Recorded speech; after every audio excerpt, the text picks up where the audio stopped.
Weird. I should be able to hear myself loud and clear through these headphones. This is on. There we go. Okay, hot. Booyah. All right, looking good. Let me see. He plugged his jack into his port. I'm gonna go kick my sister's ass. The Winamp mirror. The mirror. The mirror. Oh, I'm sorry. Let's get started. Yeah. Okay. And let me look at that. La la la. All right. And away we go.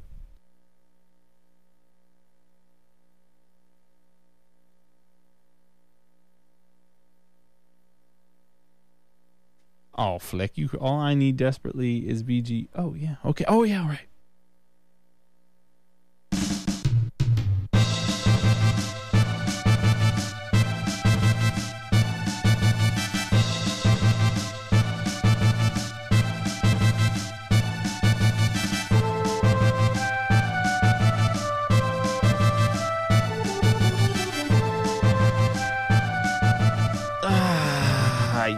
Yes, hello.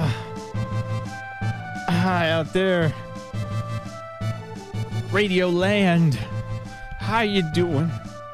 VG Frequency, WMRE. It is nice to be with you here, Emory University Student Radio, Atlanta, Georgia. We got some good stuff for you on today's show. We are going to have some quick exclusive cuts. Mucho goodness. I'll let you know what those are, of course, a little bit later on. And we're going to be playing the entirety of the latest site project from Overclock Remix. Check it out, ocremix.org. This project is called Chrono Symphonic.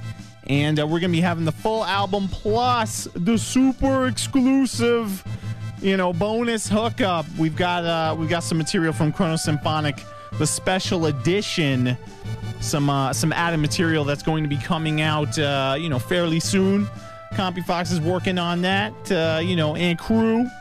So that's going to be good. But right now, let me bring on. This is we're making moves. We're moving real fast. We got a caller. Let's see if caller's on there. We got Chris Robinson, TCK, calling in from bloody old England. What's going on, bro? Going good, man. Going good. You doing good, man? You've been trying to call in for a little while, man. I pretty much tried on last Saturday. That didn't work out. So your wrestling, whatever the hell that's all about. Yeah, so what's the what's the good word, bro? What is what's good in the UK? It's not raining. I'll tell you that much. That's exciting. So what's the dilly? What is of the utmost importance? Utmost importance. PTSD, Popular Track Substitution Competition. Popular Track Substitution Competition? Yeah, the ultra successful. Ultra successful? What is this? What is this? Basically what it is, you got a soundtrack. And amongst the soundtrack you've got good tracks, you've got bad tracks. Good tracks and bad tracks. Good tracks, bad tracks. And the idea of the competition is to replace one of those tracks with a track of your own, set to the style and the situation which it's played in. Really, man? So what could be the first contest entry? What do they have to remix in this particular contest here? Don't use the word remix, though. It's not remix. I'm sorry. What do you have to remake? The first competition is just by you, and I have to hold you accountable for the utmost failure of it. What? Yeah. It's all your fault, though. You mean hold me accountable for the blazing success? The blazing success, man. Blazing success. Yeah. What track are they replacing? Terror theme from the Final Fantasy VI soundtrack. Ha ha ha, Terra. Yeah, you're a bit too familiar with that track, aren't you? Always a classic. Always a classic. I hate that track with a passion. Let's not do a Terror mix right now, please. That's right. Let's not do a Terror mix in the middle of this song because I don't like that theme. So I mean, what's going on? How's the turnout looking, bro? So far I have a total of 2 entries. Of maybe the 2 entries I got, I was hoping for a little bit more, because initially I had quite a lot of support. Like, you know, I think it was Dark Sword posting, hey, this is a great idea, I approve. Dark Sword? Who the hell is that, though? Search me, man, search me. I'm just checking. Oh, jeez, I'm disavowing knowledge of my own colleagues. I would too if I were you, Larry. I would too. What? Are you dissing my judges, dog? Yeah, why not, man? Why not? What a bitch. You know, they deserve all the dissing. What a bitch. More judge hate. What a bitch. Now, so, you know, all right, so you're saying that there are 2 entries right now. 2 entries right now. There's still, I was going to say there's about 48 hours just left. It's about, 5:01 now, so I guess technically 5:01. I don't know what wonky part of the world you are, where it's actually 5:01. I said 24 hours, 25 hours actually, because it's still you haven't had daylight savings tonight. So. All right. So what's the deal? Like, you know, depending on who wins, what's the deal? Basically, the winner will get to choose the track replaced for the next competition. Oh. So you're expecting it to build up some steam? I'm hoping so. Yeah. I mean, initially I was trying to have it so it was going to be a special thing, like not every month or so, every 2 months or something. All right. A little break in between competitions, but I've been sort of talked around having it a monthly thing. I might do that. I'm still unsure on that one. Okay. Now, when are you going to get, say, you know, like some awesome judges up in this competition?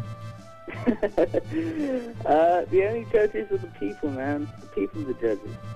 No, I'm saying but I'm saying, you know, when are you gonna get like, you know, like, oh man, the best one out of them? Like, when are you gonna get Lion Tamer to submit something to your replacement competition? Well, you know what? There's still 24 hours to go. You can. Hell no, man! I'm not doing anything. You can get a trial copy of Fruit Loops. Man, RPGs are for geeks, man. I don't mess around. Man. You're not wrong. I don't mess around with that, man. Now, so you know, where can people go if they want to check it out? At the moment, it's only the OCR thread. I'm thinking of possibly taking it VG Mix as soon as that comes back up. As soon as it comes back up, did Protricity attack it again, or what's the deal? Allegedly, I do not know. Allegedly, what is with you and what is? It's Protricity. It normally is. Of course it is. What is with you and that allegedly gimmick, dog? It's more the fact that we don't know the truth for sure. You know, it's more of a little play on a little show we had here. Not sure if you've heard of it. Have I got news for you? You wouldn't understand. More than likely, at least. I prefer The Office, dog, for my Brit comms, yo. You know what I'm saying? What, the British edition or the US one?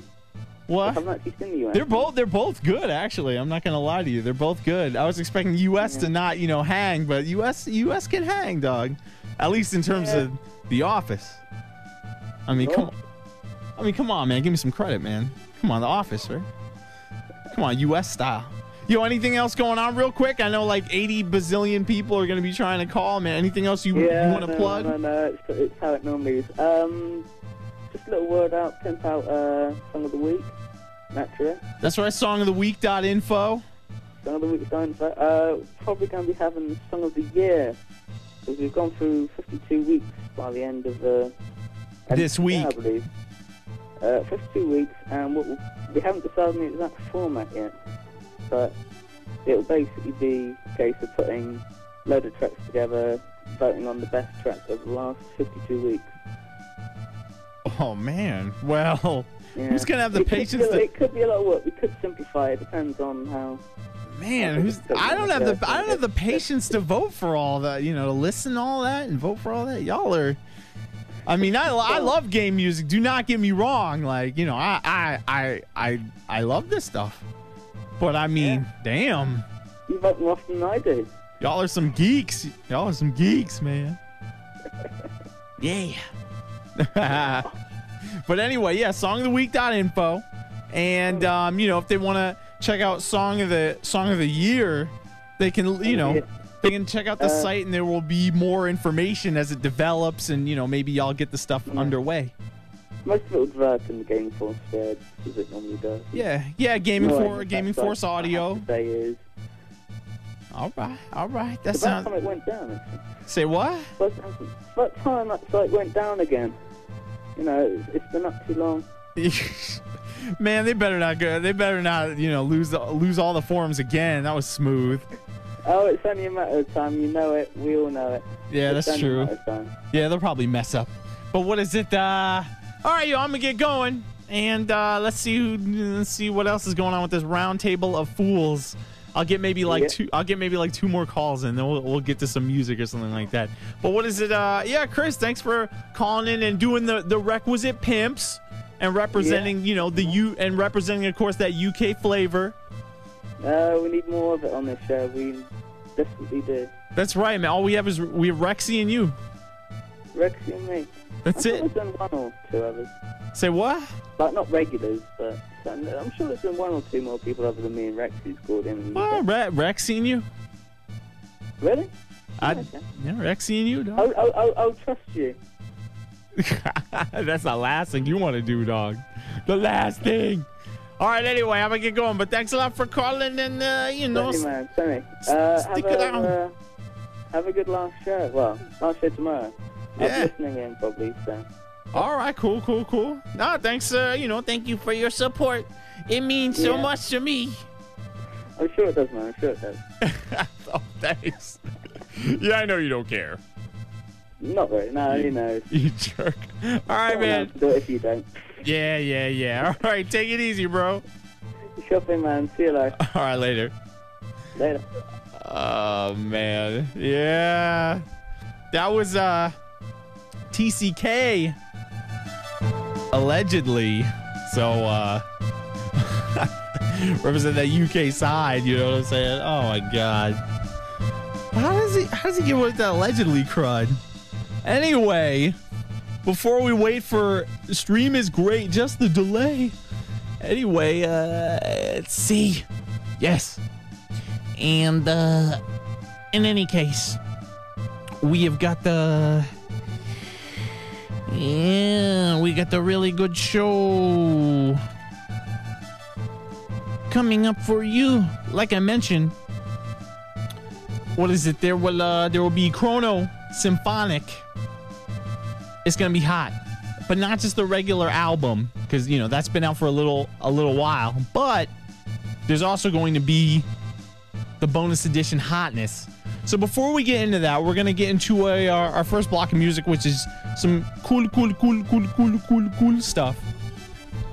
The Coop hooking me up with Thunder Force 3 remix. This is the unfinished mastering version, according to Matt. It's called Finale, very apropos. And you want to see what's up with the Coop and see his awesome signatures and all that grilly. home.comcast.net/tilde, little squiggly, the Coop X. And get that connection. And the Coop will be working on it further and tricking it out for the full finish, but we're gonna be having the unfinished mastering version, dog. Thunder Force 3 Finale, kicking things underway, and then following up, because these are all exclusive. So we got the Coop, then we got Ailshawn with Better Love Triangle, a remix of New Order's Bitter Love, but what, Bizarre Love Triangle? And it is from Shonen Samurai's lovey album to his lady, Bolt of Blue, a Bizarre Love Triangle remix project. So several arrangements of said themes, 7 tracks in all. We had Shale Riley a few episodes back, and there's also some stuff from Christian Picot, Kate Triton, and Tim Yarborough of the One-Ups. But tonight we're going to be having Ailshawn first off with Better Love Triangle. After that, we got Shale Riley with a cover of Fame. Yeah. I mean, if you're down with the 80s, that's going to be all good. Cover of material by Irene Cara. So that's going to be excellent. Pick it up, shaleriley.com. Get that info. And, all good. Then Tim Sheehy Kaijin with his entry into a Bolt of Blue Marshmallow Love Triangle. It is mucho bueno. So hopefully you'll be liking all that good stuff. Marshmallowy and fluffy and cuddly. And then after that, Diggy Dis, my man Disposer, Diggy Dis with Bizarre and B Love Triangle. Once again, those all 3 of those, Sean Stone, Ailshawn, Kaijin, and Diggy Dis from Bolt of Blue, courtesy of Shonen Samurai, who was recently posted with his New York meetup crew over at Overclock Remix. So congratulations to Mike on that pimpness, Lover Reef from Sonic and Knuckles. And then we got the mega exclusive also from Rexy from the upcoming Overclock Remix project, Summoning of Spirits, remixing material from Tales of Fantasia and Tales of Symphonia. We got a Tales of Symphonia arrangement from Bev, Dream Traveler. So that's going to be headed your way. All dreamy and all that good stuff.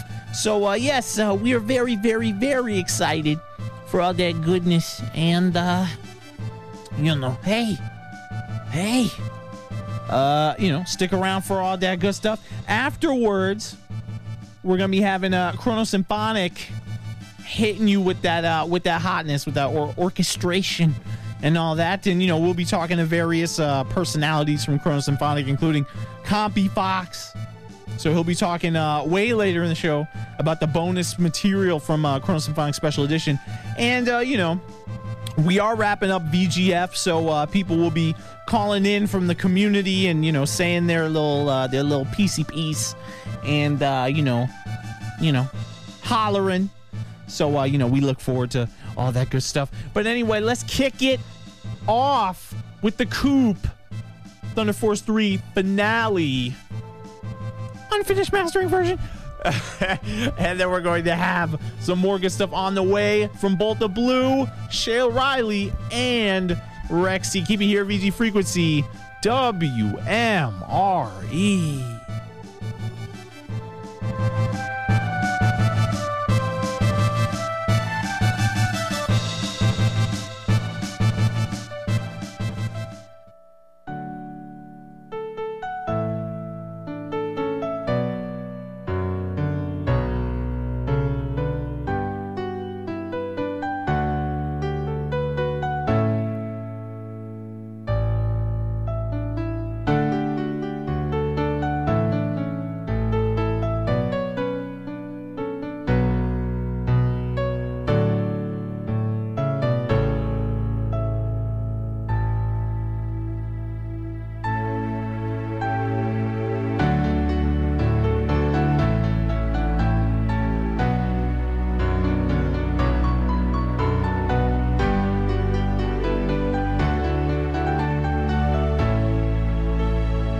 a shot right through with a bolt of blue. It's no problem of mine, but it's a problem I find. Living a life that I can't leave behind. There's no sense in telling me the wisdom of a fool won't set you free. But that's the way that it goes, and it's what nobody knows. While every day my confusion grows.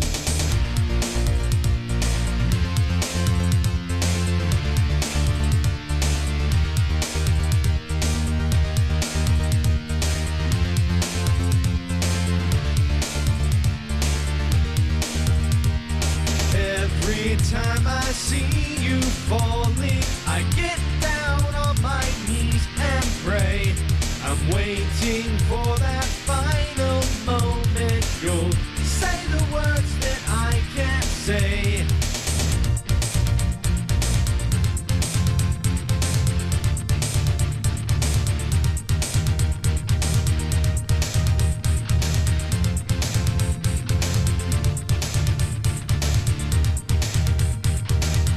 I feel fine and I feel good, feeling like I never should. Whenever I get this way, I just don't know what to say. Why can't we be ourselves like we were yesterday? I'm not sure what this could mean. I don't think you're what you seem. I do admit to myself that if I hurt someone else, then I'll never see just what we're meant to be.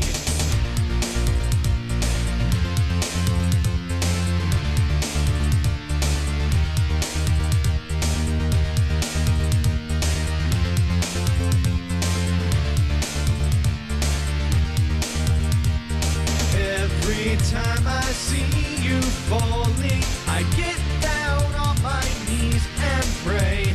I'm waiting for that final moment. You'll say the words that I can't say.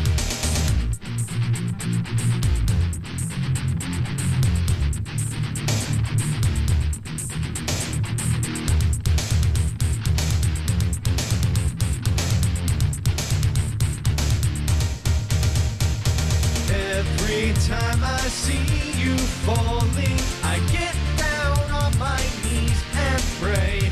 I'm waiting for that final moment. You'll say the words that I can't say.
some telling me the wisdom of the fool won't set you free.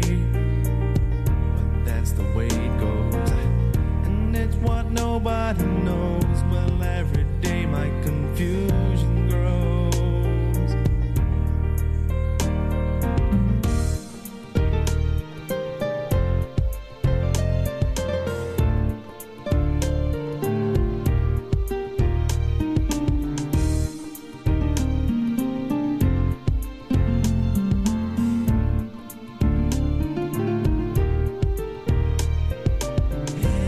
Time I see you falling, I get down on my knees and pray. I'm waiting for that final moment. You say the words that I can't say. I feel fine and I feel good. I'm feeling like I never should.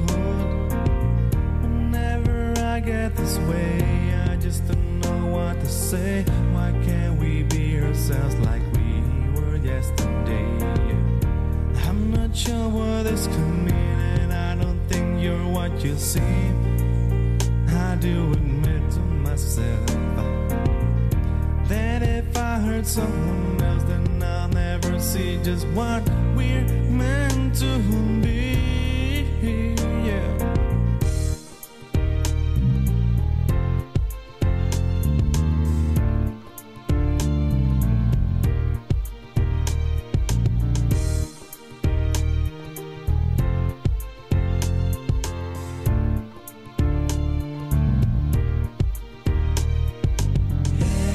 Time I see you falling, I get down on my knees and pray.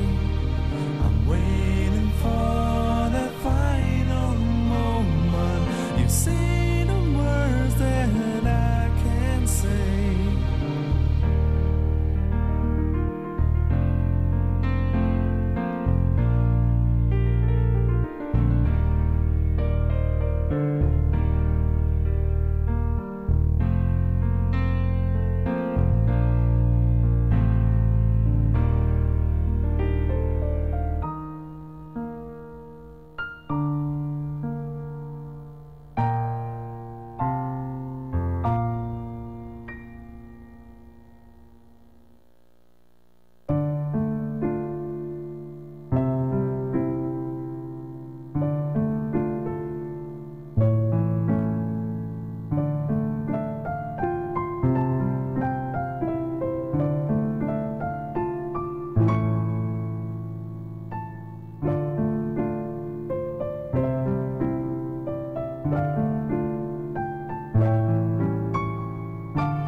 yeah.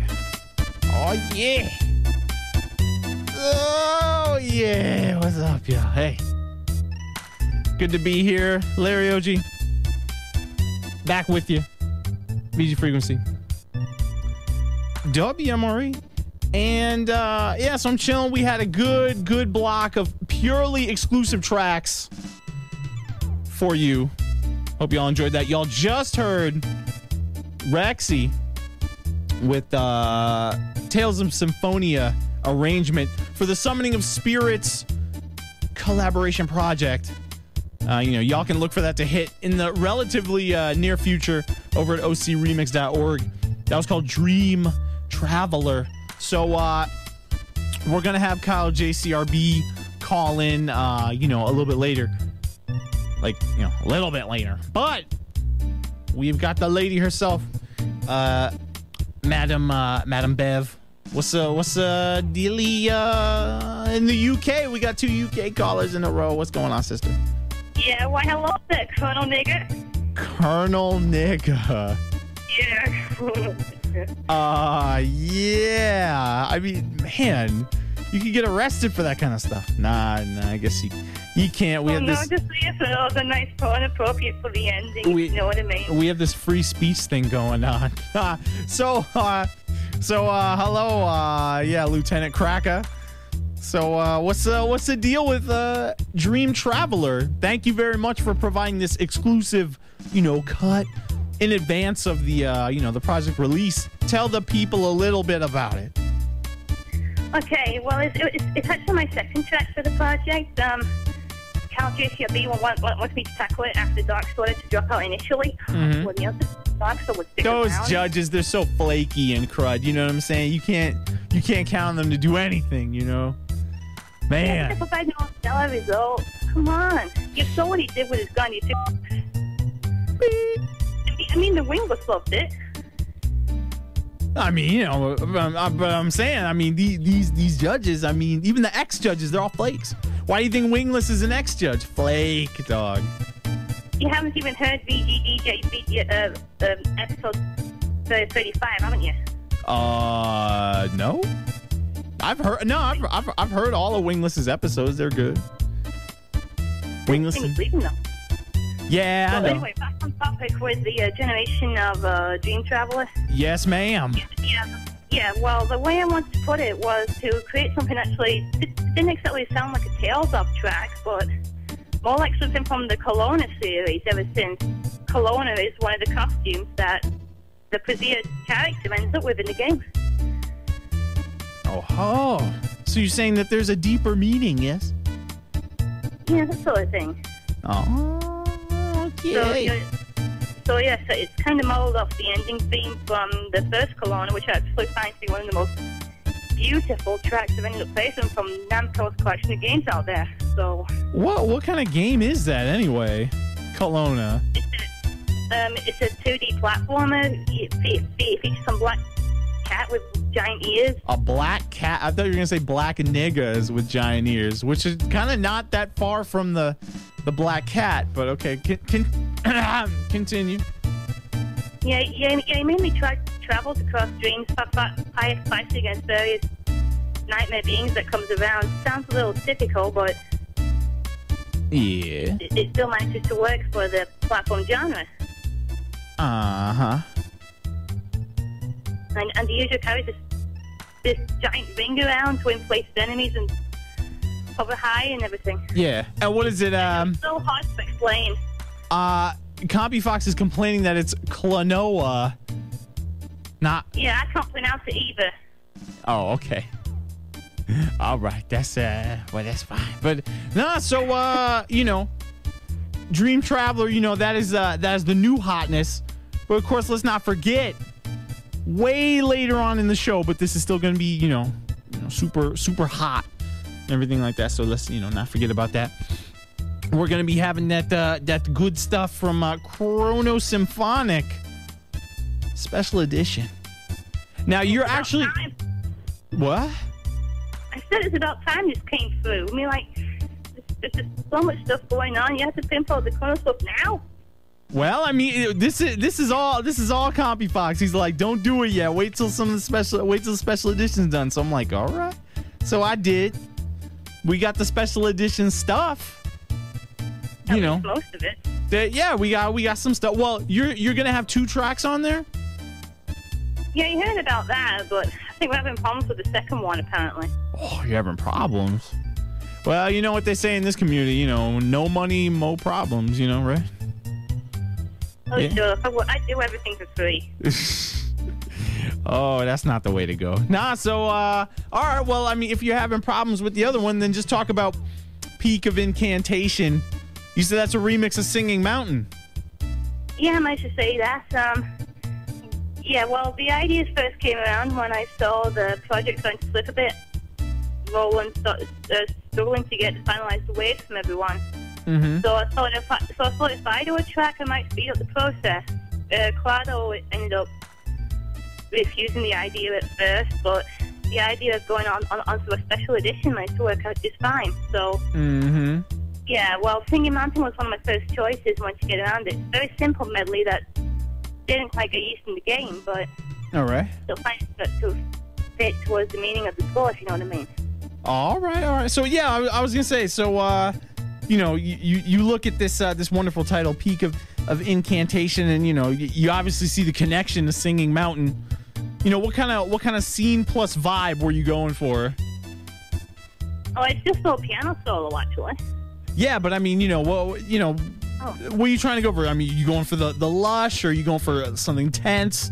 You going for something magical? You know, what's the emotion? What's my motivation? It mainly fits the lush amount, but you did say that I do tend to see a few more moments of tension down the line. Ever since we do know that it was originally going to be placed after the Battle with Magus. You know, in a dungeon. Magus, you say? That's quite interesting. That's quite interesting. Magus. It's either Magus or Magus. I can't even remember. Magus. I just say Magus. Who cares, yo? Do we really? The RPGs are for geeks. I mean, do we need to pronounce it right? No, we don't. We don't need to do that. That would take too much effort. You don't want to do that. If you say RPGs are for geeks, then I'm surprised why you don't even go Earthbound with Paige. I'm like, why? Why? Yeah, I mean, I thought every night you do Earthbound with your lady Paige. Oh, this is hilarious. They're arguing about friggin' Magus and Magus, I swear. There's only one A in it, Magus. It's gotta be Magus. Anyway, man. What? Unbelievable. They should, I think, wait a minute, I think we should probably go with a proper Japanese pronunciation, like Magus, something like that. Oh, Lord. What, is that the Japanese? Yeah, it's just Mad, Cat, Dap, yeah, that sort of thing. Terrible. Anyway, all right, so, Miss Lady, you know, give us a little bit, you know, I know you're involved, you know, since you're involved in the special edition, do you have a little bit more insight onto some of these, you know, other cuts? Can you give us a little bit of, you know, kind of preview? Like, you know, is there other stuff that you're liking? I haven't heard too much, actually. I think the only tracks I've heard were Benjamin's track at BG Mix and Compy Fox's intro. I actually given me a few hints with that. Oh, this is good. So what you're saying is this is VG Frequency exclusive. Not even you know about it. For some of the tracks, but I think it probably depends on whether they were hosted elsewhere first. Okay, no, that's cool. That's cool. Like, you know, some of the special edition tracks got over at BG Mix and or OCR in the case of Unknown. Predetermination, yeah. Predetermination, that's it. I was about to say Experiment. I kept on thinking of fucking DJ Epoch. DJ Epoch, EPOCH. Oh my god, Total Trigger mixtape. You really should pin that again. Now he's my nigga right there. But anyway, all right.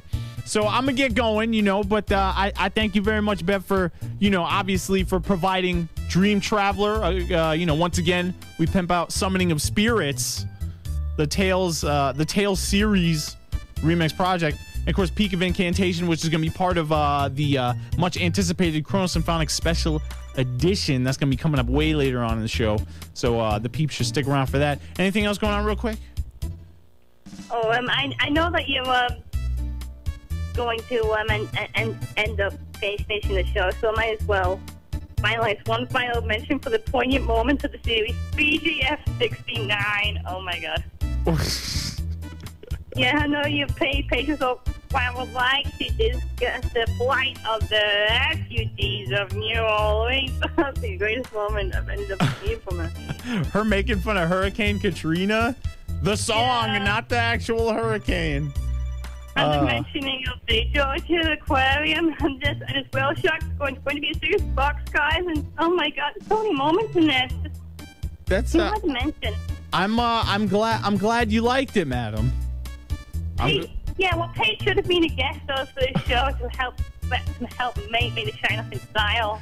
And then she sound effects and some of the cake noises, but she tried to put in BGF 59. And I don't know. Look, who knows? I mean, maybe, let's say somebody pays me some. Paige, we know it. No, I'm saying maybe somebody pays me some dollars. Maybe I can get Paige as a sidekick. Who knows?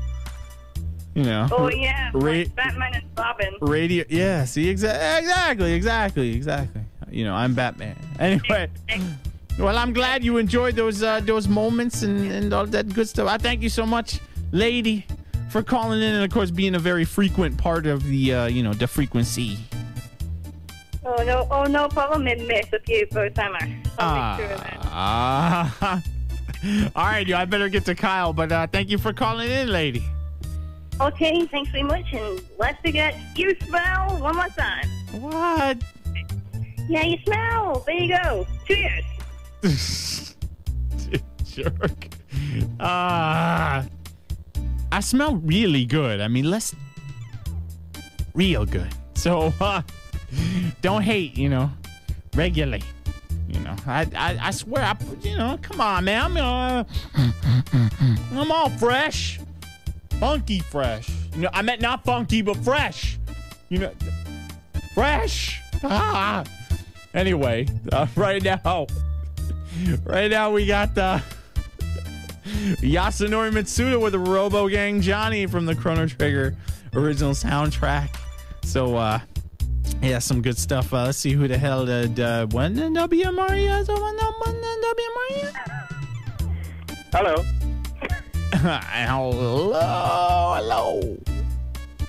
Hello.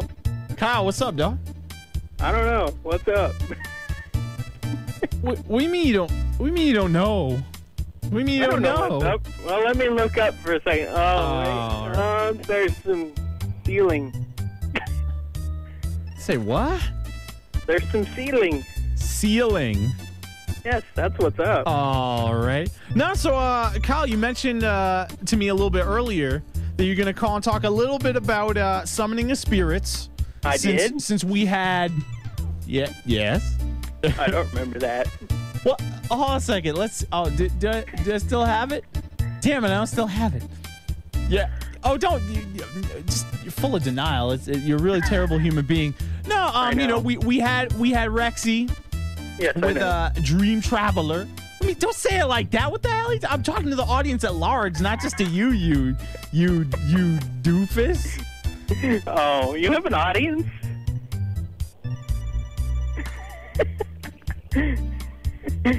Damn, son. I mean, shit. Kick me on the way out. Why don't you? Oh, man, I'm just kidding. Come on. I mean, hot damn. No, I'm just kidding, man. Keep going. Anyway, so this is Rexy. Now, I'm assuming you play these games, so you know how to pronounce this. Was it Presea's theme? Presea's theme. Oh, Presea's theme. So, what is the significance of Presea in the Tales series? Well, she's really only a major influence in Symphonia, obviously. Mm-hmm. And she's the little girl character who wields a giant axe. Damn. So I mean, well, kind of like BB Hood, except with an axe. No. Yeah. Or May from Guilty Gear X. Oh, yeah. Giant anchor. Well, she just has an anchor, yeah, but, you know, I mean, that'll kill you, but it's not like killing the machine or anything like that. Yeah. But, no, that's okay. So she's quite exciting because she'll, you know, kill people. Yeah. She seems to be. Wait, so she's quiet and. Wait, but I mean, wait, you're definitely saying that she ices people, yes? Yes, she's quiet and mostly reserved, but she will slaughter you if necessary. Yes. All right, that sounds wonderful. So, how do you get a track like Dream Traveler out of that? Well, actually, I'm not really sure. That is a track like Dream Traveler. Well, the original song is pretty similar to what Rexy came up with. And that it's one of the more low-key, kind of relaxed themes, kind of a relaxed theme.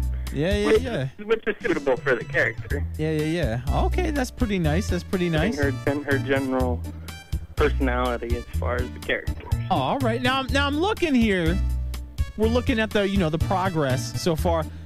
Stuff is looking pretty good. Now, obviously, you wanted to do more tracks than what you have currently complete, which looks to be about like 15 tracks or so. And technically, obviously there were. Well, I mean, I'm just saying. Obviously, there would be some gaps, but I mean, you could even just go with 15, right?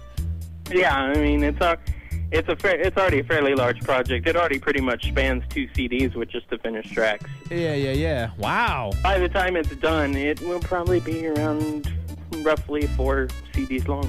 That's ridiculous. So way back, of course, every time that we have you on, I press you for some sort of deadline, or not deadline, but tentative date, as I am want to do. What are we looking at now for the tentative date? Well,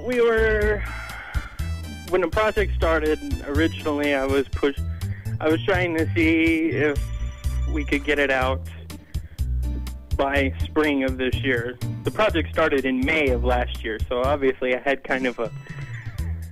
a big deadline set. I was trying. Yeah. Then as the project kept progressing, I tried to move the deadline closer and closer. Well, I mean, look, there's nothing wrong with that. You're trying to force stuff to get going. Yeah, trying to get things going, but nothing wrong with that. It's definitely a large undertaking, which has made it pretty difficult to get as many songs as this project has to get all that done. Mm-hmm. Do you feel like you've gone over the worst part of it though? Oh, yeah. I mean, now you're kind of coasting. Yeah, the big issue right now is mostly getting finished songs from people, because a lot of people are actually getting really close to being done. Mm-hmm. There's a few stragglers here, but stragglers. Yes, there's a few falling behind. Let's look at these stragglers and point them out by name. Too bad. Ash Shane.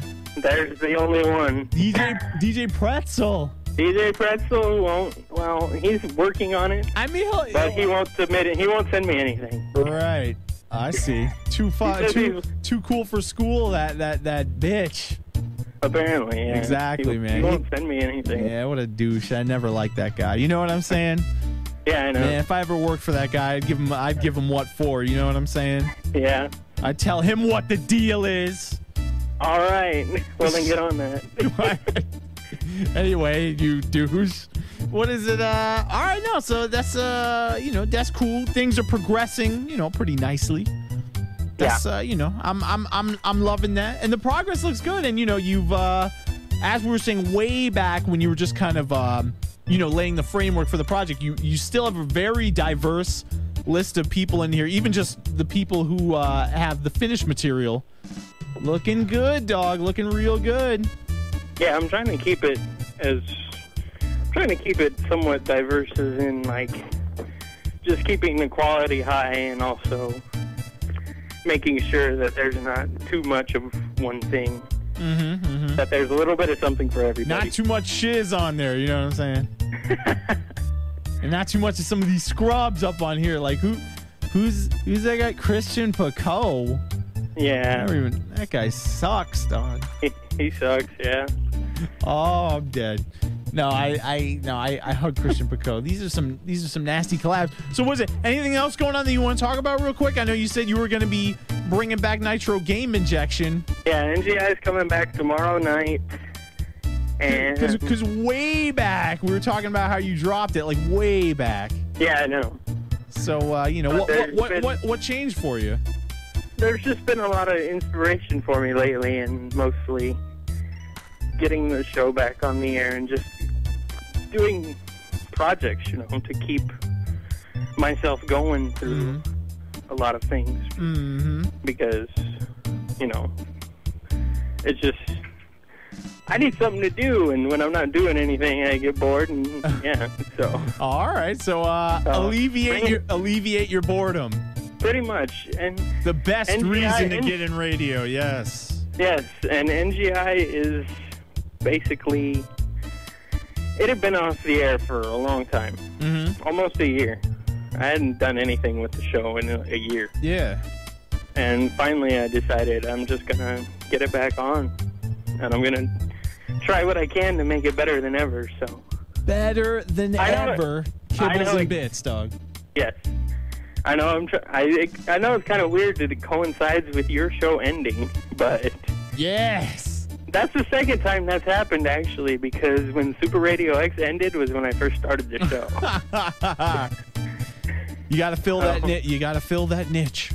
Yeah, that's right. And there's a thread in general on OCR now about it too. So okay, good. Well, I'm gonna be on the high speed and everything, so I'll be able to tune in. I love it. McDonald's, I'm loving it. Yes. All right. Well, I'm looking forward to it. When are you gonna get that started again? Tomorrow. Tomorrow. Yeah, tomorrow. Yeah. Tomorrow, 7:00 Eastern time. Actually, I was trying to ask you if I could steal your time slot.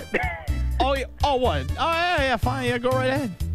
Okay. Yeah, go right ahead. Because I don't want to just take it Yeah, go right ahead. I'm taking Larry's slot, but... Go right ahead, dog. I don't care.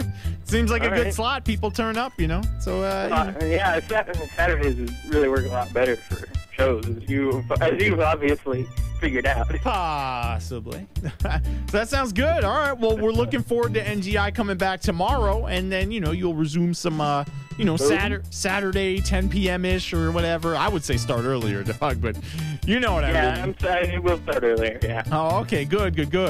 But, yeah, that sounds good. So we were excited for all that goodness, and I just thank you so much for calling in. Of course, talking about summoning of spirits and, laying out the dilly on that as well. The general release date on that is probably going to be early summer. I can't make any promises. Yeah, we'll see how that goes, yes? You know how that goes, yes. But I'm shooting to get something in that time frame. All right. All right. Just to get something out there. I'd really like to see this project completed. I'm really excited about it. And there's a lot of really good songs a lot of things about it that I'm excited to hear the public's reaction about. Yeah. No, that's cool. Hopefully, I'm sure it'll look pimp already. I mean, honestly, you could just put these 15 out now and that'll look good. So we're looking forward to the finished product. All right. I love you, man. I love you too, man. All right, yo, I'm going to get going. Let's see if anybody else is going to call. But I thank you so much, Senor Kyle J. Krause. Yes. Krause. You've had a good run, man. Oh, thanks a lot. I'm glad to see the show's gone on this long. I mean, you've done what, over 100 shows in general, just with right. What you did. Absolutely. When you did insert name here. Right. Yep. That was legendary, by the way. So. Oh yeah. Yeah, we had that good run. That's a true classic right there. Oh Lord, yeah, right. I wonder if most of your listeners are even old enough to remember that. They don't know that junk. They don't know the old school. Maybe Overcoat. That's about it. Yep. Yeah. All right, man. Well, all right. I get going, but thank you very much for also your kind-hearted support. It means very much to me. Yeah. All right, sir. Thank you. All right, man. Take it easy. Having me on and helping me out with stuff and pimping stuff on your shows. So. Oh yeah, no doubt, man. Totally cool. No doubt. We, community. Yes. All right, man. Take it easy, bro. Try to bring the community together. Oh, I give you a hug. And I push you away. Good idea. All right, man. Even though I'm not doing the show, I will talk to you later, I'm sure. Yes, you will. All right, will man. be around. All right, take it easy. You too, buddy. All right, peace. Yeah. Yeah. So Kyle JCRB. Kicking that Kyle JCRB style. And, like he mentioned, Nitro Game Injection is going to be back on around the time of my former time slot. So, Saturdays 10 p.m. to midnight. He's going to start a little bit earlier. So, that's all good. I mean, we'll figure out, when he's going to, do all that kind of, that good stuff. But anyway, you can always go to kylejcrb.com and get the hookup on, all that hooking up. Anyway, all right, we got a couple more minutes before we get into Chrono Symphonic. Let's see who we have on the air. WMRE, how you doing, my Finny friend? Hey, this is Species and Fusion 2004. Of course it's Fusion 2004. Holy crud, dude, that's what I'm talking about, man. Spec and Fusion. What's going on, niggas? How you doing? Nothing much. Just trying to get in a short call. Short call? Yeah, just say, you remember that, how I told you a while ago about, that one thing I was going to talk to, the OG remix thing, joke. Oh, what? You're not going to play it now, are you? I could play it during the finale or something. No. What's up with that? Well, it's sort of dead, I guess. Ah, you bastard! Why? Well, I mean, I can understand. It's really impossible to make a good mix out of Mawa. Yeah. Oh, you're not supposed to confirm it like that. You douche. Not so, senor. What is going on now? Species is, my longtime nigga. You know what I'm saying? I mean, he's been there the whole way. And he's been, he was recording my old episodes and hooking me up, to make VGF, what it is today. And of course, what it won't be tomorrow when it's finished, which is, alive. But, no, I love you, man. I appreciate you. And Fusion for being Fusion. Of course. What else could I be? You're a former VGDJ guest co-host. So you got the radio experience. I still run Fusion Radio when I can. Well, I mean, but when are you doing that, dog? You're not doing it frequently enough. I know.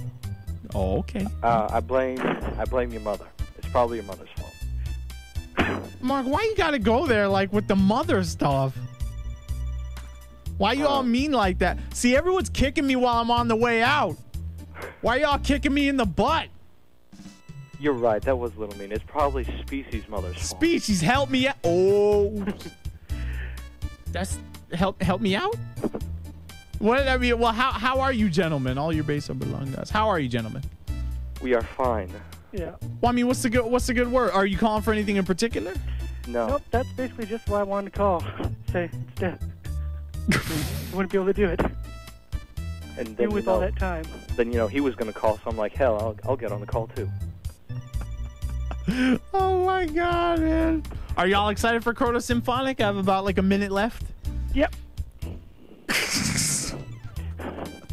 Well, anyway. Y'all make for great radio, man. I know, that's why I said it was going to be a short call. Oh, okay. Oh, man. Are you looking forward to it? Yep. I am. Okay. Oh, damn. Y'all are leaving so soon. All right, man. Now I got to get back to more music anyway. So I'll talk to y'all later, but thanks a lot for calling. Yep. See ya. All right. Take care, bros. All right. Later. Oops. What is it? Yeah, we had a Species. Was it 8472 and Fusion 2004 chilling real briefly on the air. Oh crap, I got 20 seconds. Oh crud. Okay, it's time for Chrono Symphonic. This is from the first half of the album, Fire and Light, Disc 1. Let's kick it off. Sapphire, inciting incident. Oh shit, got to go.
kinda cute.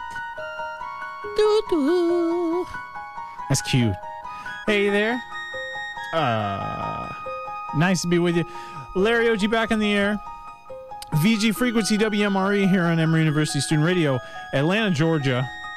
So, chilling with Chrono Symphonic. Man, I be feeling that stuff. It is most excellent. Hopefully y'all are enjoying the cuts here from Chrono Symphonic. If you want to check it out, chrono.ocremix.org in order to pick up the entire album. There's free CD art and everything if you want to print that up and make a little CD case for yourself. But everything is free, liner notes and all that garbage. So it is all good. Once again, chrono.ocremix.org. And we just got through playing disc 1, Fire and Light. Fire/light. So let's run that down right there. Pretty good stuff. And of course, before I actually go through with that, for those of you that don't know the concept of Chrono Symphonic, Clado Shao, otherwise known as Andrew Triplett, wrote a screenplay for a mock Chrono Trigger movie. And so Chrono Symphonic is the soundtrack for said movie. So everything is meant to sound very cinematic, and sometimes things sound understated and they don't really punch you in the face because they're meant to be background music and stuff corresponding to some sort of events going on in the script. So that just explains a lot of the feel of the album, and of course a lot of why many themes from Chrono Trigger are repeated throughout the course of this album, since it plays a lot with the motifs of the characters that are involved in the movie. So good stuff. I'm enjoying it. We led off disc 1 with Sapphire, an inciting incident, an arrangement of Presentiment and Chrono Trigger. Following that, we had Sapphire and Sir Russ with Morning Sunlight, arranging Morning Sunlight, Peaceful Day, Wind Scene, and At the Bottom of the Night. Then we had My Dog, Dark Sword, with Blue Skies Over Guardia, of course a classic, also available at OC Remix proper. Remixing Guardia Millennial Fair. Then we had Sleepy Emp, formerly known as Emperor. Dimitri with this hotness, I was just telling him about that on the IRC. To Lands Unknown, arranging A Strange Happening and Magus's Castle. So, Sleepy Emp representing the Russian side. Very quality. So, very hot. Then we had Lunar Heart with Darkness Dueling, which is an arrangement of the Battle 1 theme, followed by Zos with Luca's Arrival, arranging Far Off Promise. Then we had project director and creator Clado Shao with Revelation of Fire, arranging both The Hidden Truth and Singing Mountain. And after that, we had Red Omen with Hymn of Valor, tackling a trio of themes with some medley action: Courage and Pride, Wind Scene, and Frog's theme. Then we had another arrangement of Frog's theme, Frog's Intervention, courtesy of Eliwu 2. So obviously that is originally Frog's theme. And Dinadoro Climb, I'm just gonna call it, even though I'm butchering that. Anyway, by PL Benjamin Z, an arrangement of Wind Scene. And the Masamune, what the hell is that? What's a Masamune? I don't know. It's in the game, obviously. I know that much, but I don't really know much about Chrono Trigger itself, because RPGs are for geeks. But we had the Masamune from Eliwu 2, arranging Frog's theme. Eliwu, some UK style. Then we had some French action for you. MV Xavier Deng with Darkest Omen, arranging Black Dream. And then our last two tracks before I rejoined you, we had Sapphire once again with Confronting the Mystic, a combination of Battle with Magus and Lavos' theme. And then we had the debut track of Chrono Symphonic on Overclocked Remix Blake Perdue, formerly known as Blizzy Hisache, with Door to the End of Time, tackling 5 themes: The Brink of Time, Frog's theme, Wind Scene, Lavos' theme, and Peaceful Day. So, great way to, kick off that album, Chronosymphonic.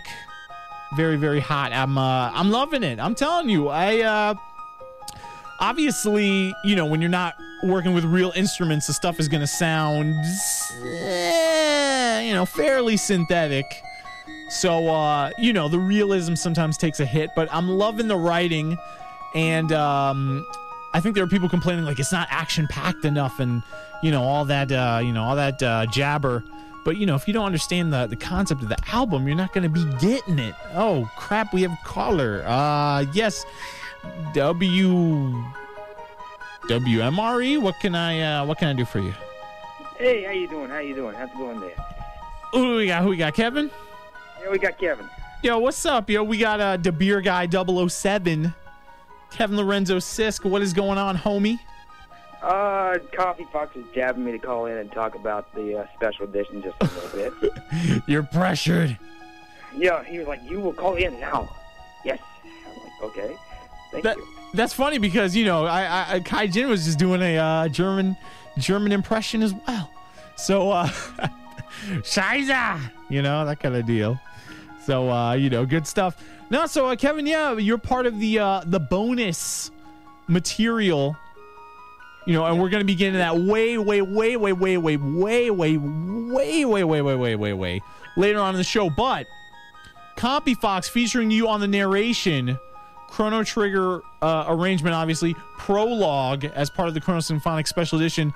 We did mention that briefly, when you were on the air recently. But, because we weren't playing the album, we didn't really get into the whole meat of it. Can you tell us, a little bit about Prologue and, what the deal is and how you got involved? Actually, Coffee Fox messaged me a while back saying that he liked that stuff that I did for some of those clips I sent to VGDJ. Mm-hmm. And he's like, I got something for you. Do you want to give it a shot? And I'm like, okay. Okay, I'm lying. It was more like, you will do the lines, yes. So he ordered you. Yeah, he ordered me. With German power. Yeah. He has that commanding presence about him. Yeah. Yeah. Well, I mean, so, what's the, it's a pretty lengthy track. It isn't just like, hi, I'm Kevin Sisk, and welcome to Chrono Symphonic Special Edition. 3 minutes, and, I actually haven't had a chance to hear it yet. This is how exclusive this is, by the way. I have not had a chance to hear it, because I just snagged it. So, even I'm in anticipation of what's going to be coming. What are you leading into? What is what's the story behind it? Oh, I just giving you a little bit of, just kind of giving you like a little bit of, exposition. I'm sort of speaking in character, apparently. Who are you, Chrono or some geeky crud? I can't remember what the name of the character is. See, this is how bad I don't know anything about Chrono Trigger. He just, called me up and said, hey, I like your voice. Read these lines. Send them to me. Now, yes. Now, yes. Now. Yes, or I will blow up your house. Oh, come on now. I didn't do that. But, now. But, no, I thought it would be a lot of fun just to, get out the old microphone and, just do whatever. Mm-hmm. And, I recorded a few takes for him. I tried to... Well, it was really just multiple takes crunched into 3 longer, sub takes or something like that, so you could pick the performances out of those. Yeah. Well, I was gonna ask, how long did it take you really to, get everything down? Maybe 2.5, 3 days, on and off. Really? Yeah. Oh ho ho ho. Why did it take that long? You were doing multiple takes, and you're just kind of. You wanted to make sure everything was perfection. Well, I just wanted to get some good performances out of him and have him be able to pick and choose from that. Mm-hmm. Oh, so I mean, when you say it took 2 or 3 days, were you doing full run-throughs of the dialogue? Like you would do several different takes, or like you mentioned, you were kind of doing pieces of each, pieces of dialogue, and then rolling to put that all together? Yeah. A little bit of both. I tried to do it once all the way through, but I just could not do it because I'm not that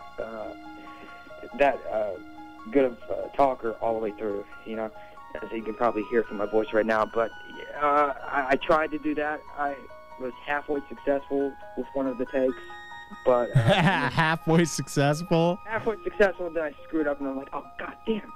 And oh man, I want some outtakes of that one. God damn it! I think I deleted that one. I only kept the outtakes that I thought were halfway funny.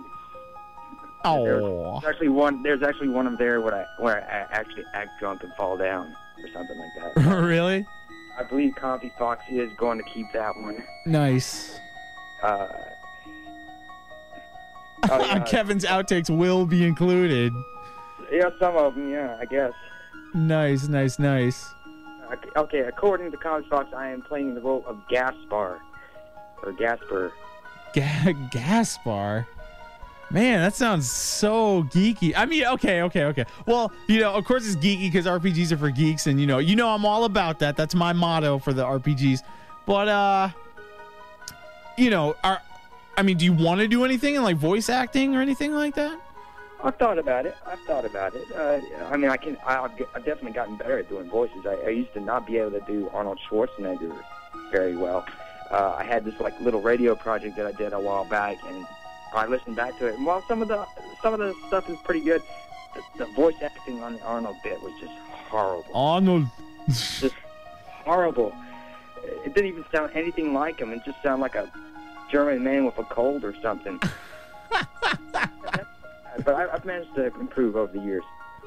All right, man, that's hot. Do you foresee yourself trying to get involved in any more? Are there any more opportunities for voice acting type stuff? In the community, even on VG DJ, there's a spot open on there. Would you do something like the VG DJ podcast, the official OC Remix podcast? I just thought that sucks. I thought John would be on there for at least a little while. That sucks that that his job is to take top priority and stuff like that. I don't understand. Yeah, I just heard about that. That sucks, dude. I wish him well, though. Yeah. In his endeavors, but. I mean, would you do anything like that though? If I get the confidence, yeah, I would like to do that. But as much as I would love to do that, I don't think I would necessarily be the right person because I don't know completely everything about every single game on the earth. I usually stick to the ones I used to play as a kid. Oh man, you think I know? I never play this stuff. Yeah. Ever, man. I played Secret of Mana for 20 minutes. I was like, I was maybe 20 or something. I was like 20 years old. I'd never touched that stuff. You probably did better than me. I had never played it. Well, I mean, that's kind of subjective, isn't it? I don't care for it. Not that it's bad. The music is good. I love all that stuff. Yeah. But I mean, have you had a chance to check out the Chrono Symphonic album, or have you given that a spin? Because what do you think about it so far? Just checking out the first disc.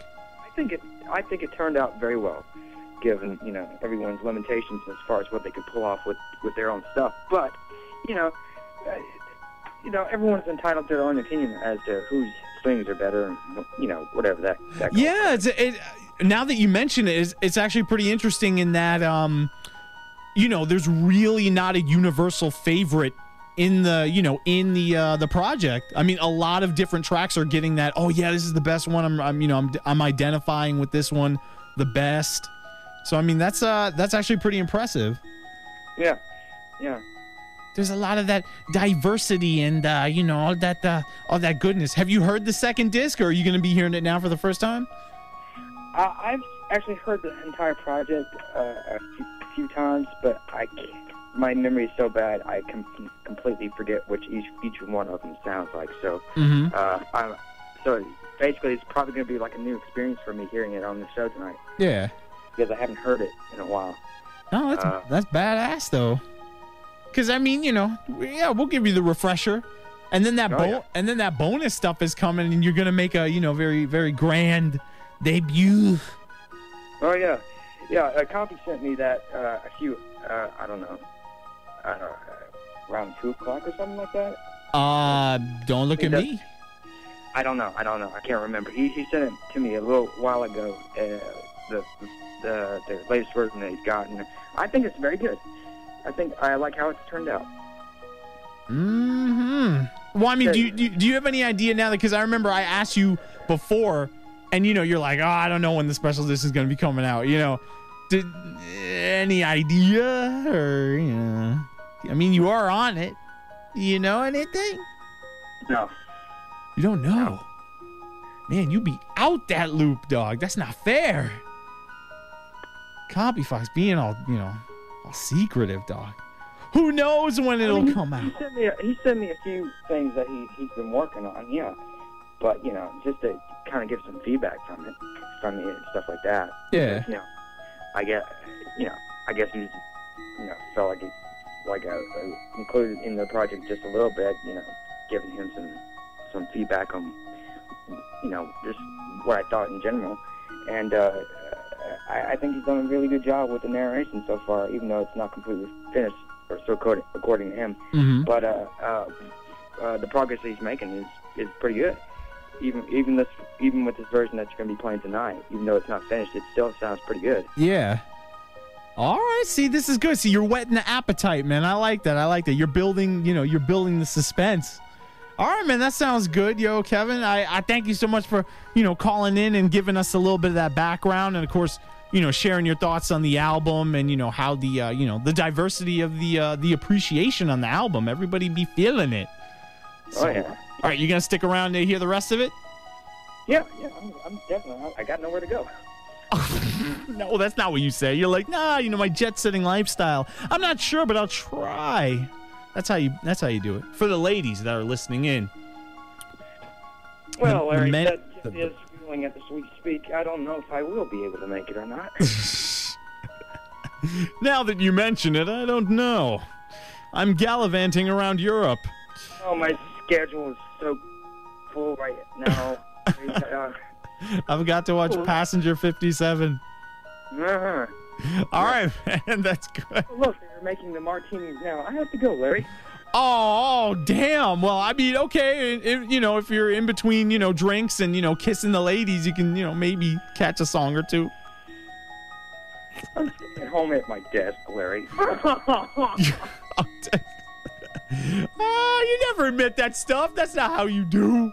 No, all right, man. Well, thanks a lot for calling in, Kevin, and enjoy desk time with Larry and VG Frequency and WMRE. No problem, bro. You take care of yourself, all right? All right, man. Thanks a lot, man. All right, bye-bye.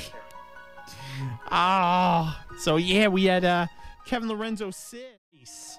So definitely y'all are going to be feeling that. And we will be having Copyfox on later on tonight in order to discuss what's going on with the special edition. We're not going to have everything for you, as a lot of this is in the the whip stages. Everything looking fairly complete, but still some more material to go. So Roland's going to give us the breakdown on where all that is headed. And so that should be mucho good. It is the bonus CD, Chrono Symphonic Special Edition is dubbed by Roland a presentation feature and a special pre-release. And it is tentatively titled Return Through Time, so definitely stick around to WMRE for that. We're going to get going into Disc 2, and, hopefully you were feeling Disc 1. Disc 2 is just as strong, so, hopefully you're going to be enjoying that material. We're going to get you going with Sir Russ and Manifest Destiny, an arrangement of Corridors of Time. So, of course, if you like the Zeal theme, you're going to be liking Manifest Destiny. So don't go anywhere. We got Ellie Wu and Pixie Tricks, Clado Shao, Relic, a double shot, a Dark Sword, Russell Cox, Unknown, Rotaka, Sleepy Emp, and Ruben Key and Pixie Tricks with the collab coming up on Disc 2 of Chrono Symphonic. So stick with it. Larry Oji here on Emory University Student Radio, WMRE, Atlanta, Georgia. VG Frequency. All right, yo. We'll see you in a little bit, and we will join you with Copyfox to talk about the special edition. Meanwhile, here's Disc 2 of Chrono Symphonic. Pick it up, chrono.ocremix.org. It's Shadow and Ice.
しみるどこで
がら嵐裏のびが待つ夢探す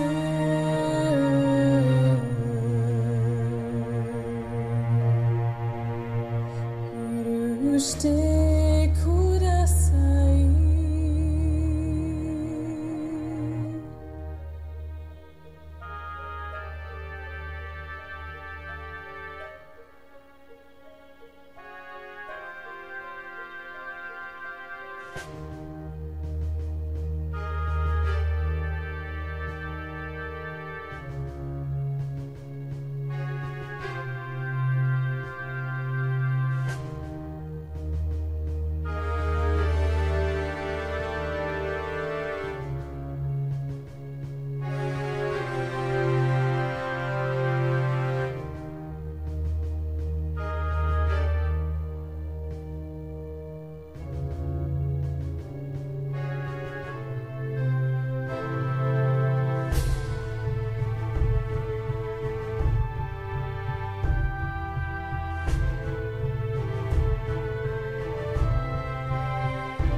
across the countryside, I find a piece of you. And somewhere beyond the frozen fields, I clearly see the end of our misery, part of the place we knew.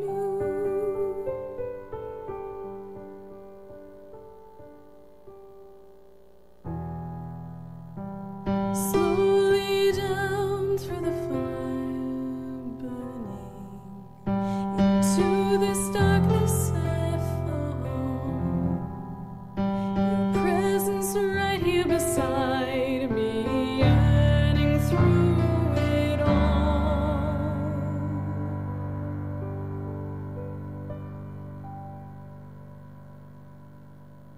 どこか雨と秋松の田舎の雪にあなた見つける。どこか小田原の向こう、私惨めさる寂してたところに。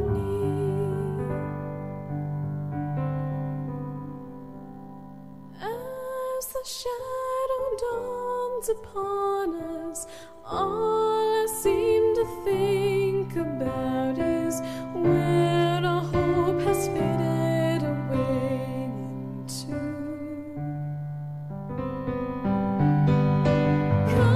影を見出したら考えるだけは知れた望みどこに。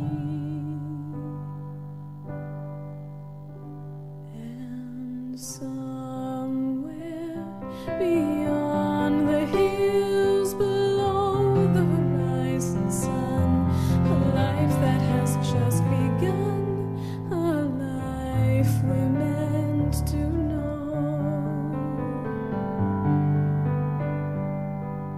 どこか雨と秋松の向こう、田舎の雪にあなた見つける。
Yes, hi there. Hey. What's up, yo? Larry Oji. VG Frequency, WMRE. Good to be back with you. We are in the middle of our Chronosymphonic special here on VGF. I'm glad you're with us. Yes. WMRE, Emory University Student Radio, Atlanta, Georgia. We just had disc 2 of Chronosymphonic. Once again, if you want to pick that up, chrono.ocremix.org is the place to pick that up. And, check out the project. Everything is free and, readily available for you. CD art and all the, the full Monty. All that goodness. And, all right, so we'll run down what we had for disc 2, Shadow and Ice. Like I said way earlier in the show, we had disc 1, Fire and Light. Both discs being named after elements, pairs of elements. So, very deep and profound and everything like that. Opening up disc 2, we had Manifest Destiny by Sir Russ. Arranging Corridors of Time. I'm definitely liking that. Definitely getting a kind of mischievous, kind of skulking, type of vibe from it. So, I was liking that. I honestly don't know what part of Clado Xiao's script it pertains to, but I did like the feel there. Definitely cinematic. Good stuff from Ravi. Manifest Destiny. I hope you like that one. After that, we had a collaboration, Eliwu 2 and Pixie Tricks. Beefy medley arrangement, including The Day the World Revived, Shala's Theme, Corridors of Time, Battle with Magus, and Last Battle. That was Shala and the Queen. Very, very lengthy. So, I hope you all enjoyed that. That was the longest track on the soundtrack. And, definitely well worth the wait on that one. Then we had Clado Xiao with the Third Guru, arranging Sealed Door and Wings That Cross Time. So, good stuff from Andrew, the man responsible for not only the script but also the genesis of the soundtrack itself.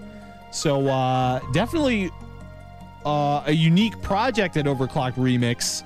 You have Andrew to thank for that. I love the direction that they went in, and it it's kind of it kind of marks the push of these OC Remix projects going for bigger things, not just on the music side but also having other complementary aspects to the project. In this case, a script.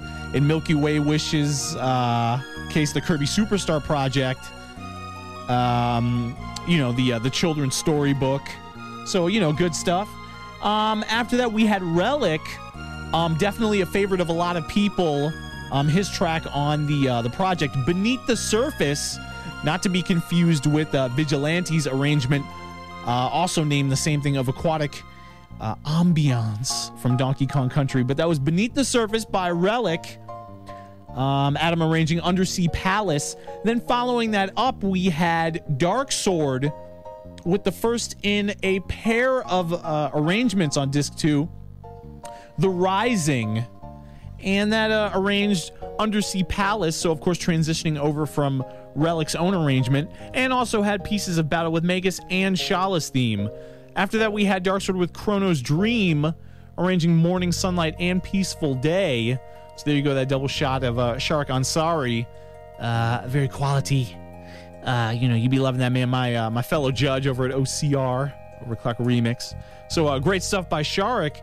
And then we had Russell Cox, who, you certainly don't hear from in the community very often. So great to see Russell back in the game, at least temporarily.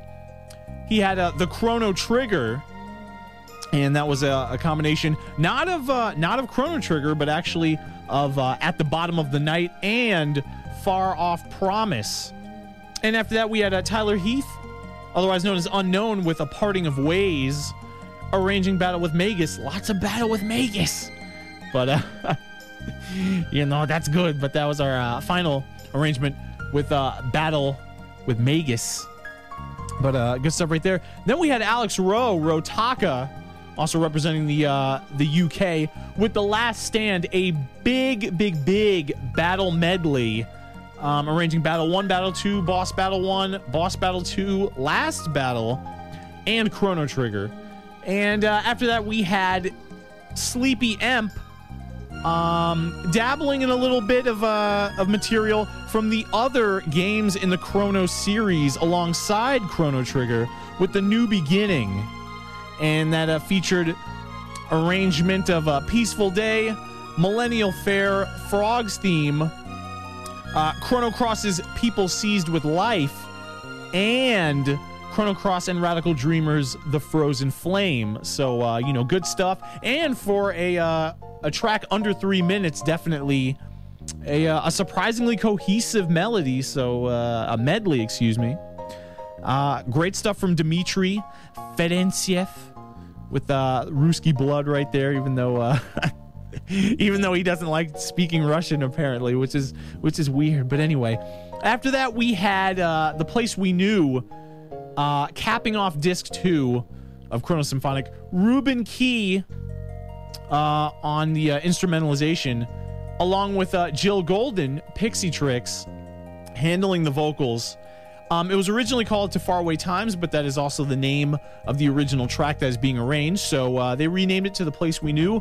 Good stuff. It is also available at Overclock Remix. Check it out, ocremix.org for all that good stuff. So yes, I'm excited. We are going to be delving into the special edition material, and along with us we have resident German, the man, Roland Lolbach, Compy Fox, the engineer, audio producer of Chrono Symphonic. Roland, what's shaking, my man? Well, actually, the sun was rising just a couple of hours ago, and now I'm enjoying the show and say good morning, Atlanta. Greetings from Germany. Nice, man. That's oops. I'm doing the show quite late. The time zone issues. I apologize. No, I know. No big of a deal. Hey, man. I'm glad, of course, that you could join us and talk a bit about the project. And of course, you're hooking me up with the exclusive material. Going for the the bonus disc, tentatively named Return Through Time, and we're going to talk about that in a little bit. Mm-hmm. But you engineered the entire album, Chrono Symphonic. It was a labor of love or stubbornness or punishment or something like that. Tell the people a little bit about how you originally got involved in the project. You mean the love and hate relationship? Okay. Yeah. Well, first I saw this project coming up over at OC Remix, and it was pretty much left alone as the project itself. Mm-hmm. Name tagged as Chrono Symphonic, and I was like, somebody does a remixing project of Chrono Trigger or what? And so I read myself into it a bit. And after a short while, and after beating Chrono Trigger, I'm pretty late at that stuff, I was like, maybe I can get into the game or into the whole thing myself. And at that time, the other remixing projects came out, like Kongi Concert and the upcoming album Dark Side of Phobos. Mm-hmm. And a couple of those projects lacked one thing, and that was the unity, meaning that the volume between the tracks differed greatly. So I offered my services over to Andrew Triplett, and I was like, okay, if you want an engineer, here I am. And it turned out that our ideas first were totally apart, and after a while we found a middle way for this whole project. Now, when you say they were apart, can you elaborate a little bit more on where the visions differed? He had the vision in his head that this whole project will be soundtrack-like, and he was like, no, this track doesn't need any engineering or this whole thing, and this way you don't need to do that much. However, I showed him that a lot of tracks had to be remixed or had to be engineered a bit more in-depth, especially the stuff from Suras. And so I convinced him after a while to look at the tracks again and find a middle way, and then go a bit more unified and whatnot. He agreed to that idea, and then he switched over to that whole thing and was like, okay, you have your points. Points are taken. Go on with it. And unfortunately, it turned out a bit longer than expected, because a couple of remixes were lost at that time, or some tracks were simply lost due to hard drive crashes or whatever. Mm-hmm. And it took. And at times you're feeling haggard about the progress of the project, but now that you have most of it behind you, especially with the brunt of it, the regular edition, now being released. Do you look back at it and enjoy the time that you put into it, or is it still headache inducing? Well, like I said, it was a love-hate relationship. I had to stop at a couple of tracks due to massive headaches, and those headaches took on for 3 to 4 days, and I couldn't work on any material at all. And yeah, those were the tracks. I say these were my hate relationship. But Right. but I also had a lot of fun, especially with mixing the track from Pixie Tricks and Ruben to Faraway Times. Mm-hmm. This was a pretty interesting thing, and it was fun messing around with the vocals, and the piano arrangement was pretty funny, and yeah, I liked it. What also was pretty funny was that I remote controlled Roy Tucker's PC and told him how to use Fruity Loops, even though I don't know how to use Fruity Loops myself. Nice, man. Yeah, it was a pretty funny moment, but you can say that there were times you simply were only cursing and swearing and didn't want to know anything about the project, but there were also times you were like, what? The whole night is pushed through again, I'm not even half as finished as I wanted to be, because you had so much fun working on the material and you totally forgot the time. So I mean, that's at least good that, you know, there's that. We're glad that there's some of that love, you know, kind of in the midst of that hate.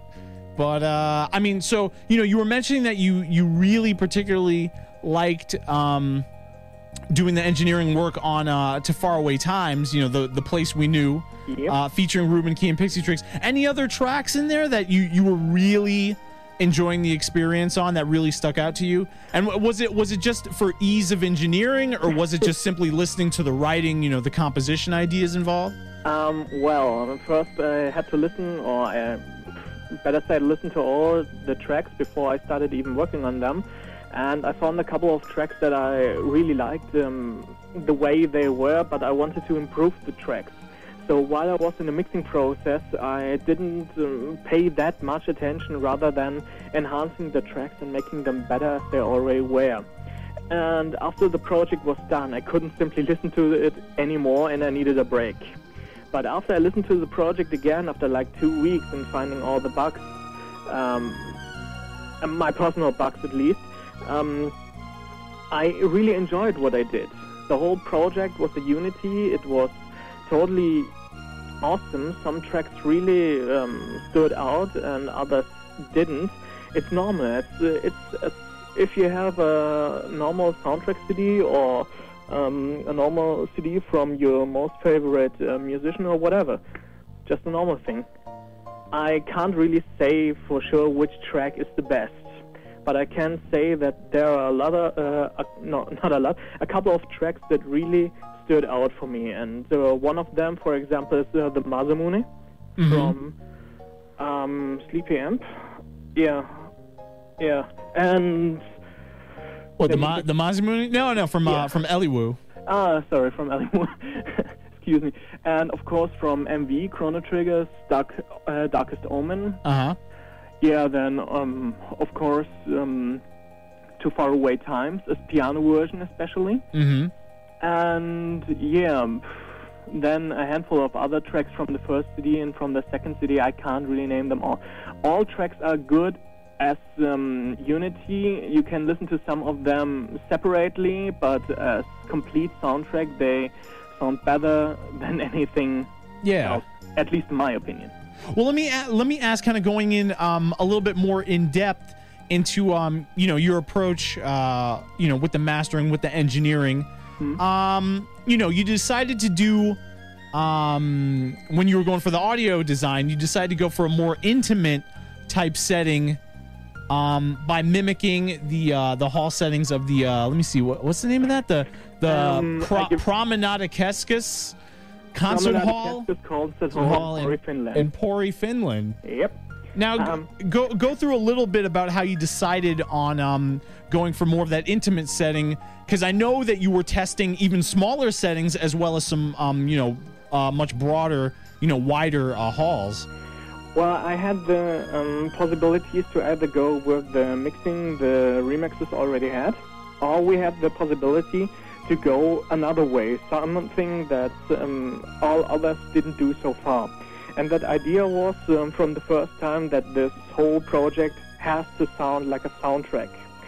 So I sat down and tried to I started to do some information collection and did some homework to think about what to do and to get into this whole topic. And I found out the best solution for this whole project would be convolution reverb. That means you have a fingerprint of a certain hall that you can layer over the recorded or the arranged, constructed, whatever material, and you can use it as reverb.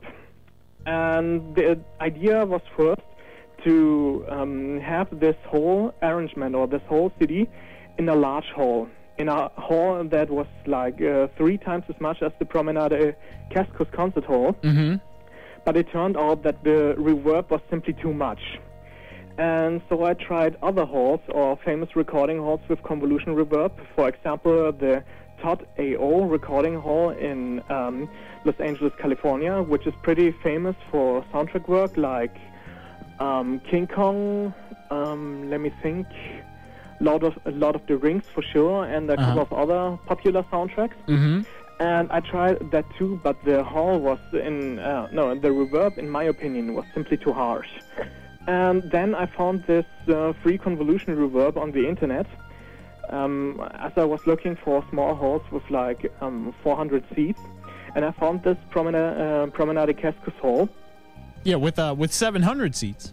With around 700 seats, and it looked big, but the sound was what I was actually looking for. It was warm. It was not too big. It simply fit. And then I used it after like 3 days of testing what convolution reverb I want to use. Mm-hmm.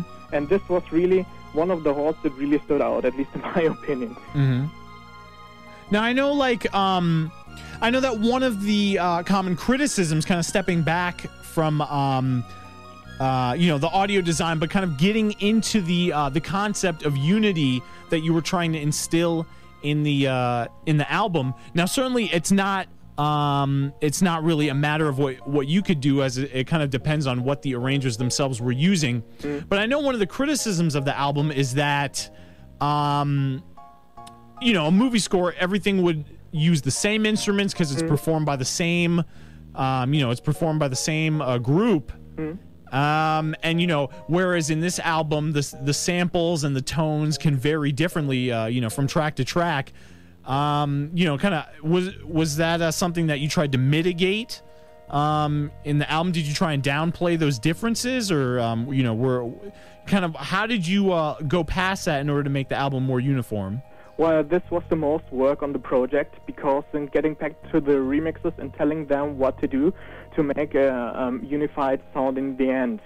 And that was going to them and saying them, okay, we want a unified orchestra or a unified project. This means you have to move around your strings, your piano, your percussions, your chromatic instruments, your woodwind instruments, so that everything looks so pretty much everyone needed a tutorial on instrumental placement. Yeah. Oh man.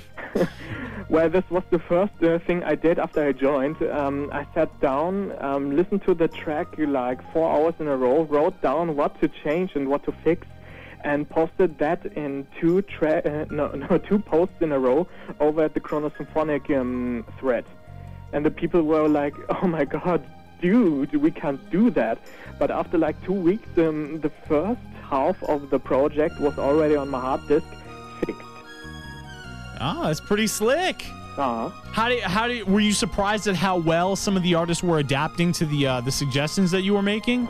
Well, yeah.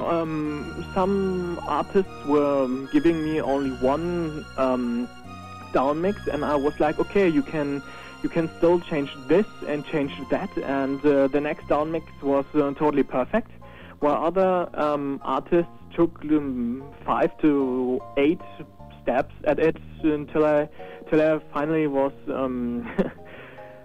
happy about the mix and could work with it. It was quite a time, but it was possible. Mm-hmm. Well, that's pretty nice. I mean, that's just surprising.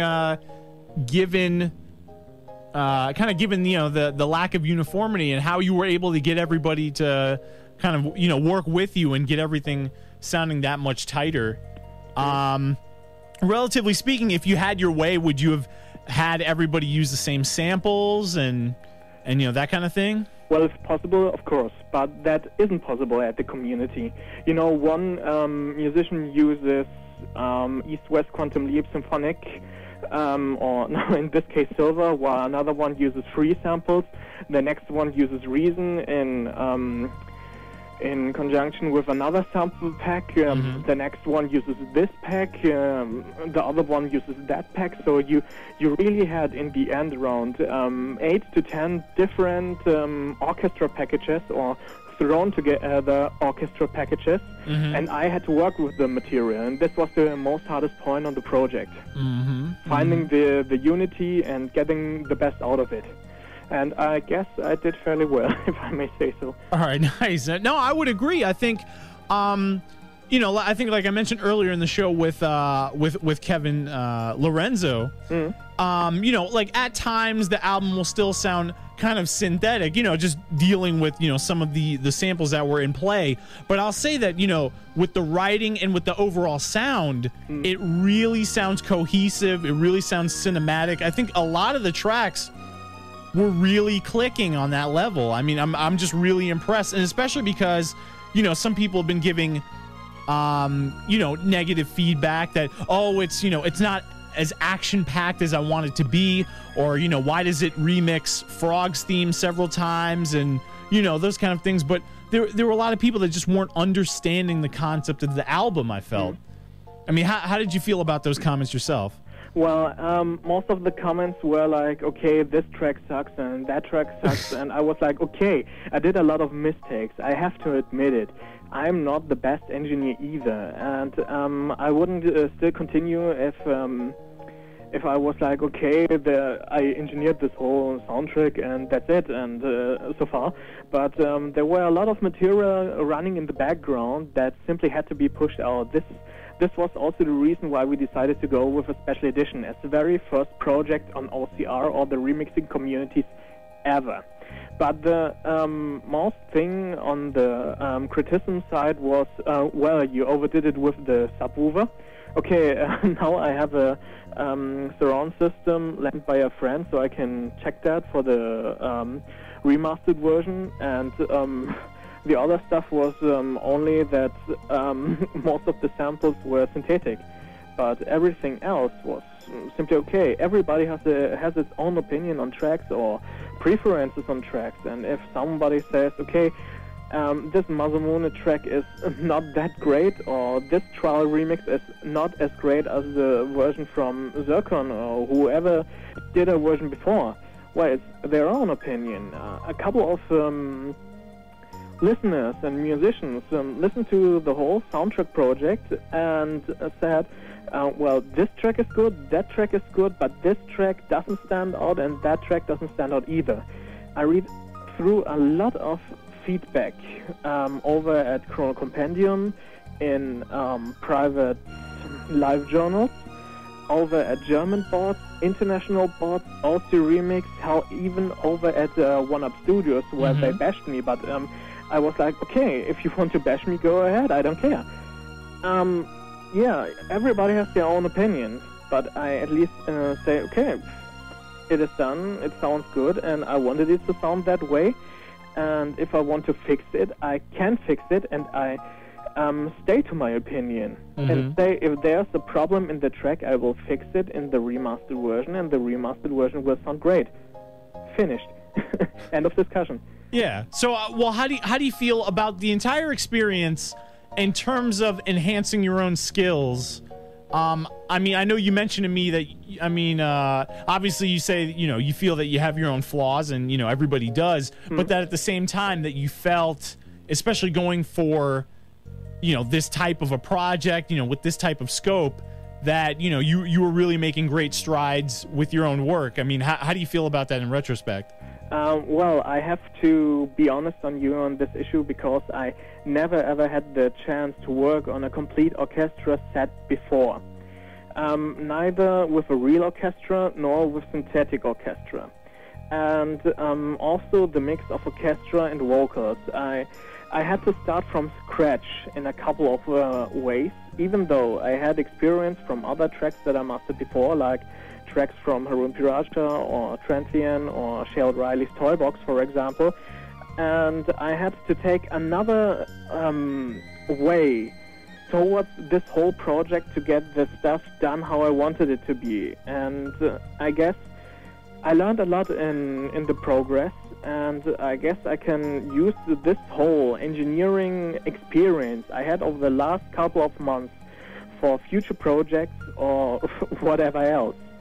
I mean, every track is different by itself. You have to listen to it carefully. You have to take different steps at it. You have to go in depth and find the flaws in a track and find a middle way to mix the track how you would think this track sounds best and how the artist thinks this track sounds best. And I guess finding the middle way in the last couple of months was a huge learning process, and I guess I really learned a lot from it and benefit from it for the future. That's for sure. All right, nice, yo. So now, you know, kind of leading into, you know, what we're really here for, these exclusive cuts now. Now, you know, you mentioned to me before, you know, not everything is finished. You mentioned it's only about 70 to 80% done, but you know, it's our special presentation feature for tonight, the special pre-release of Chrono Symphonic Special Edition, and you know, this bonus disc is tentatively titled Return Through Time. And so you know, we're gonna have several tracks. We're gonna have 7 of them. 7 from 10. Mm-hmm. Yeah, 7 out of 10 of the tracks. And you know, just tell us a little bit about, you know, what we're going to be expecting here, and you know, just also a little bit more of the ideas behind what's intended for the special release. Like how does it integrate with the regular edition? Okay, so the regular edition, like I told you, will be mixed up a bit, and the bugs I found over the time will be fixed for sure. Right. Yeah, that's true. Let's not forget to mention that the you know, the regular edition will also be refined as well, along with the release of these exclusive to the special edition tracks. Yep.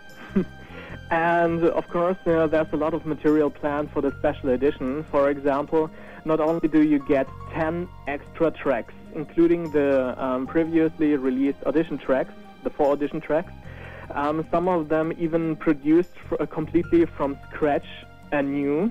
You also get a couple of extra tracks. For example, Rexy with 2 tracks. The first track is Balthasar's Opus, which is based upon the source tune The Epoch. Mm-hmm. Also, the track that will be featured tonight, Peak of Incantation, which is based upon Singing Mountain. Right. Then a track from P.L. Benjamin Zetz, The Final Battle. It was planned for the regular edition, but Benjamin couldn't finish it due to reasons I don't know. But unknown reasons. Yeah. Mysterious reasons. I guess the main reason was because his hard disk crashed. And okay. Like I said, this track was planned for the regular edition, but he finished it as soon as the regular edition was finished, and I was like, okay, no matter how far you are, withdraw that track, and I will have this track on the special edition bonus disc. So yeah, this track is previously unreleased, well, at least part of it. And of course, we have the orchestra version of Too Far Away Times. Mm-hmm. And I took a step at Chrono Symphonic 2, not that much, but I thought we need a kind of opening and a little ending for this whole thing to have a unity on its own as bonus material.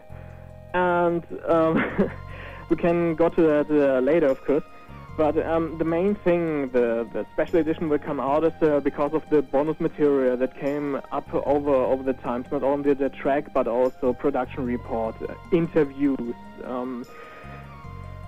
special features, whatever. I mean, extra pictures. The whole bonus material is what this project is about. And of course, the tracks itself, what was running in the background.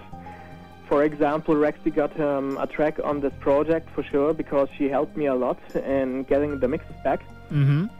And this is the reason she's starring on the project with an on track. The first idea was to have her on the CD with only one track. And if I can still remember, there was Singing Mountain, because I asked her, okay, listen up, Beth, we need a track.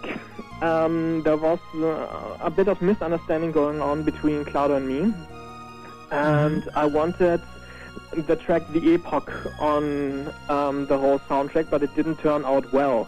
And he withdrew the track again and wrote another one, completely new. I guess it was the second track that was featured from him on CD. Give me a second. That was... yeah, The Third Guru. Uh-huh. It was first planned as remix of The Epoch with a couple of other stuff.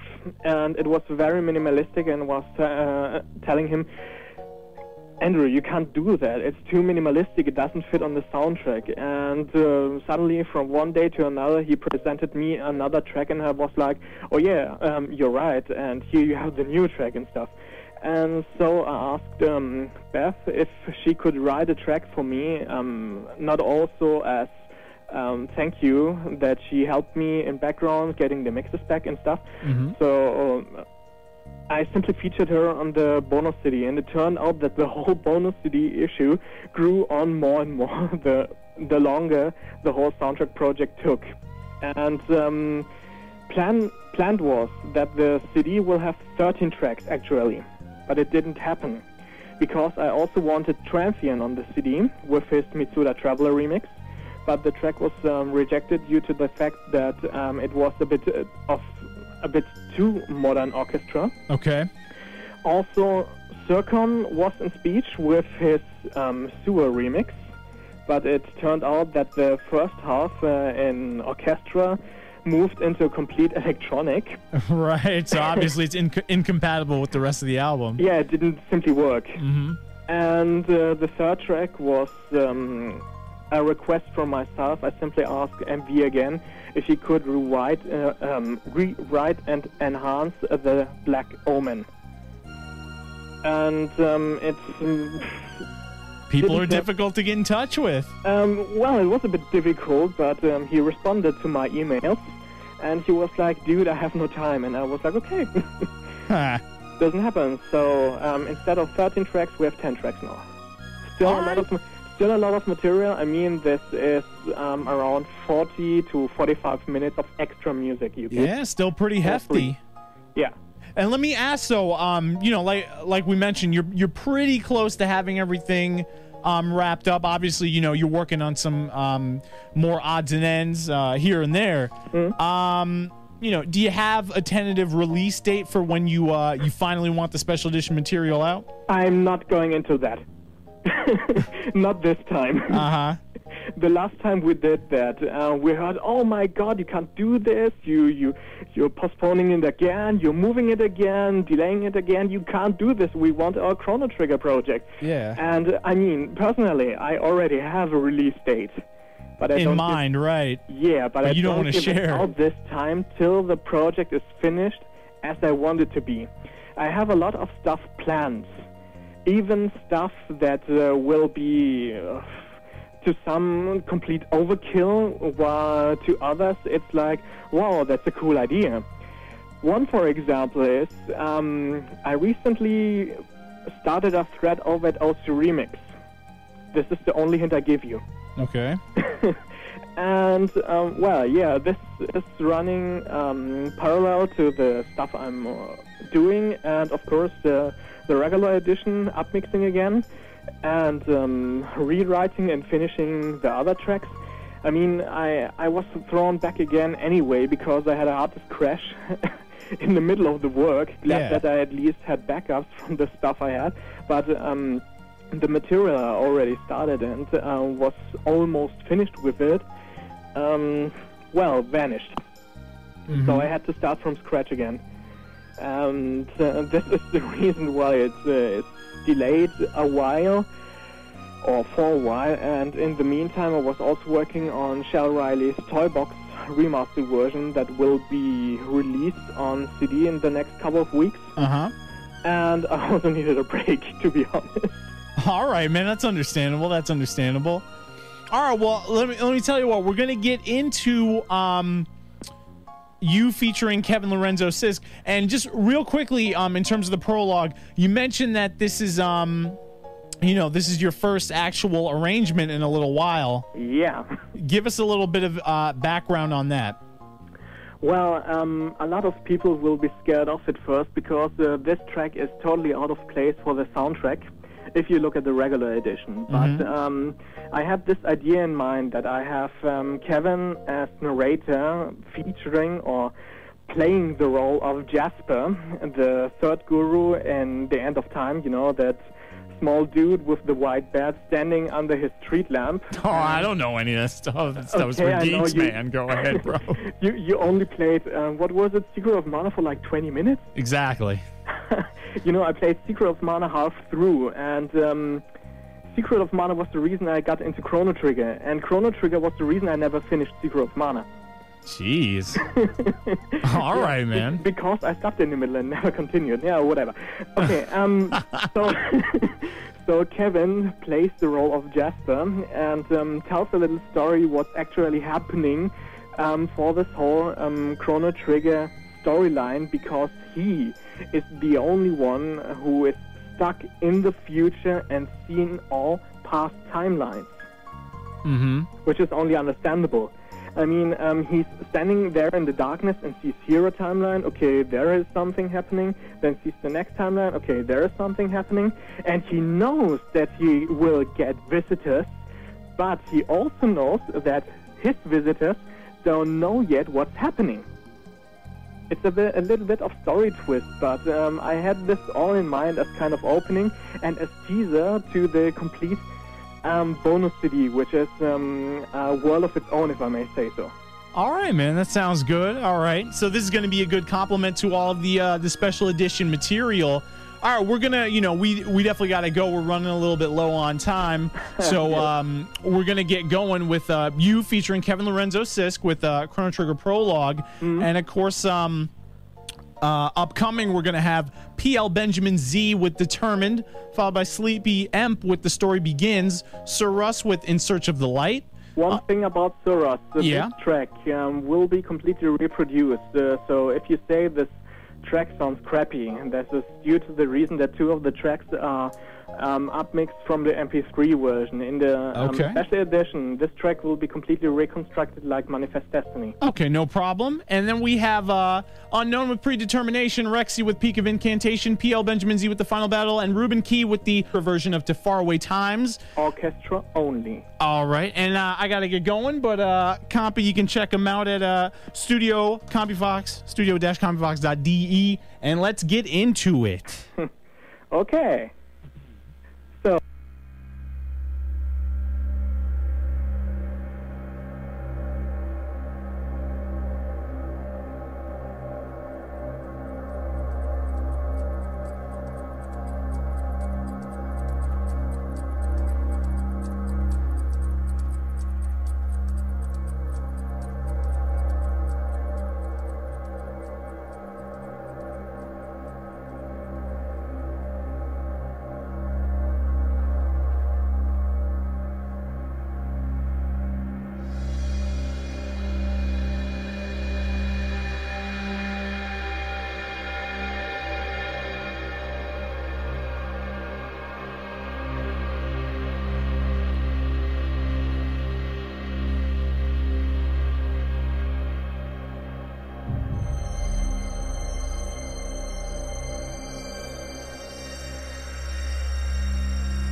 The flow of time, always moving, never fading away.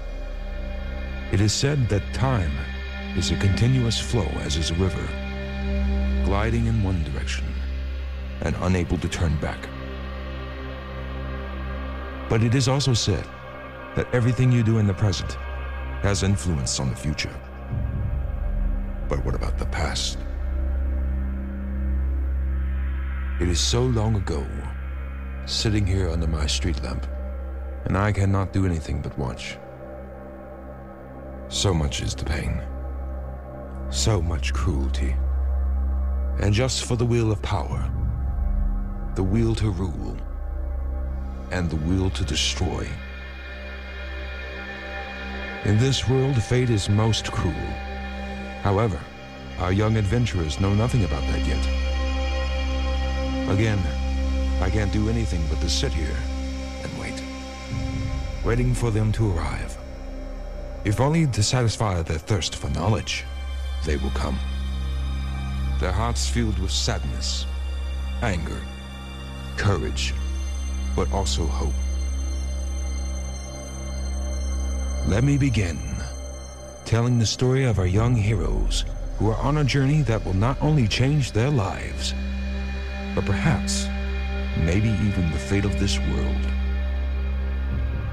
It's the beginning of a new and excitingly different story. These are the chronicles of time and space adventures, Chrono Trigger.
back with you to close out VG Frequency here on Emory University Student Radio, Atlanta, Georgia, WMRE.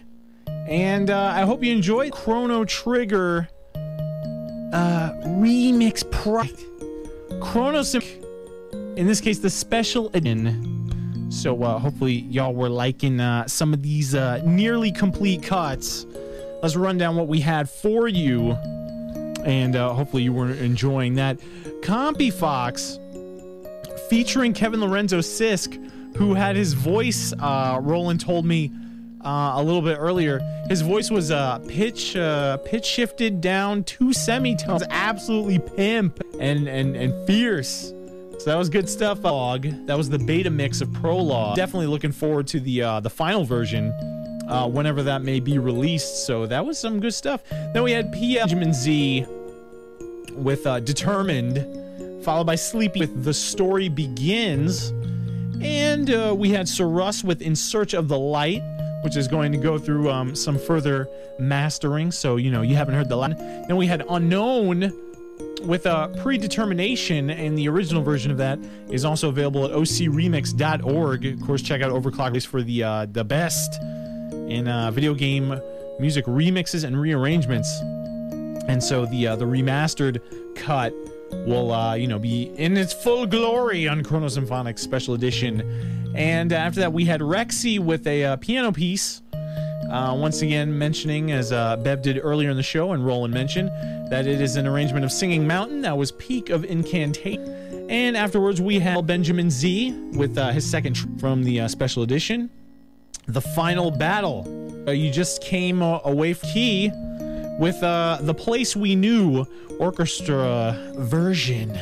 So, you know, minus the pixie tricks and, you know, put in some orchestration where the vocal parts are, you know, just as good, you know, very, very nice. Of course, you know, people like the ladies, so I'm not going to hate on Jill.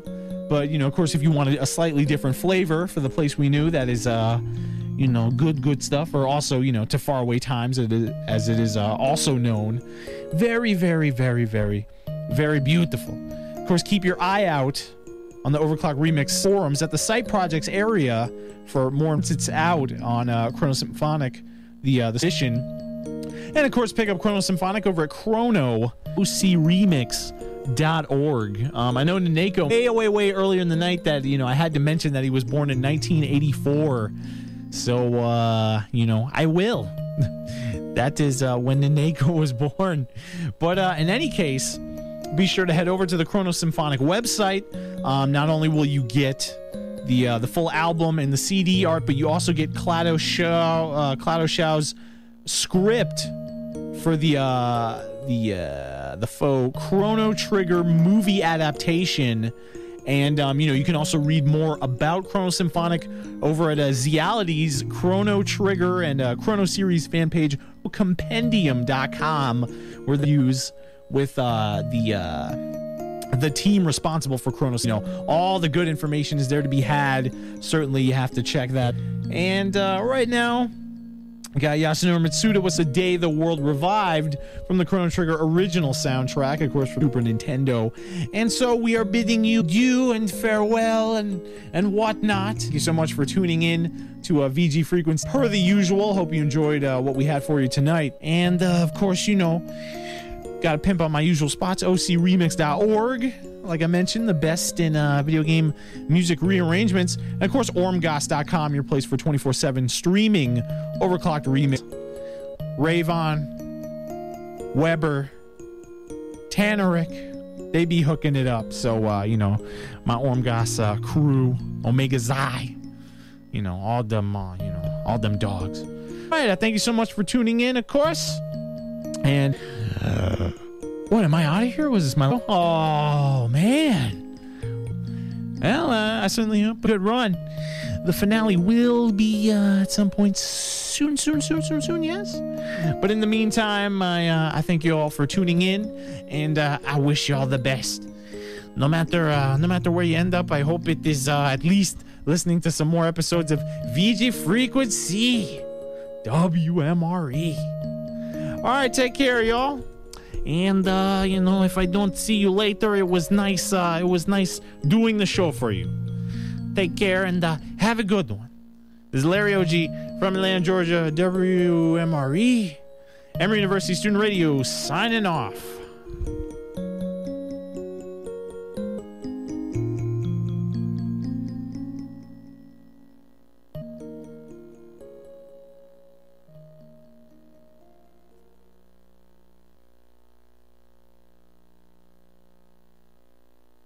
Oh, man. Finally got that one done, huh? Yeah. Oh. I was getting some, let me just check the, check that waveform, edit that waveform. Yeah. Oh. Edit waveform. All right. Good. Kia. All right. Let's, look at that stuff right there. All right. Yeah, I'm going to edit some stuff real quick. But, I know, do it. I'm not sure what they're talking about. I want to hear your sexy voice. Do it up. I'm about to cry. Don't worry. We have the finale tomorrow. So, party time. The show's not over, you morons. What did Larry do at the end there? I said, dog. It's a show tomorrow, dog. Relax. Roland wanted me to play some more stuff. Let's see what I can do for the peoples. And, okay. I still don't get that, though. What did Larry do at the end there? What was I supposed to have done? Trentian Mitsuda Traveler after show. And, any bad tuna. Terminator. I'm not going to play Terminator. Sorry. But, okay, let's see, Mitsuda Traveler, and we can do Chrono Trigger, The Frontier, and Bad Tuna. Millennial Fair Bad Tuna. Larry Oji with finale. No. Yeah, this is my finale, Bad Tuna. Larry, you took a shit on camera. What's wrong with you? I did no such thing, guys. Why are you going to try and get me fired when I'm on the way out? Anyway, let's give you some stuff for the peeps. Sure. Let's go for, Trentian with Mitsuda Traveler, followed by Jared Hudson with The Frontier. And then we will have DJ Frog. And Chris will be hitting you with the Bad Tuna. So, hey, we have a caller on. What's that? WMR, what the hell do you want? Yes. Well, can people put in requests for songs? Yes. What do you do? I don't watch this in the nighttime. What do I? Yeah. I do. What do I do? You just sit there and smile? I do. It's good. I get paid for it too. It's. So you really don't play music or anything? No, I just Oh wow, that's kind of serious. Let's see. Well, I play video game music. You play video game music? Video game music. Do you have like the original Mario song? Sure. I mean, I can like when he's in the castle. You know what songs I am. Well, all right. Let's look for it. Do you want the main theme or what? I want both. Mix it up. You want both of them? A little medley going on. Both mix it up, medley go on. I like this echo in here. It's out in the streets. Oh yeah, true. Yeah, you probably hear me on the TV or something like that. Well, that's good. All right, we will pull up something for you. Any other particular requests? I mean, I wanted to hear some Mortal Kombat. Mortal Kombat? Mm-hmm. Oh. I'm thinking about old school. You ain't ready. Let me see here. All right, let's check it out. All right, well, I'll tell you what. I'll do a little bit of the Mario World overworld music, then the castle, and then I'll play. The hell is that Mortal Kombat thing? Somewhere, Mortal Kombat. Awesome, you yeah, that's good. All right, well, requests. I'll get right to them. Thank you. You have a good night. All right, you too. All right, bye. All right, bye. So. Mario swinging porno mix, do it Well, what if they're not familiar with Mario 3? Okay, we can do that. We're gonna give them what they want. Let me see here. All right, let me get that Mortal. Let me get that Mortal Kombat though. What the hell is up with that? Shoot. I know I got it somewhere. Yep, here we go. All right. All right. Anyway, so let's see what I can do for these people.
I think it should be a wing.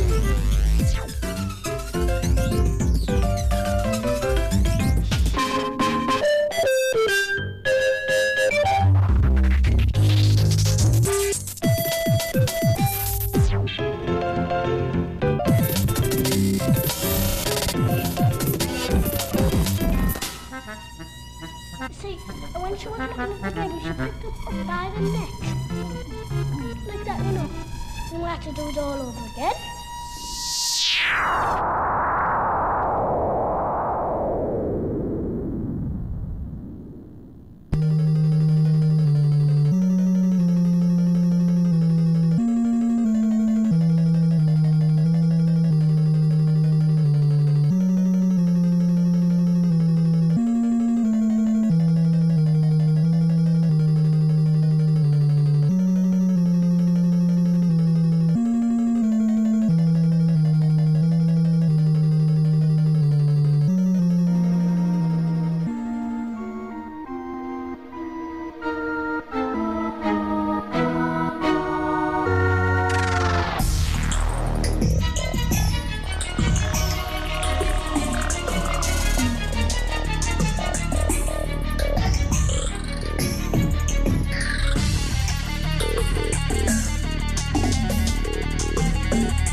Yeah. So, yeah, hello. I don't know what the deal is, but anyway, yeah, chilling. Played some stuff so wrong. What the hell? Okay. Good stuff. Oh, his computer broke. Oh, that's a shame. Anyway, yeah, so in the stuff right there, what, Koji Kondo with the Overworld BGM from Super Mario Brothers, official original soundtrack.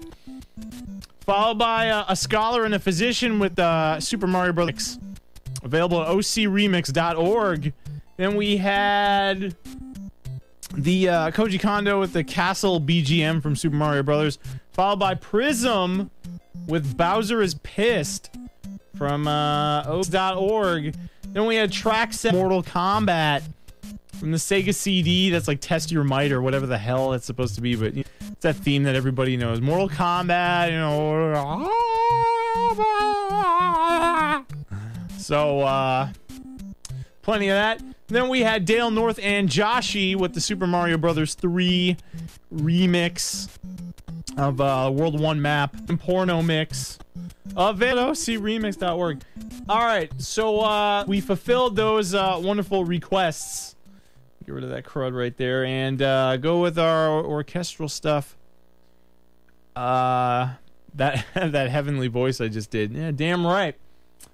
Alright there. Now we're going to Trentian with Mitsuda Traveler, Jared Hudson with The Frontier, and DJ Frog with Bad Tuna. So trigger bullshit.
All right. And that was Kay Triton and Christian Picot with a Suganai remix, also featuring arranged material from Shadow Hearts, Xenosaga 1, Magic Pendule 2, and Xenogears.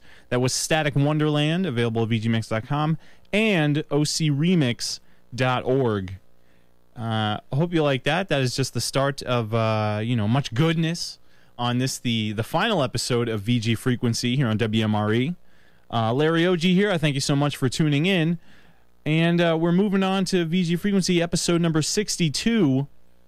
We have a collaboration from John St. John, Trenthian, and Jill Golden, Pixie Tricks. From the Thematic Original Music Competition 2.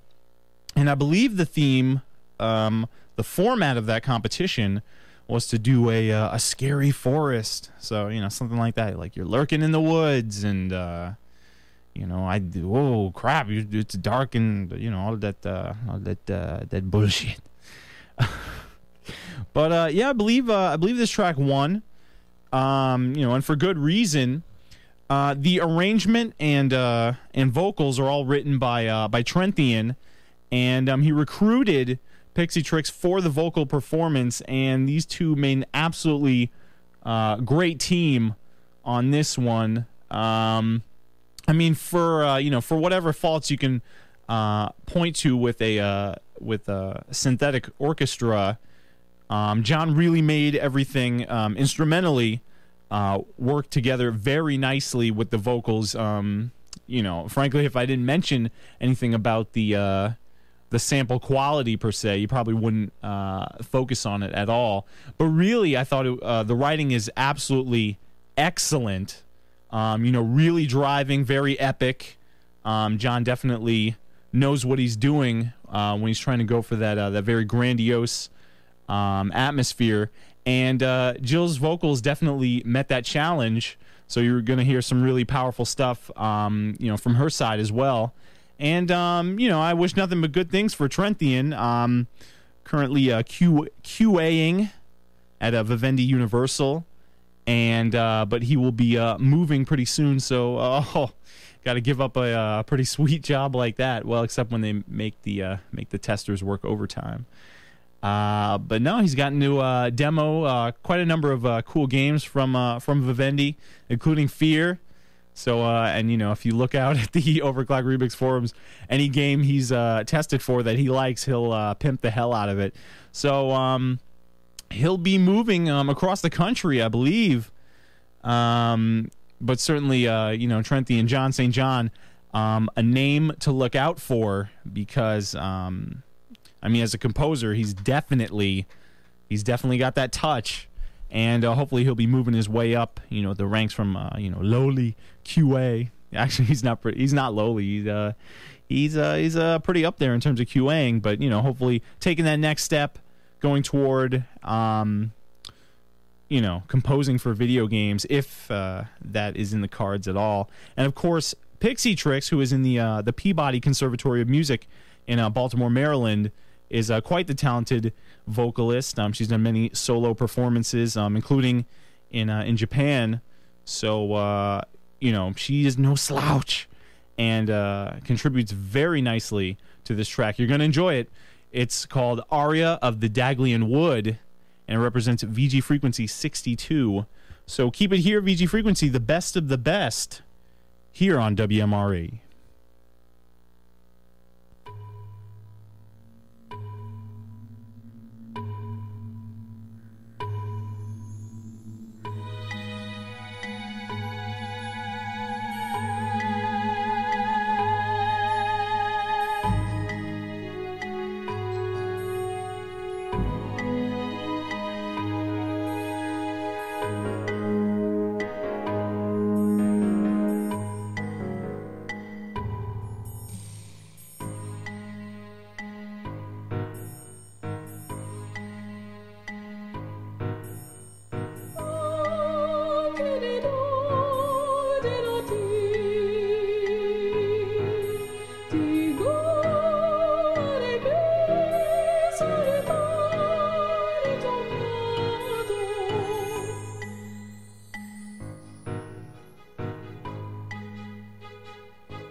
And that was Trenthian and Pixie Tricks with the winning track from the thematic original music competition 2, Aria of the Daglian Wood, representing VG Frequency episode 62.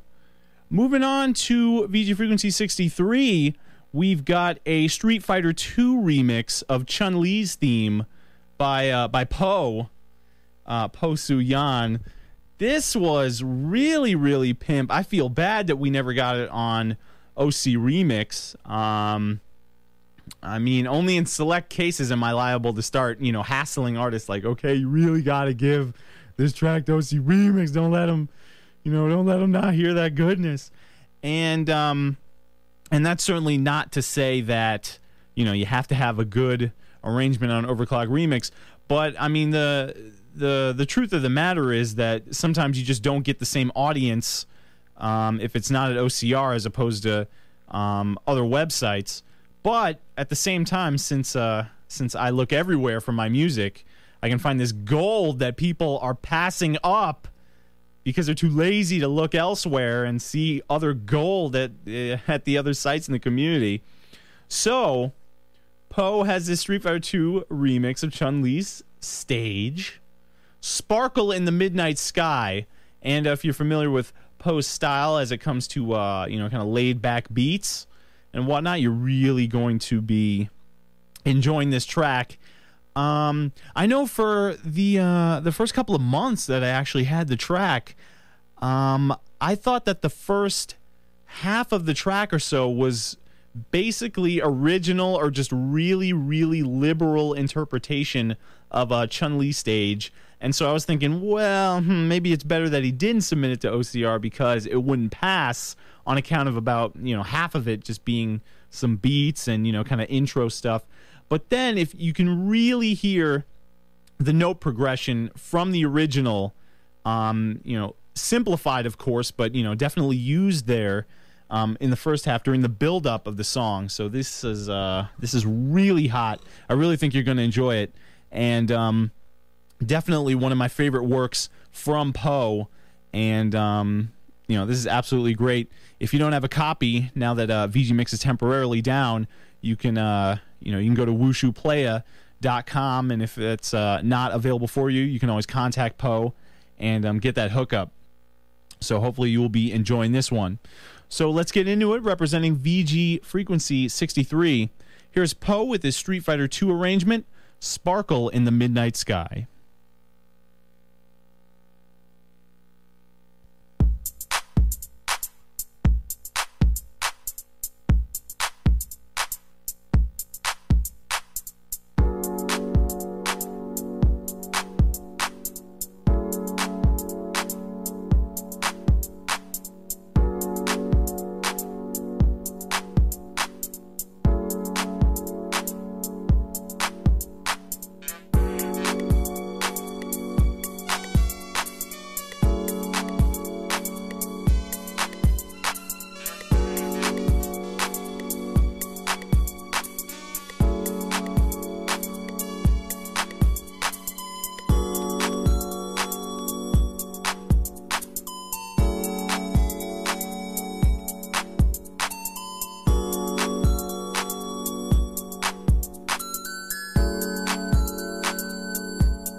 All right, representing VG Frequency number 63, that was Poe with his Street Fighter II arrangement of Chun-Li stage.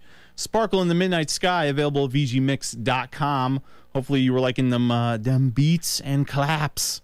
Those are all good as far as Poe's concerned, so you can always trust him to do a good job right there. So definitely enjoying that. And, of course, check out Poe, wushuplaya.com, and, find out what else he's up to.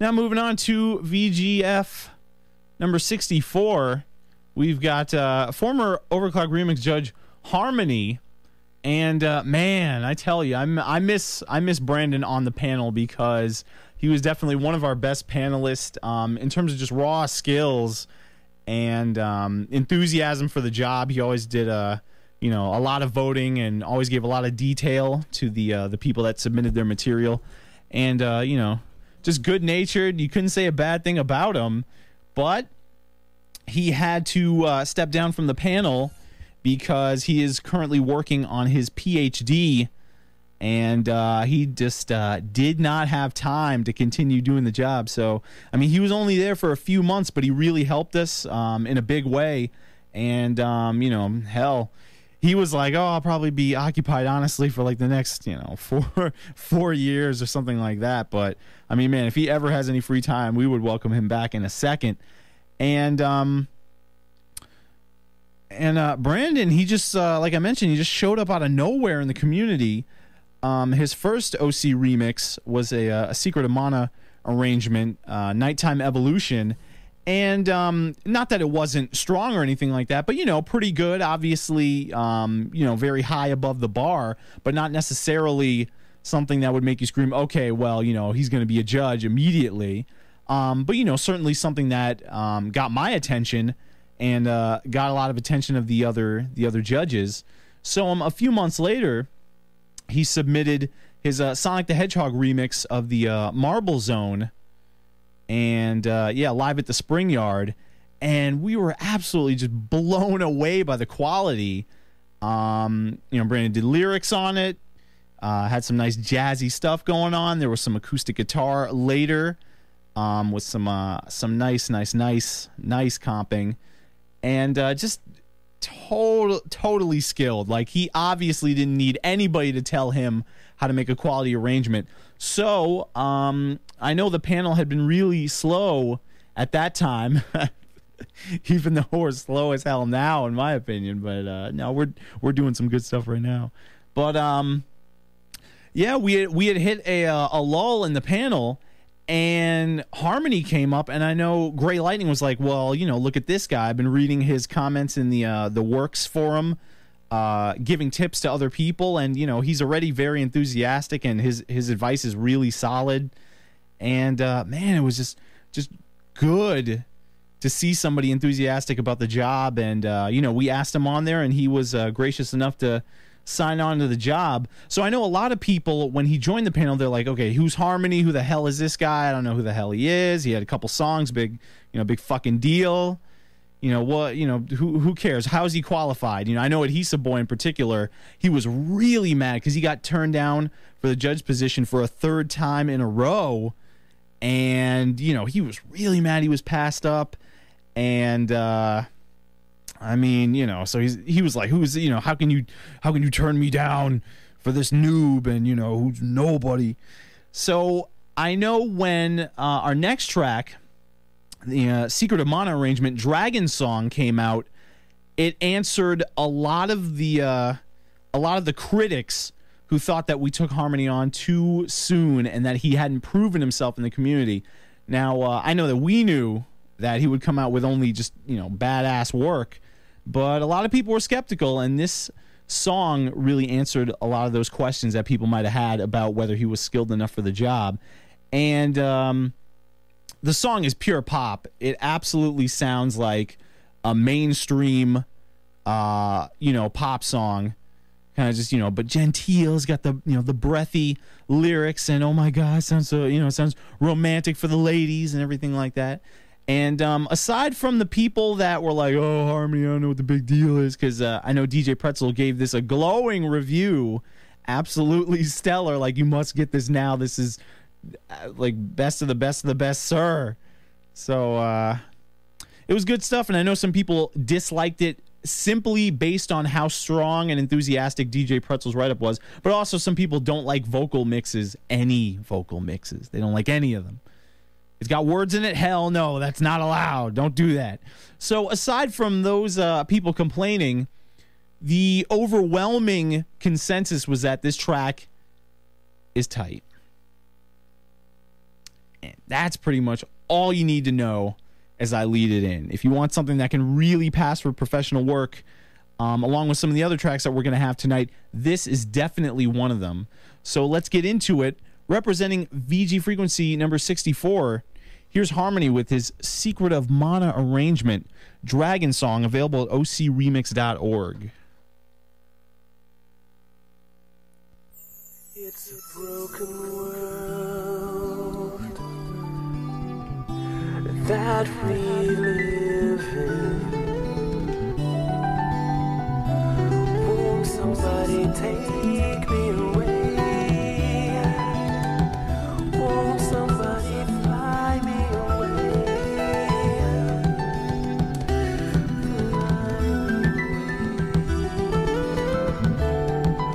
Won't my dragon fly me away? Fly me away. Fly me away.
right, now is Harmony with his Secret of Mana arrangement. Dragon Song, available at ocremix.org. And I know Rexy, who is as diligent as ever, mentioned that Live at the Spring Yard by Harmony is an arrangement of the Spring Yard Zone, obviously, from Sonic the Hedgehog. Ugh. We have the fart of the brain. They call it, colloquially, they call it the brain fart. But yeah, I mean, in terms of Harmony's material, get all of it. Get all of it. That's all I gotta say. That is some damn good stuff. Very A grade. Hopefully you were liking that, and even if you didn't, hopefully you can respect the quality, that it represents. I mean, I try and be open-minded. I try and see things, for quality, even if I don't like them. So, yeah. So, try and keep an open mind, folks, right? Come on now. So, Larry Oji here on VG Frequency, WMRE, Emory University Student Radio, Atlanta, Georgia. And we are running down the best of the best for the VG Frequency finale. So, picking a track from each episode this season, and I'm giving you some background and playing it, and hopefully you will like everything that I'm picking. But even if not, I know that at least one person, points to himself, will like everything that is on the show. So, I certainly can't be disappointed with that. Now, moving on to VG Frequency number 65, we have DJ Redlight with his Descent 2 arrangement, Revelation, available at ocremix.org. And, Ashley Carr, representing Australia, so the home of the Orchalcon and Potshot and other some such overclock remixers. So DJ Redlight, he is absolutely talented. I loved listening to a big chunk of originals that he released this past summer. It was actually music that kept me company while I was chilling at the airport. Actually in Washington D.C., Washington Dulles Airport, waiting for my connecting flight to Atlanta to complete my move back to Atlanta. So DJ Redlight, you can always you can go to djredlight.com and check out his material and get a feel for it. He's got some great stuff. You can check out stuff like Dizzy Valentine, for example. This stuff is all great. Great electronic music. And here with Revelation, you see DJR's skills with Reason. If you're familiar with the Reason, music creation program, then you'll recognize a lot of the synths, a lot of the tones there. So you may be familiar with that with Protricity's work, and because that's who primarily I think of when I think of Reason. So, good stuff here. Descent, a game that actually had two different soundtracks. There was a MIDI soundtrack and then a completely different Red Book audio soundtrack. So I believe, this is an arrangement from the MIDI soundtrack. And God knows where you're going to get it, but I managed to snag a copy of it when I was judging it. And, a lot of people, when it comes to these obscure games, they don't really seek out the originals. They don't really care. They're just kind of judging it on whether it's good music. That's how the listeners tend to do when they don't recognize the game that's being arranged. But I'll tell you that, comparing it myself when I voted on it, there are, it's relatively conservative, but there's so many small details and nuances that Ash threw into this arrangement. So, if you ever track down that MIDI, you can look for it. It is out there. It is readily available somewhere. Maybe Mursoft.com or something like that.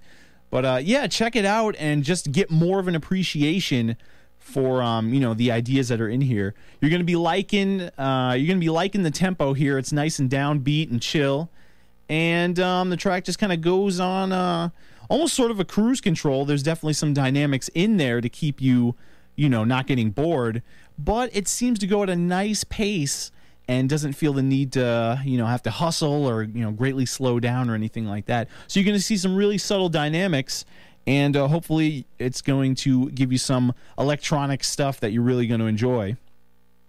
So, we're going to get going on that. DJ Redlight with his Descent 2 arrangement, Revelation. But, stay tuned on VG Frequency. We got some other great stuff coming up from Ubik, Gamebox, Blind, Compromise, and DJ Epoch from the Chrono Trigger Mixtape, Volume 1, Visa Roster, and Ilpo. So, lots of good names coming up. Definitely a diverse selection of tracks is going to be headed your way.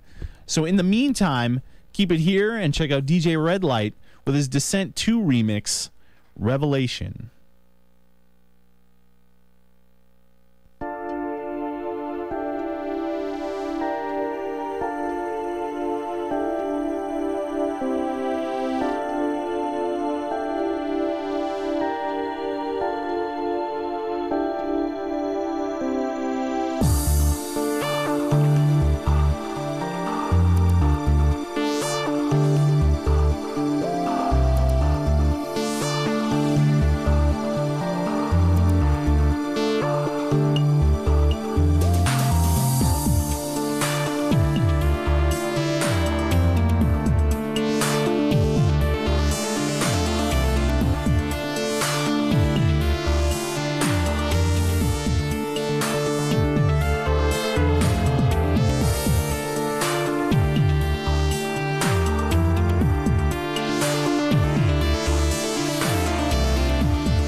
And representing VG Frequency 65, that was DJ Redlight with his Descent 2 remix, Revelation, available at ocremix.org. And, of course, check out DJ Redlight over at djredlight.com. Definitely check out his originals, like I mentioned, Dizzy Valentine, Inhibition, Epiphany. Those are all very good. And he's got some more recent stuff available that, damn it, I missed it. So I'll have to check those out. I'm sure they're very good as well. So you're definitely going to have to make your way over to djredlight.com and get that hook up. Don't miss out on that.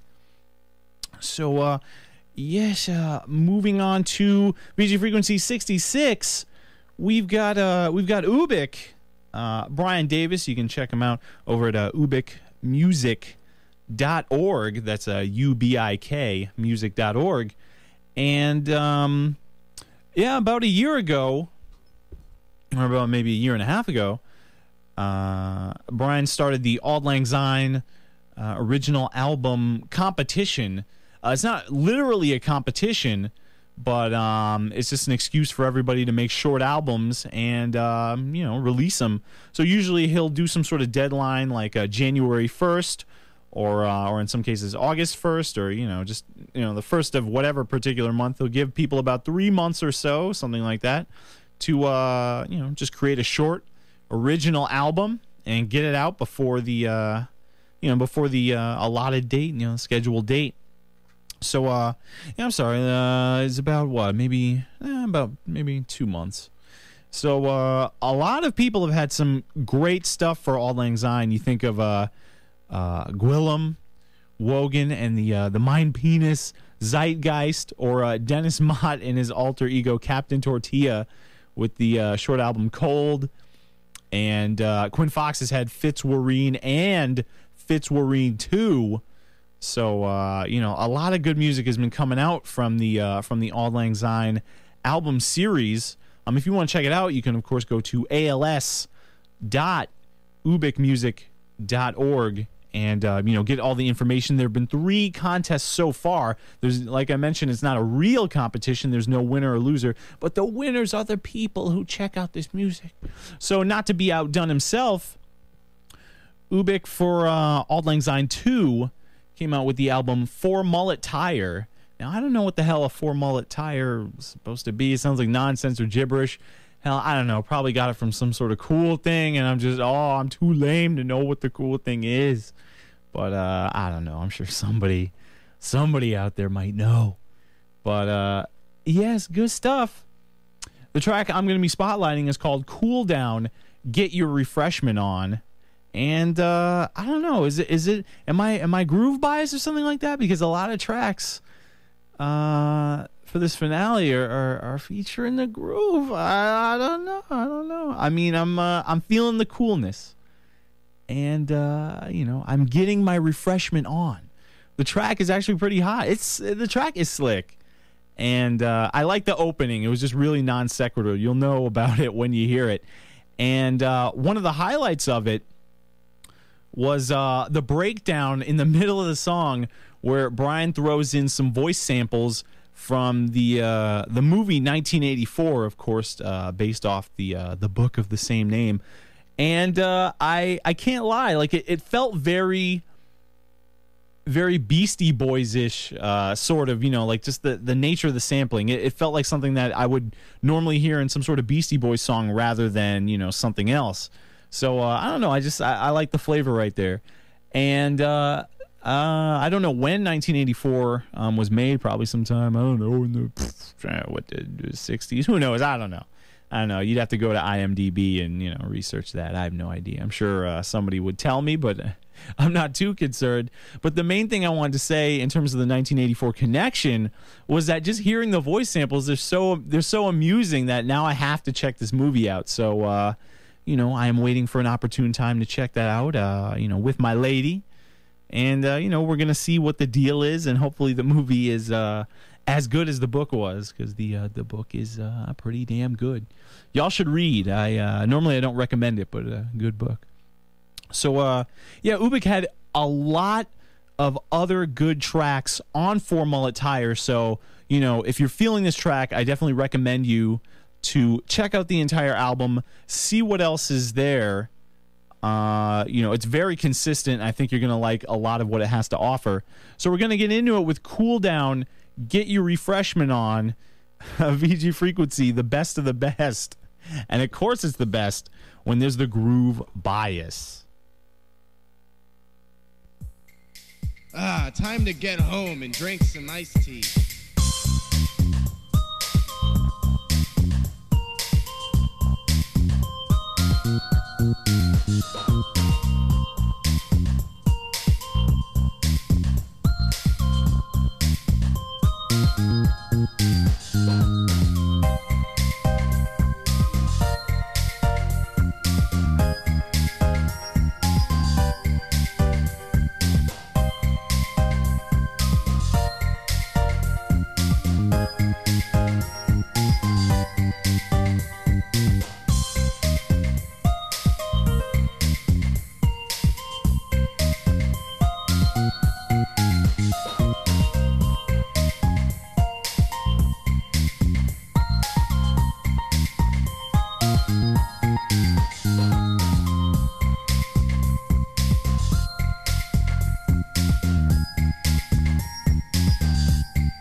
Right.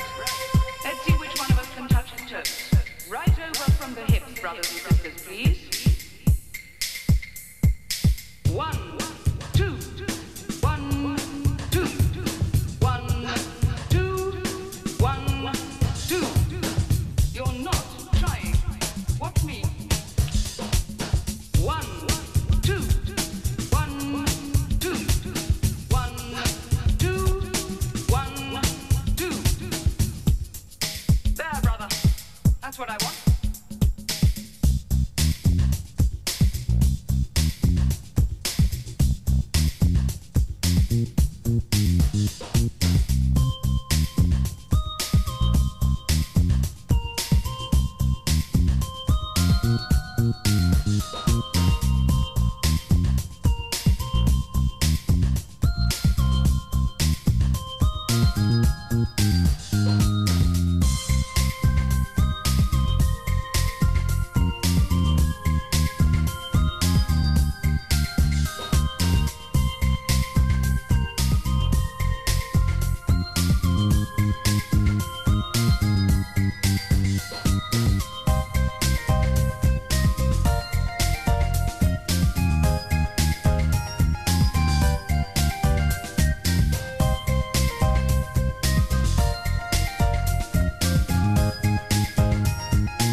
All right, short and sweet. That was Ubik with a track off of his Auld Lang Syne 2 album entry, For Mullet Tire, with a Cool Down, Get Your Refreshment On. Man, that is I like that 1984 sample. I don't know, man. It's pretty sweet. I don't know. I guess it's off some TV show, where of course the government controls everything. So this is the most sterile television that they can put on. But you're supposed to love it because you're controlled by the man. So yes, I'm very scared. No, I was feeling refreshed. Good stuff by Ubik. Once again, check him out. ubikmusic.org, UBIK music.org for what the man is up to. Doesn't come out with arrangements, hell, or even originals that often. So, if you see him come out with anything, you really should go out of your way to check it out.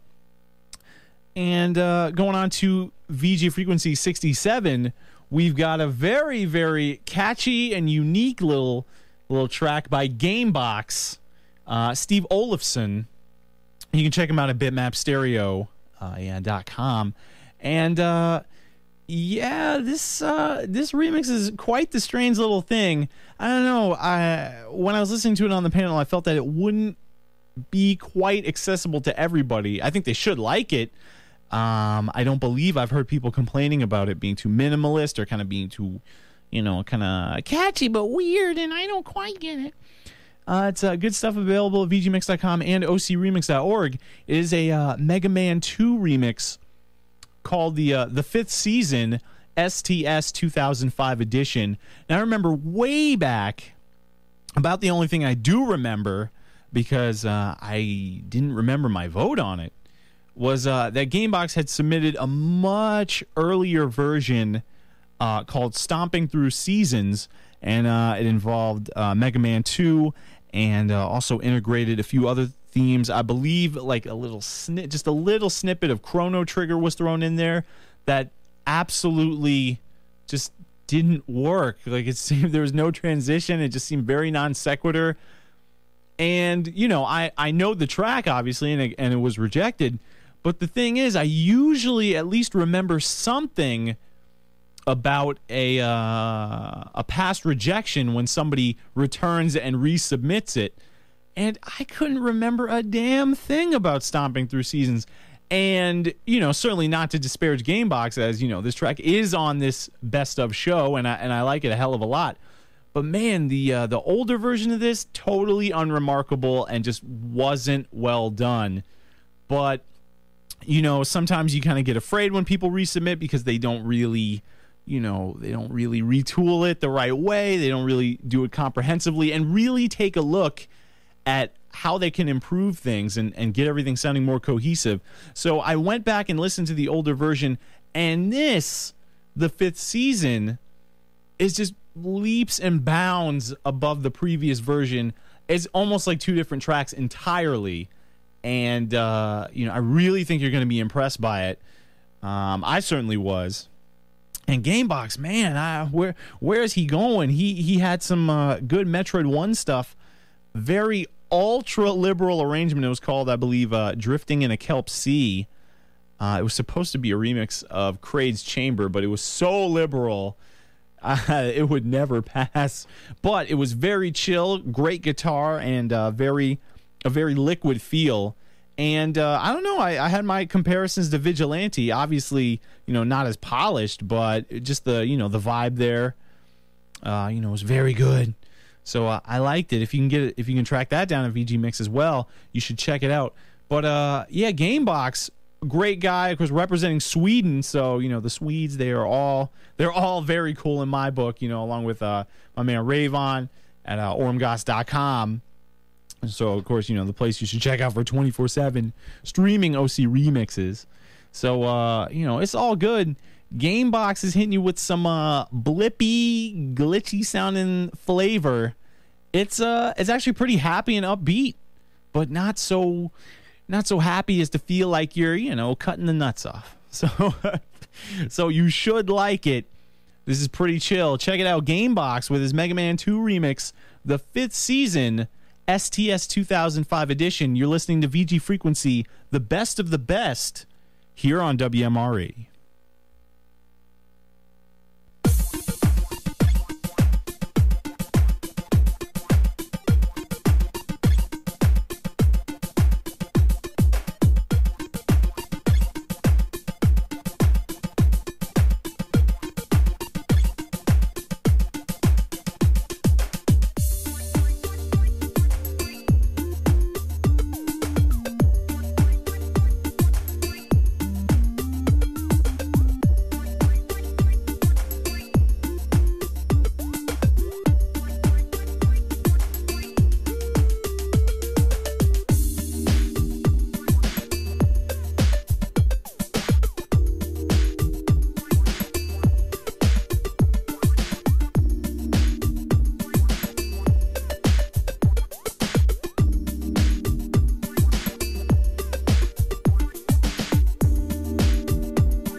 And representing VG Frequency 67, that was Gamebox with a Mega Man 2 arrangement, the 5th season STS 2005 edition, available at VGMix.com and OCRemix.org.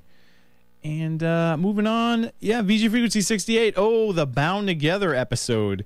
For any of you out there who aren't familiar with the Super Nintendo game Earthbound and its music project, this is a community-wide music project. It involves a lot of people, generally focused around One Up Studios, and the people who are regulars there as Joe Cam, the project organizer, JoeCam.net, knows most of those people from that area of the community. But it is really, really a great album, Bound Together, which you can check out over at earthbound.joecam.net.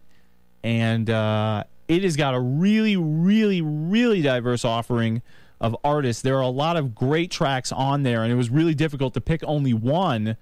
So there's good stuff from a lot of people.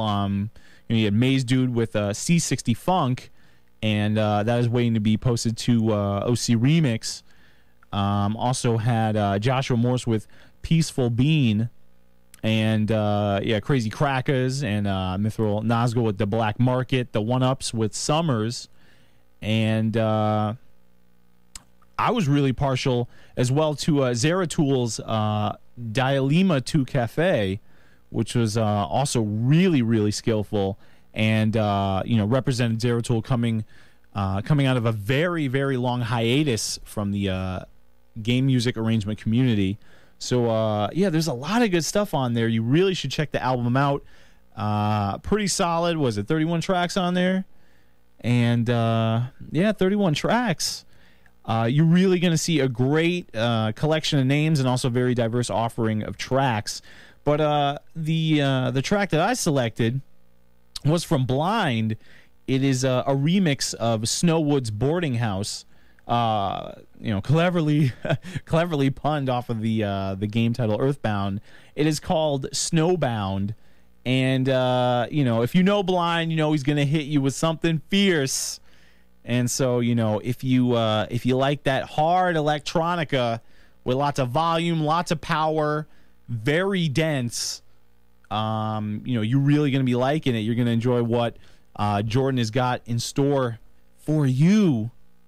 And one thing I was really impressed with, especially because Blind has more of a history of doing very skillful but nonetheless conservative arrangements of whatever he tends to mix. So, if you check out a lot of his older stuff, say at Overclock Remix, like Blue Vision, his Donkey Kong country arrangement of Aquatic Ambience, and you can check out a Star Fox remix, Space Cowboys, which is a remix of the ending theme. They're really conservative, obviously very personalized, and very expanded. Jordan is great at creating a lot of new writing and giving an edge to tracks that otherwise don't have it, a really hard edge. So the one thing I was particularly impressed with Snowbound that really pushed it over the top for me and made me appreciate it on another level was that Jordan really upped the ante on this one on the arrangement side. He really took a lot more liberty with the source material, not simply in just changing the genre, but changing the melodies, just fashioning some new ideas, and not really going the straightforward route as you can be used to hearing of his material. So this one, I think, is really a great achievement in terms of the arrangement as well. So if you're looking for something that is really creative, of course, on the writing, but also hits you with that blind power, this is the one that you have to go to and check out. So Jordan, he's doing nothing but great stuff in the community, and a lot of fans in the community really would like to see him in particular make it in mainstream music and get paid for what he does and really make some serious bank off it, because Blind is really dedicated to his craft. Does a great job collaborating with his friend and musical partner Randy Oxley, otherwise known as Lefo.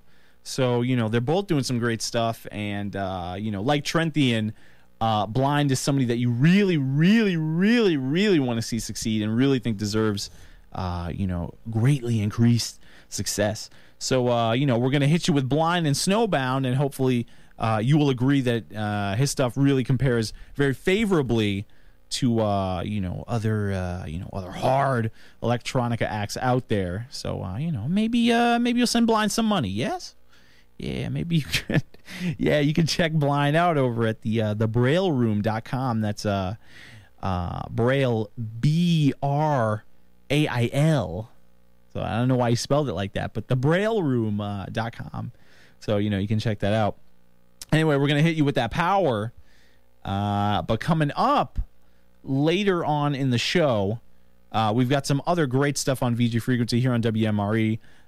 With our finale episode, The Best of the Best, we're going to have Compromise and DJ Epoch from the Chrono Trigger mixtape featuring Kanye West, Talib Kweli, and Common. So, we're going to get them high, so don't go anywhere for that. We got Visa Roster, Ilpo, Durangan, Maze Dude, and One featuring Chlorophyll. They are all coming up, and hopefully they will all, I would say something like tickle your fancy, but that sounds really emasculating and not manly. I mean, I would say something like kick your ass, but that sounds really corny and derivative. So I don't know how to sell it. Damn. Oh, that's bad, Larry. You got to know how to sell it. You got to know how to sell the music. Now, this is especially with Blind here, this is pretty tight. You're not going to be disappointed. And, if you like that volume, you like that electronic stuff, it's already loud, but you can turn it up even louder. All right, here's Blind with Snowbound here on VG Frequency, the best of the best, WMRE.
I know they joked at the end of the album like they were going to do Kirby Superstar or something like that, like a volume 2. So, Kirby Superstar mixtape. But I've been told that was just a joke and that they're not going to do it. Man, I feel bad, yo. Because I want them to do it. Because the results were good. So anyway. But, and I would say I'll leave it up to you. But again, those rap haters, that rap bias. So, this is good. Because I said so. So let's go on with it. Compromised and DJ Epoch featuring Kanye West, Talib Kweli, and Common. Here's Get 'Em High from the Chrono Trigger mixtape, Volume 1. Oh yeah, let's keep it dashing. Hold that A button down, son. Oh, you running out of energy? Oh, you ain't keeping them high like Kanye West, nigga. Yeah, maggots. Yeah, he be fucking your mom and shit. You didn't even see that shit coming. DJ Epoch, EPOCH, ChronoTrigger.com. I mean ChronoTriggerMixtape.com. Yeah, you didn't even hear that first part, dick. Never tell you to put down your hand. Keep 'em high. And if you're losing your high, then smoke again. Keep 'em high. Nah, my flow is in the pocket like Wallace. I got the bounce like hydraulics. I can't call it, I got the swirl like alcohol. Late my freshman year, I was going through hella problems till I bit up the nerve to drop my ass about a call. My teacher said I was a loser. I told her, why don't you kill me? I give a fuck if you feel me, I'm gonna follow my heart. And if you follow the charts or the plaques or the stacks, you ain't gotta guess who's back. You see, I'm so shy that you thought I was bashful, but this bastard flow will bash your skull. And I will cut your girl like past the troll. And I don't usually smoke but pass the dro. And I won't give you that money that you asking for. Why you think me and Dane cool? We assholes. That's why we hear your music getting fast forward. Cause we don't wanna hear that weak shit no more. Throw your motherfucking hand. Get 'em high. All the girls pass the weed to your motherfucking man. Get 'em high. Now I ain't never tell you to put down your hand. Keep 'em high. And if you're losing your high, then smoke again. Keep 'em high. Now, who the hell is this? Emailing me at 11:26, telling me that she's 3626 plus double D. You know girls on Black Planet B when they get bubbly at NYU, but she hail from Kansas. Right now she just lamping, chilling on campus. Sent me a picture with a feeling on Candace, who said her favorite rapper was the late great Francis. WHIT, it's getting late, mommy. Your screensaver say tweet, so you got to call me and bring a friend for my friend. His name Kweli. You mean Talib, lyrics stick to your rib. I mean, that's my favorite CD that I play in my crib. I mean, you don't really know him. Why is you lying? Yo, Quash, she don't believe me. Please pick up the line. She gon' think that I'm lying. Just spit a couple of lines, then maybe I'll be able to give a dick all the time and get a high. Yeah. I can't believe this nigga use my name for picking up dimes. But never mind, I need some tracks, you trying to pull tracks out. And my rhymes are finna blow, you trying to blow backs out. Well, okay, you twisted my arm, I'll assist with the charm. Hey, yo, ain't you meet that chick at that conference with your mom? Or something the ball, but she got the bougie behavior. Always got something to say, like a okay player hater. Anyways, I don't usually fuck with the internet. Or chicks with birth control, stuff to they arm like Nicorette. You really fucking that much, you're trying to get off cigarettes. If she think it's fly, she ain't met a real nigga yet. I apologize if I come off a little inconsiderate. I got the bubble cushion, the sister could get ahead of it. Get 'em high like noon or the moon or room filled with smoke. A hype filled with dope. Y'all assumed I was doomed out of tune, but I still feel the note with real nigga quotes. Real rappers is hard to find, like a remote. Control rappers out of. Used to, but still got love. That's why I abuse you who are not thugs. Rock clubs like Tiger, Woods in the hood. Should have my own reality show called Soul Survivor. I stole on lava, niggas and you. You's a bitch, I got ones that are thicker than you. How could I ever let your words affect me? They say hip hop is dead, I'm here to resurrect me. Mars is too sexy to even make songs like these. That's why the raw don't know your name. Like Alicia Keys, too many featured MCs and producers is popular. 12,000 spins, nobody got the cop in a album. How come you the hot garbage job? The years clear, your image is souped up. Label got you souped up, telling you sick when you a dick with a loose nut. Video hard to watch like Medusa. Even your club record need a booster. Timped up with a pimp cup, illiterate nigga. Read the info, red across your head, I'm bred king like Simba. Bolted in Denver, I ain't a mad rapper, just an MC with a temper. You dancing for money like honey, I did this my way. So when the industry crashed, I survived like Kanye. Spitting through wires and fires, MCs retiring. Got your hands up, get the motherfuckers higher than. Throw your motherfucking hands. Get 'em high, yeah. the girls pass the weed to your motherfucking man. Get 'em high. Now I ain't never tell you to put down your hands. Keep 'em high, keep 'em high, keep 'em high.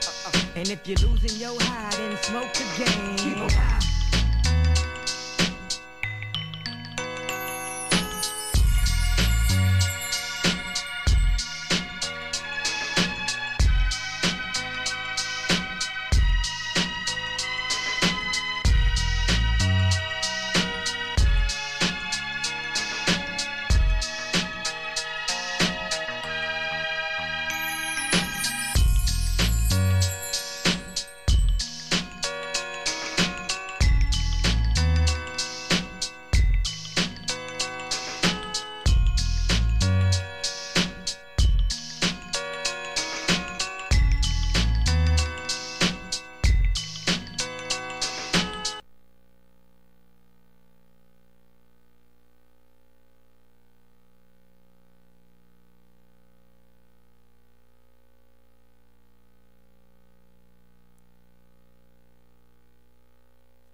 What does Suzumi Bachi say? Oh my god, my ear just exploded. Like what? I don't even know what he's talking about. So I hope Compromise and DJ Epoch didn't break his ear, because how could that happen with that smoothness?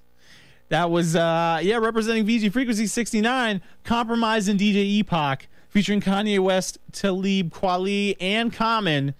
Get 'em high off the Chrono Trigger Mixtape Volume 1. Once again, check it out, chronotriggermixtape.com. I said chronotriggermixtape.com, as DJ Epoch would say. Who is the mysterious DJ Epoch? They will not reveal his identity. I don't know who he is, man. I need to know who that guy is. He lives in California. That's all I know. I just want to shake his hand and be like, DJ Epoch, E-P-O-C-H. You're the man. You know, you make life worth living, but alas, he doesn't want to take the glory. I don't know, man. I mean, you might want to do like MF Doom and everything and get the underground glory and get some sort of money off it. But anyway, all right. Moving on to VG Frequency 70. We got some stuff from Visa Roster. Check them out. Livet, livet.se/Visa to check out the band. They are a Swedish a cappella group. They're most popular in the Commodore 64 remixing scene, of course, at remix.kwed.org, Kwed, K-W-E-D, remix.kwed.org. And they are, I believe, a quintet. And this is off their second arrangement album called Ready Vocally 2, which is available at their website. It is a track that is simply named after the game. It is Subtune 1 of Caverns of Kafka. It's a really quick, brief a cappella mix. I loved it. Larsek, who actually took part in the album, did one of the tracks, I believe Rambo, where there's actually some music involved, because it's not purely an a cappella album, unlike their first arrangement album. But Larsek gave me the exclusive hookup, and the album actually came out on the day of Press Play on Tape's Copenhagen Retro Concert. So, it was a big, fanfare and foofara on all of that. So, and it was well worth it. It's a beautiful album. And even though this track is brief, I just couldn't get over how wonderful the performances are. I mean, it's just pretty damn cool.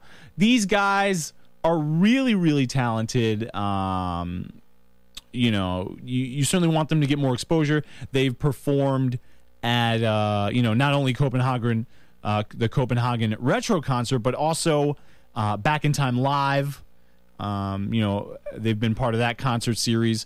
So, hopefully, please keep doing some live performances. Come to the States. we will, we'll have you in any major city. Just come to the States so I can get your autographs. And let me mention, just to embarrass Gray Lightning, but he has a major crush on Elsa Pearson. He thinks she is a total hottie and totally wants to get with that, but he has no game and he cannot do that. He cannot holler at her, even though he would really like to. He's probably a chicken, you know what I'm saying? But Gray Alexander has a huge crush on Elsa Pearson. He wants to snuggle with her, you know what I'm saying? He wants to make sweet music with her. It is really embarrassing. But no, of course, I hope I don't want to embarrass Elsa or anything like that. So, I'm just joking. Gray is not perverted. He would be, very nice gentleman and all that. But he still has a major crush. He's so cute. He's like, I'm totally crushing. You know what I'm saying? Strong bad stuff. Totally crushing. Anyway, this group is really hot. If you're willing to pay for the album, I really suggest that you go out of your way to get it. Once again, it's called Ready Vocally 2, and you can snag it over at livet, livet.se/Visa. Plunk down some euros or your currency of choice and get this album. It's very hot. So let's move on to Caverns of Kafka here on VG Frequency WMRE. As we hit you with the final episode of VGF, featuring the best of the best.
All right, representing VG Frequency 70, we have Visa Rasta. Oh, yeah, with Caverns of Kafka from their second arrangement album, Ready Vocally 2. So, that's beautiful. Oh, why could that not be about 10 minutes longer and then trading off and doing more stuff? And, I would like to join Visa Rasta, except I have no talent. So, because I'm a jealous individual, the best I can do is just sit back and, listen to what they got, praise it, but in the back of my mind be like, I'm very jealous of your talent. No, they're all great guys and gals in Visa Rasta. So once again, thanks to Larsec for allowing me to get that track exclusively to premiere on VG Frequency, and of course Mahoney for providing that track as well. Mahoney. part of Visa roster as well, and very gracious and generous. So thank you, sir. And we move on to VG Frequency 71 with Ilpo and his Gran Turismo 1 remix from the US version of the soundtrack. Yes, Gran Turismo. Now I'll tell you, probably one of the most unique things about this track in relation to it being on the show is that when it was on the OC Remix judges panel, I voted no on it. Now, this was ultra borderline no. Very borderline no. I love the track. I absolutely think it is awesome. I thought it could have sounded a little bit more expressive, and that at times it sounded fairly flat and or empty, but you know, you could say that it is part of that classic rock style, and I certainly left myself a lot of wiggle room to say I do not dislike this track. This track is awesome, but is not quite realizing its potential. Now, of course, the other judges disagreed, and I was actually very happy because I still wanted it passed. So, you know, thank you, judges. Notice how I didn't vote yes just because I like the track immensely. And it's not just because of the title, which is one of the funniest things I've ever seen, Stupid Damn Vehicle. Just great. Now, usually when you get a title like that, it is from some noob who doesn't know what he is doing. But this one, you know, so when I heard it, I was like, wow, what is he doing? This is really excellent. I don't know. I think DJ Pretzel compared it to like Steely Dan. Yeah. So, I mean, you know, it's definitely got a lot of that classic rock vibe, and hopefully you're going to be liking it. It has got a lot of elements of tango in it. I know Pixie Tricks was like, it's not tango, or I can't do a girl, not tango, so don't say it's tango. I don't know. I mean, it's the timing is very tango-ish. What can I say? Very tango-ish, and you know, very delicious at that. Very tango, very mango, very good. It is an arrangement of Moon Over the Castle, the main theme of Gran Turismo. You're really going to be liking it. I thought it was absolutely wonderful, and I didn't yes it. What is this, a crack? No, it just shows you. I've had some stuff, actually, on my my last Best of show. I had another track by Arse Assassin, which I voted no on, but which is so good, from Resident Evil 3. It was called Safe Place, with the question mark in it. So, you know, hey, I mean, I'm a special guy. I can do that. You know what I'm saying? I could do that because I'm the man. But anyway, Larry Ilpo, great debut. Certainly hope to hear more from him at OC Remix and of course VG Mix when that is back up and ready for use again. So you know, pick this track up at vgmix.com and ocremix.org, and hopefully you'll be enjoying it. Not only because of the musicality, but also the fact that it has a swear in the title. Stupid damn vehicle. Here on VG Frequency, Emory University Student Radio, Atlanta, Georgia.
And we had representing VG Frequency 71, that was Ilpo with his Gran Turismo 1 US arrangement, Stupid Damn Vehicle, available at VGMix.com and OCRemix.org.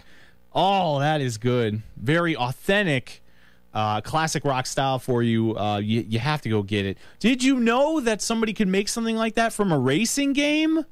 From a racing game! That's unbelievable! I mean, damn, stupid damn even, damn vehicle, damn. There is no other time I would be able to slip that in there, so yeah. But moving on to VGF 72, Durangen. I remember for a while he would submit a lot of stuff to OCR, and, you know, there were a lot of issues, and, you know, everything wasn't really sounding that hot. A lot of the sounds weren't that strong. He wasn't using the right tones, and just the arrangements weren't even that strong. There was a lot of potential, but he wasn't realizing, you know, everything that it could be.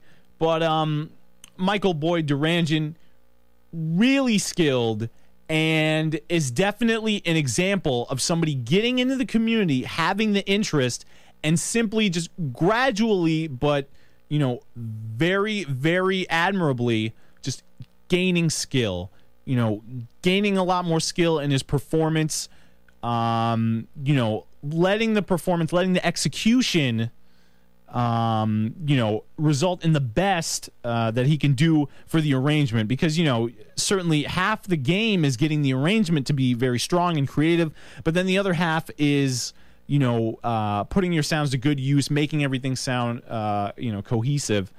And so Durangen's really improved in the last year and a half or so, and you know, one of the first mixes that really got my attention was his Final Fantasy I remix, Warriors of Light. And he did it, I believe, for Splendid Performance, one of the earlier rounds of Splendid Performance. And I did, yeah, for some sort of Squaresoft round. You know how that is, pretty easy, you know, Square, you know, you can do whatever. But, you know, it was really just the most pristine work I had ever heard from Mike, up until that point in his arrangement career. But then later on in the competition, for the final round of Splendid Performance, which you can check out at rpgamer.com, Splendid Performance, the fifth round, Reborn Meaning, in which you had to take a source tune of your choice and completely overhaul the style so that the arrangement style is completely dissimilar to the original. And so Durangen chose to remix the same theme from Final Fantasy I, but nonetheless give it that new spin. So, I mean, it's amazing.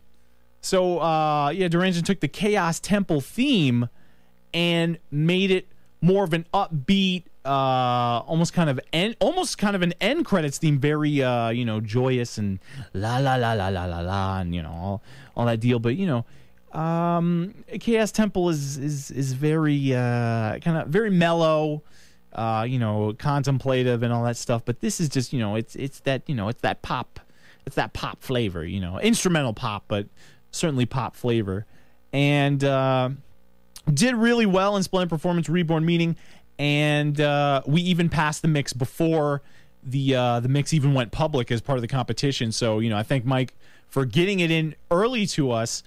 I mean, he just keeps hitting the bullseye with these arrangements. These are hot. He had a Lufia one recently, which I thought was not as hot, which I wasn't particularly keen on, from Dwelling of Duels, but it's certainly not for a want of talent or anything like that, but more of the time limit and the deadline, and, you know, and some of the tones. But when Mike is on fire, he's really on fire, which you're going to hear right here. Final Fantasy I finally home. And, of course, you know, I encourage you to check out the companion piece of sorts as well. It is also available at OC Remix. VG Mix, and Splendid Performance, Warriors of Light. So let's get into it with Duranjan representing VG Frequency 72.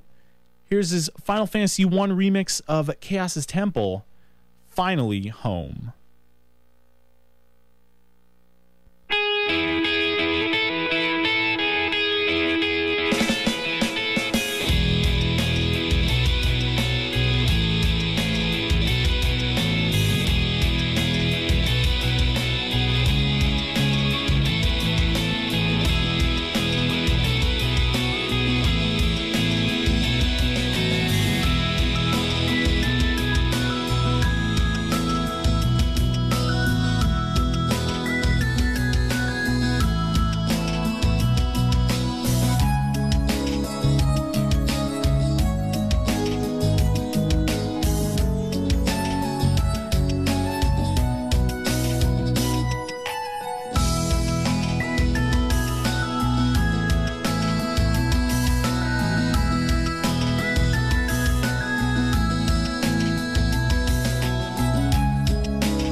Representing VG Frequency 72, that was Duranjan with a Final Fantasy 1 remix, Finally Home. And, of course, Rexy, who is there again. She cannot join in the IRC, but she filtered her message through De Beer Guy 007, Kevin Lorenzo Sisk, mentioning that Warriors of Light was actually from the RP Gamers, from RP Gamers Sonic Revolution contest. So that's actually a precursor to Splendid Performance.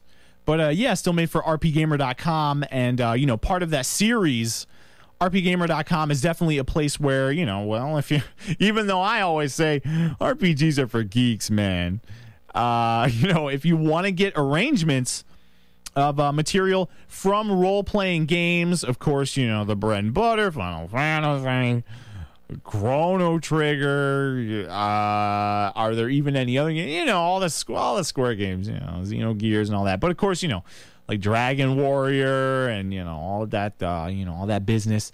If you want to hook it up on that level, you can check it out, rpgamer.com. And there's lots of good stuff from other artists, Rexy being one of them.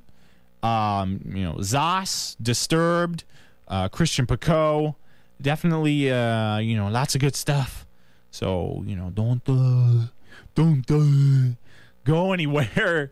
Don't go anywhere on that one. You know, you got to check that out and, you know, give it that look. So Durangen, definitely solid. I love seeing the guy improve, and just, I mean, his stuff is becoming very A grade, and, you know, you got to love it. Now, moving on to VG Frequency 73, we got Maze Dude with a cut off of the American album. You can check it out, mazedude.com/AA. And this is one of the 2 tracker pieces on the album, remixing material from Joe McDermott's Zombies Ate My Neighbors soundtrack from the Super Nintendo. Maze Dude, skills. Skills. What can you say? I mean, the man has had skills from day one. Absolutely great. He has a really offbeat style. You really can't put a beat on him. Other people can sound like him, similar to him. You might hear something from Israfel, kind of, you know, kind of avant-garde, weird, you know, weird structure, the same kind of deal. Schnabubala. You know, you might hear stuff like that where, you know, very kind of odd style. You know, even you can even throw Zyko in there on some level. But, you know, all of those artists I mentioned are unique, and Maze Dude is certainly no exception to that. You know, to having stuff that really stands out as just, that is Maze Dude. There's nobody else that's actually coming close to aping Maze Dude's style. It is very refined, and at the same time very off kilter and strange. So we're gonna have a great tracker piece. I believe it was made in Impulse Tracker.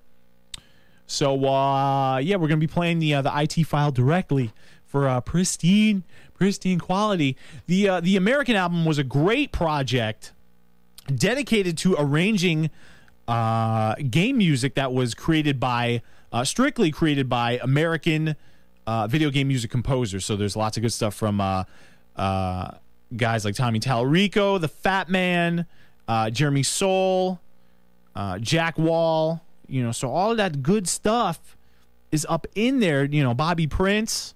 So lots of great talent. Robin Miller as well, represented in the American album. You know, very diverse offerings. You're going to hear stuff from Doom 2, from you know, stuff from the Myst series, stuff from Seventh Guest, Earthworm Jim.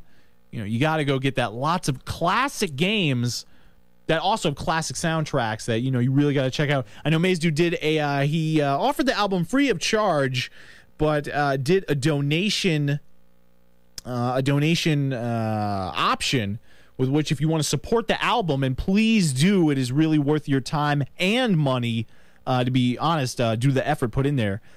You can donate to Maze Dude. There's a donate feature available at, once again, mazedude.com/AA for the American album. Drop him some money. I mean, come on, man. Hook him up, yo. He was mentioning to me on VGF 72, actually, that donations were relatively low. And I mean, honestly, it's a shame. Not that he was expecting bazillions of dollars, and, you know, for you fans out there to purchase him a Ferrari, but, you know, it's like, you know, you gotta break Chris off with a little something. The guy does so many things. He's really cool. I mean, he does stunt work. He has professional stunt work. He does capoeira, martial arts. He's got some really badass videos over at mazedude.com that you can check out if you're a fan of martial arts and stunt work. He's got some stunt work videos as well. And he's got his entire personal collection of arrangements, stuff, of course, featured at ocremix.org, as well as other material. So, if you like Maze Dude style, you got to check everything out. Don't let it slip by. Christopher Lee Getman, represent, man, please. Check it out. There's some other great stuff off the American album, such as Slick Rippin' Keen, remixing material from Commander Keen 5, another Bobby Prince soundtrack. But right now we're going to do the Zombies Ate My Neighbors remix, Zombies Ate My Tracker. And there's a Daffy Duck voice sample in there, and you cannot go wrong with that. So keep it here, VG Frequency, WMRE. We're going for the best of the best.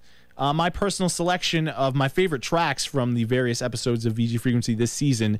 Coming up, we've got one featuring Chlorophyll on vocals. We've got Binster, Tepid, Quinn Fox, and some original material by famed video game composer Alexander Brandon. So don't go anywhere. We're going to hit you with some more good stuff on the way. In the meantime, let's throw it over to Maze Dude and Zombies Ate My Tracker.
representing VG Frequency 73.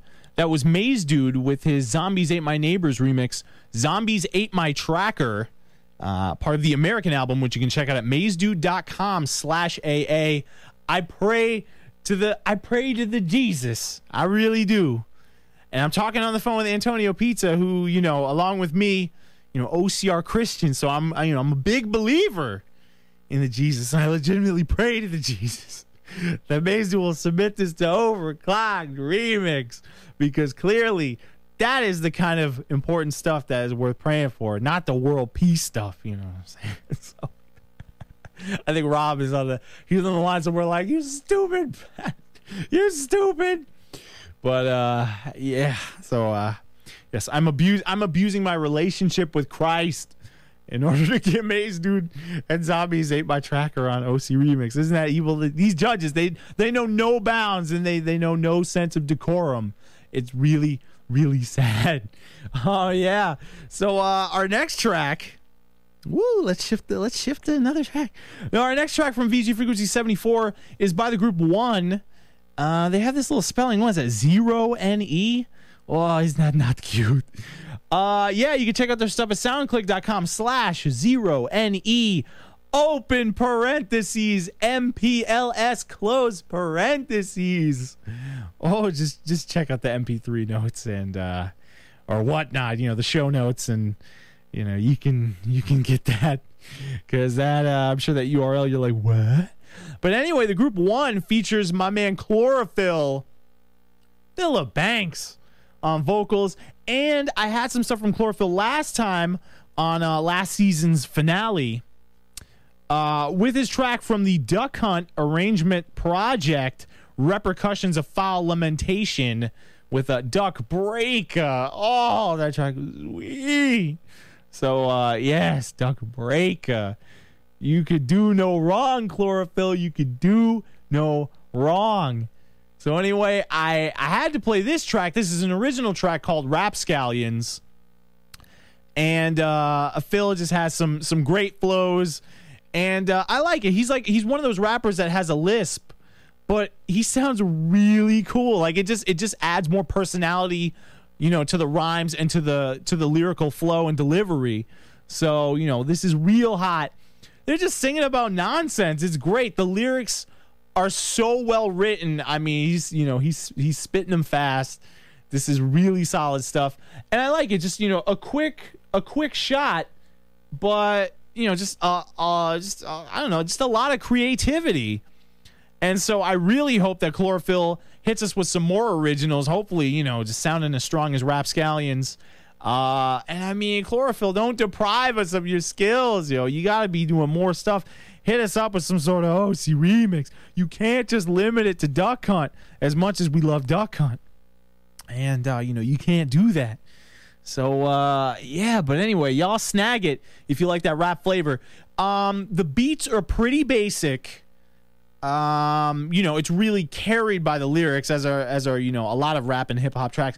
But the beats are solid, yo. You can't hate. The whole package is put together very nicely. I mean, I could see it like it's almost kind of it's not quite nerdcore or anything like that, but I mean, you know, it's real goofy and, you know, irreverent, sophomoric and all that. So it's really just a feel good track where, you know, where One, they're just, you know, BSing around. So if you like that kind of deal, check these guys out with Rapscallions, and you know, you'll be dipping your head along to them beats. So keep it here representing VGF 74. Here's One with Rapscallions, only on WMRE. Come on, guys. Come on, please. Just put your hands up. I'm begging you. Please, just put your hands up. Put them high. Put them high. Put them high. Come on. One more time. Oh, yes. Put your hands up. Put your hands up. Yeah. Okay. Put your hands up. There we go. There we go. You'll step away from the microphone. Start writing some tighter flows. I don't suppose you might suppose that perhaps your rhymes are cold. Only time will tell. Already time has told. My style's underground like mine. My rhymes are cold. I rhyme blindfolded to increase my mind's focus. All the while doing spots with the world on my shoulders.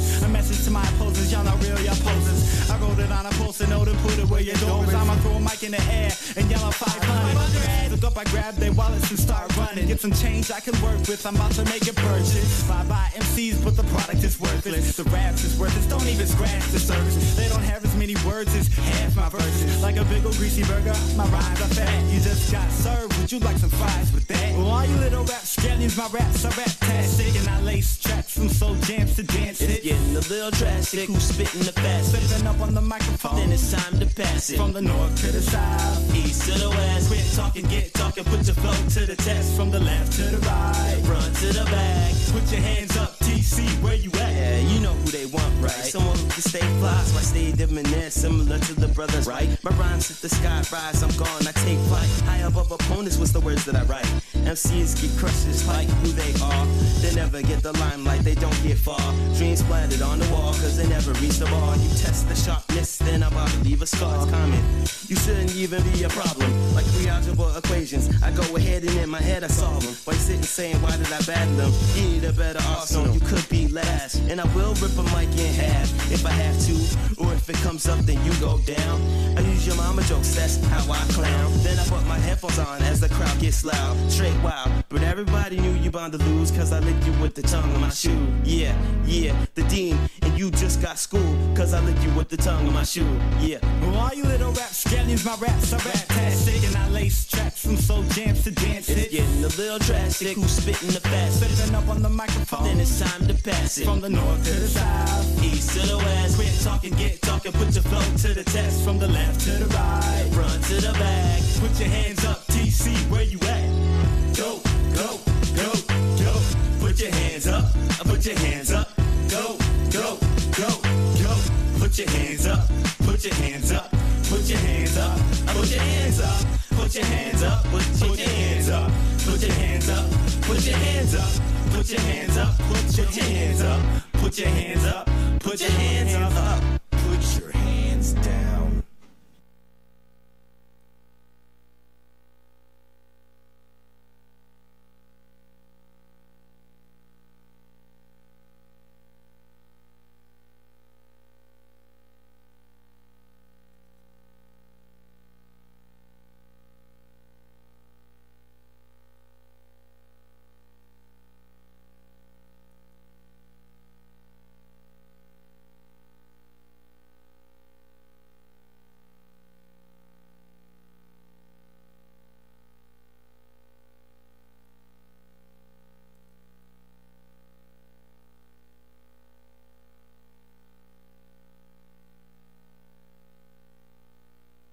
I'll be on the air in a minute.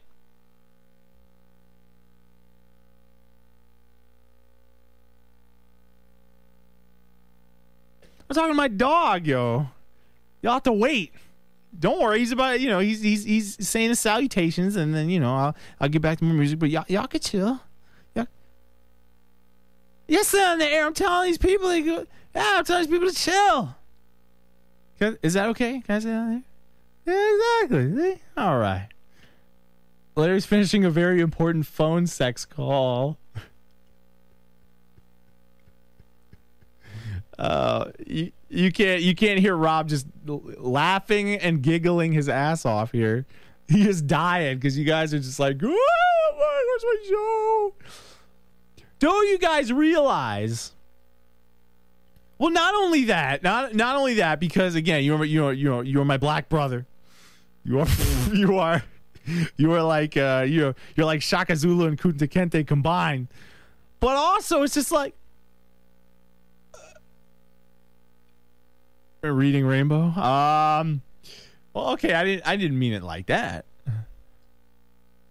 Rob 4. He's 4.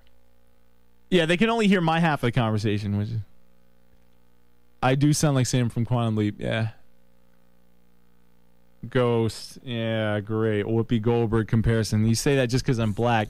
No, but y'all don't understand. This is the flexibility of doing the format where I don't have background music and I can just talk. I could take a little break here. Let me take a breather, y'all. Let me talk to my nigga. Oops, can I say that? Am I allowed to say that? Rob, can I say that? No.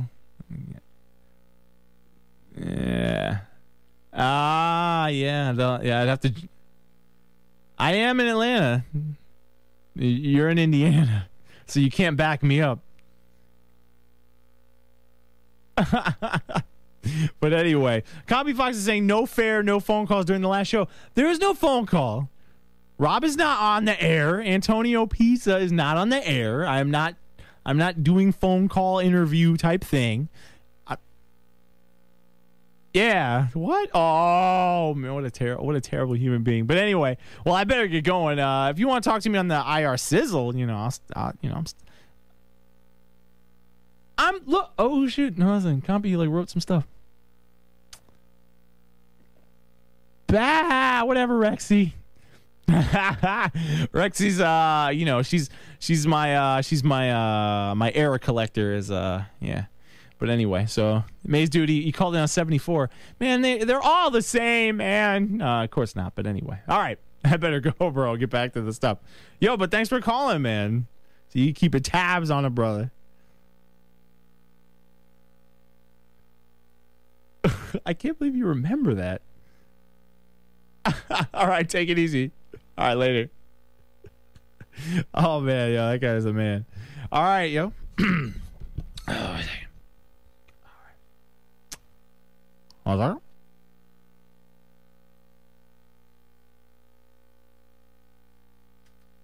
What are you talking about? Maze Dude was on VGF 74? Oh, come on, Rex. You gotta give me a little, elbow room here. I mean, I can't get them all perfect. I mean, perfection only reaches a certain level. I mean, I can only be perfect in some ways, and then because I'm merely human, I can be imperfect in others. But anyway, you just heard one with Rapscallions. Once again, pick it up, soundclick.com/0NE, open parens, MPLS, close parens, .com.org.biz.gov.xxx. Yeah, Rapscallions, great flows. Chlorophyll, the man. I love his raps. Phil, don't ever change, dog. He nicknamed himself Chlorophyll. I mean, he punned his name, and I like it. You know what I'm saying? I mean, you can't hate on that.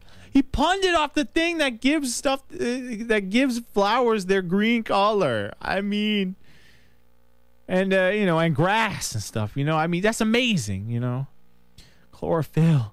That's so witty and good. I love it. Anyway, yeah, we're moving on to VG Frequency 75, and we got a nice long one for you. I don't know. I mean, some people might be like, "Oh no, too long." So I don't know. It's somewhat hit or miss. If you have to think about it on that level, but it is from Binster. Check them out, AbandonedSheep.com. And it is good stuff. Binster always has a great slew of originals. This one in particular has some extensive voice sampling from a cheesy martial arts movie called The Dragon from Shaolin that, if I understand Martin correctly, he picked up at some bootleg store for like €1, something like that. It was a steal. I mean, what is that in America? What is that in American novel? Like 66 cents, something like that? I mean, this was just a cruddy, kung fu movie DVD. And really cheesy. Man, now I need a copy of it. See, I was talking about Ubik earlier, making me want to see 1984, which, by the way, was made in 1956, the movie. Thanks to Suzumi Bachi for that. But now Binster makes me want to see The Dragon from Shaolin, and this movie's a piece of shit. I mean, amazing. Anyway, this track is called The Guards Found a Dead Ninja. So already the title is great. McDonald's, I'm loving it, So, good beats, good power. If you're looking for some of that, you're looking for some of that hard techno, but also, very, like I mentioned, very sample intensive. Lots of cool stuff. That bitch. You have to kill the damn bitch. You'll hear all about it. I really think you'll enjoy it. Goes on for quite a while, but if you're feeling the energy here, you're really going to wish that it was twice as long because I'm really liking it. So, hopefully you will just the same. Let's go on with VG Frequency 75. Binster, representing the UK, Sony Cambridge. doing some good stuff on the video game side. One of our few pros over at Overclock Remix. Not as a musician, ironically, but still, you know, a developer, a professional, much like the Wingless Binster represent. Here's The Guards Have Found a Dead Ninja, Emory University Student Radio, Atlanta, Georgia.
And representing VGF 75, we had Binster with his original track, The Guards Have Found a Dead Ninja, available at AbandonedSheep.com. Very thick beats. I'm loving them. They sound excellent in the studio on these monitor speakers. I mean, just thick, lots of power, and of course the song is funny. So I'm feeling it, Binster. Don't ever change, dog. You the man. I love it. And and other good news, like literally a few minutes ago, Antonio Pizza, who I was talking on the phone with, released the Lion Tamer sound pack. So that would be me. Larry Oji Lion Tamer. The Lion Tamer sound pack volume 1 of he and I, we had a phone call way back when that he has a recording of, and did a bunch of voice samples from me. Unbelievable. How many in there? 242 waves. Unbelievable. Well, no, I thank Rob a lot. My legacy of yos and bros and dope and tight, dopes and tights and hots. And yos, they will live on forever. I thank you. I thank you. So, oh man, I can't wait to check that out. That's gonna be amazing. So, man, maybe I'll actually be like a real artist one day. So, maybe or be close. Maybe somebody sample me, and maybe I'll be in like a major mainstream song, and I'll know it's me, but nobody else will, and I won't get paid for it. What? Oh man, I don't like where this is going. When do I get paid? Oh, I'm just playing. Anyway, welcome back. VG Frequency here on WMRE. We're running down my best of the best for VG Frequency. And I am I'm so glad to be with you. We are we are heading into we still got a lot more meat to go. Don't think that we're running low on you. We still got lots of good stuff. But we're going to switch up the style now. We're going to go for something a little bit more genteel, more refined.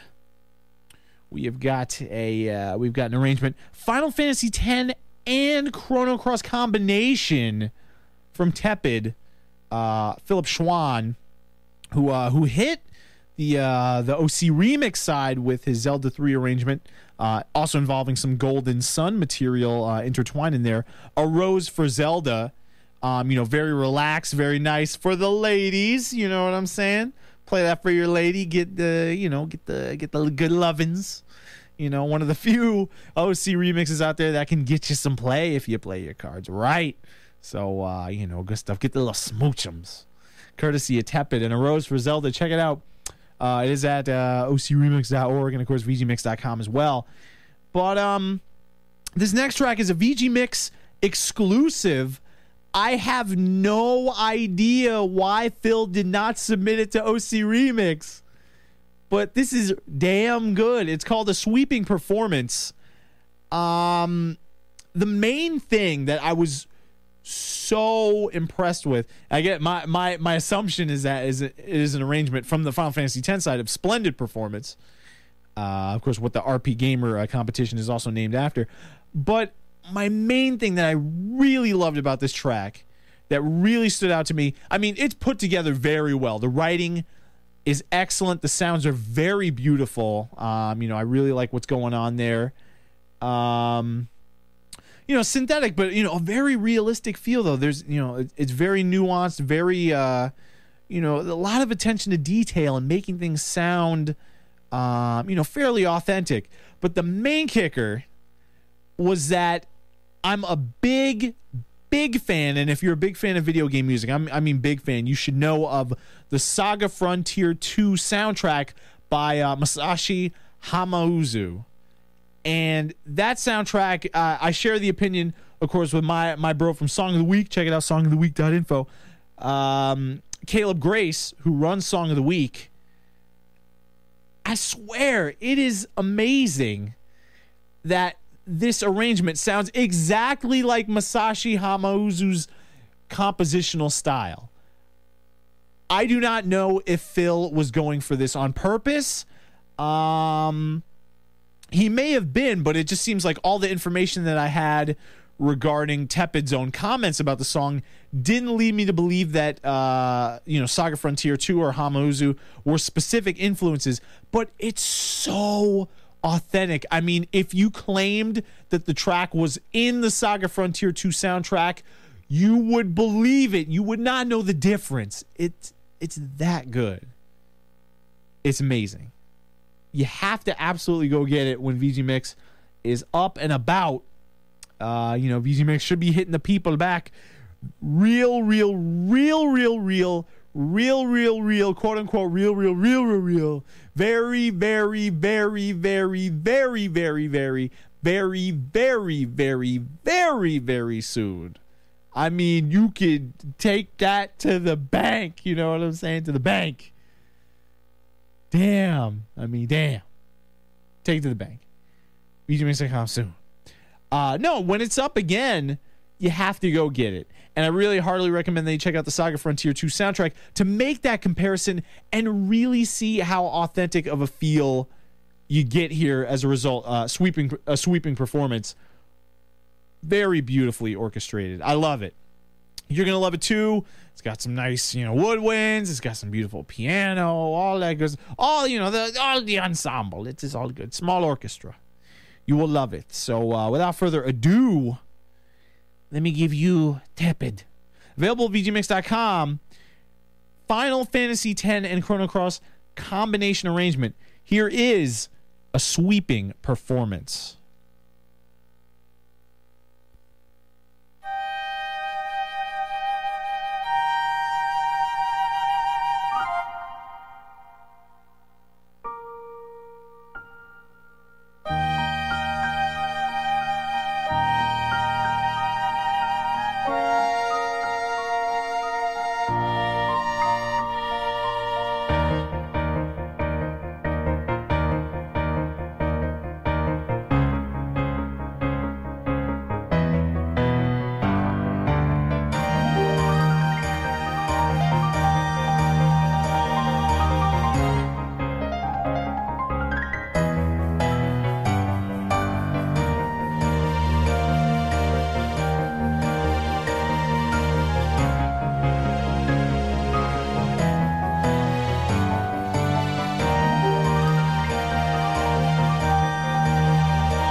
then that was Tepid representing VG frequency number 76 with a Final Fantasy X and Chrono Cross combination arrangement, a sweeping performance available at VGMix.com.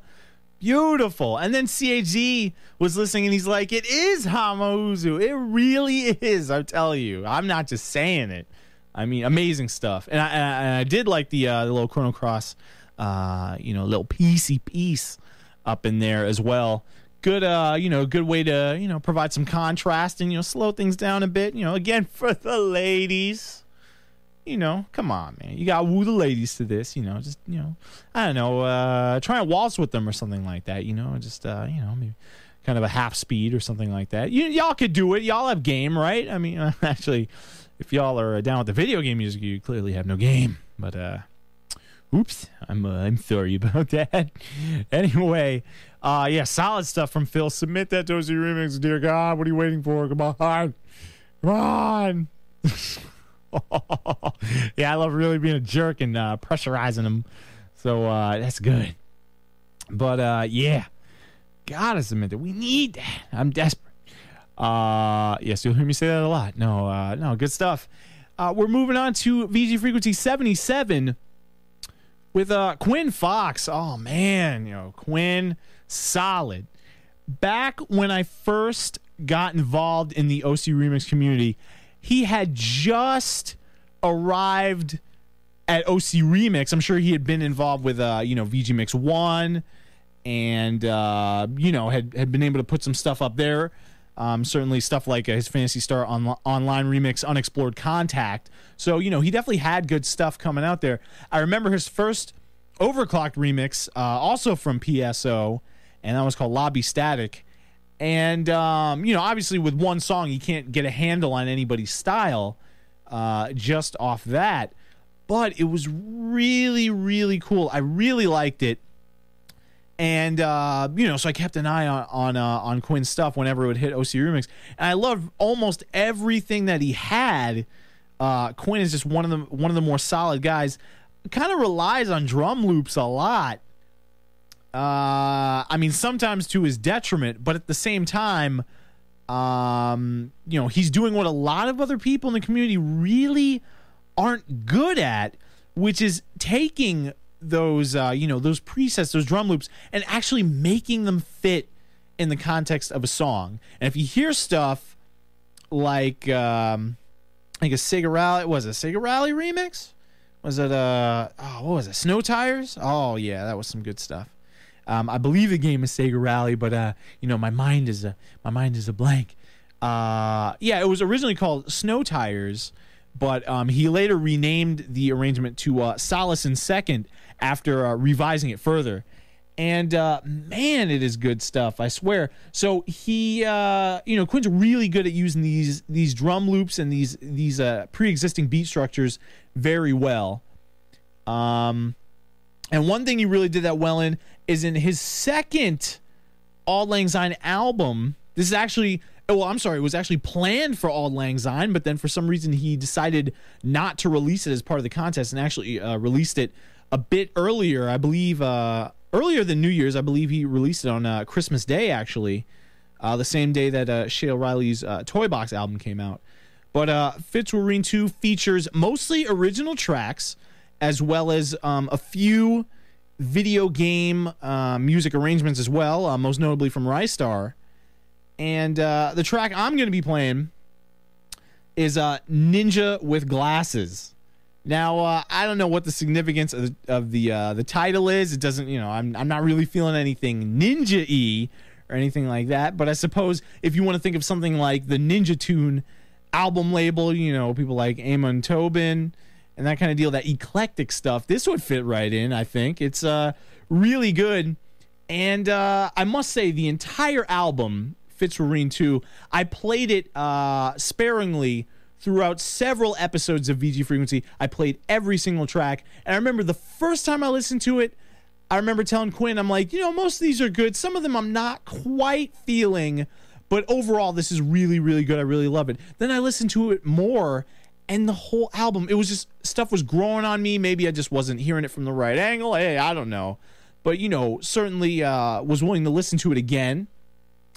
and maybe just kind of get a new handle on some of the tracks that I wasn't initially connecting with, and everything is really solid. So I really suggest that you check out Quinn's site, quinn.50g.com, and the album is not necessarily available at the moment. Quinn likes to kind of shift around what is available for the fans to download, but you can contact Quinn, just shoot him an email and let him know that Fitzwarreen 2 in this case is an album that you want to check out and get more familiar with. This is great stuff, and really the whole album is just superb. I love it.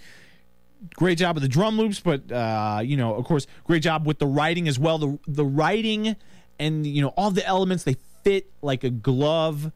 And if you're familiar with Quinn style, just typical Quinn style, very good. You're gonna be feeling it. This is one of the more energetic tracks. Everything has almost not quite downbeat or down tempo or anything like that, but somewhat of a sedate feel. This one is a lot more bombastic and in your face. So we're gonna turn it over to Quinn with a Ninja with Glasses, and it features some sample in the beginning, like I just want to congratulate the Australian rugby team for their victory. I have no idea where you got that from. I don't know, but it sounds cool. Again, I don't know the story behind it. I can't tell, but I don't think you have to know. I really don't think you do. So anyway, stick with me though. This is Larry Oji, Lion Tamer, as I'm also known over at Overclock Remix and around the video game music arrangement community. I'm coming to you from Atlanta, Georgia, Emory University Student Radio, WMRE, with VG Frequency, the best of the best. Hopefully you're going to be liking it. Here's Quinn Fox from Fitzwarreen 2. This is Ninja with Glasses.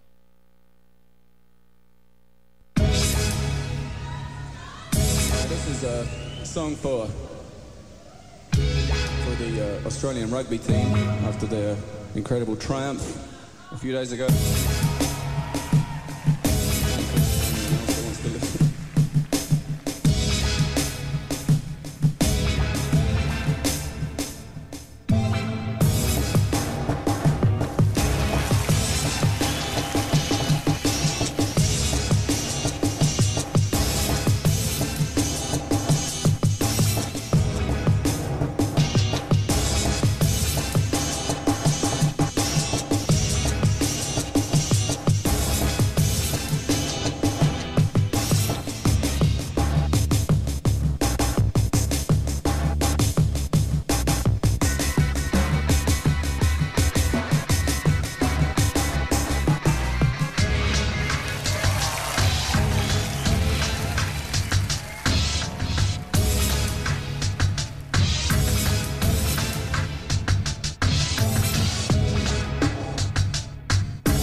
All right, that was Quinn Fox representing VGF 77 with Ninja with Glasses, part of his album Fitzwareen 2, featuring originals and video game music rearrangements.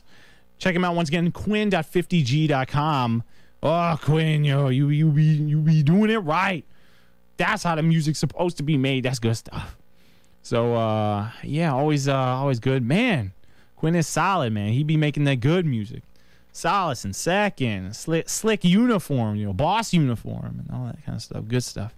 Red Run Green. I'm a fan of all that stuff, man. He's very good. So moving on from talented remixer to talented video game music composer, representing VGF 78. Oh man, one of my favorite tracks. Alexander Brandon with the 5th place entry in the Hornet Archives Music Contest, number 6. This is called Carpe Diem. It is a tracker piece, and I believe, I'm not quite sure, I believe that CHZ, and he will correct me or inform me if not, but I believe it was CHZ's nomination for Song of the Week number 48, if I remember who nominated it correctly. But, of course, you can check everything out from Song of the Week at songoftheweek.info. Song of the Week is the premier place in order to check out obscure, original, and arranged video game music that has fallen under the cracks. It was Caleb's nominee. Okay. So, yeah, Caleb Grace nominated it. And, Caleb got the information, I believe, from lurking around, looking at the liner notes from Maze Dude's The American Album, which we had earlier on in the show. Once again, mazedude.com/AA. And Maze Dude mentioned this in his musings on Alexander Brandon as something that influenced his work. And, I can certainly say, listening to Carpe Diem, that you can see how it influences Maze Dude's style, as a tracker, going for various synth tones and that kind of stuff. So, you'll really hear a lot of influences. It's kind of weird, you think it was Maze Dude, but it's Maze Dude doing something kind of normal, but it's not. So it's good stuff. But yeah, Song of the Week, I started doing that, like a year ago or so, back when the competition just started. And I really thought it was a great concept, not to mention the fact that the tracks that were being picked as Song of the Week, and also not to mention the runners-up on occasion, were really, really strong, and I enjoyed playing them on my show. I liked it.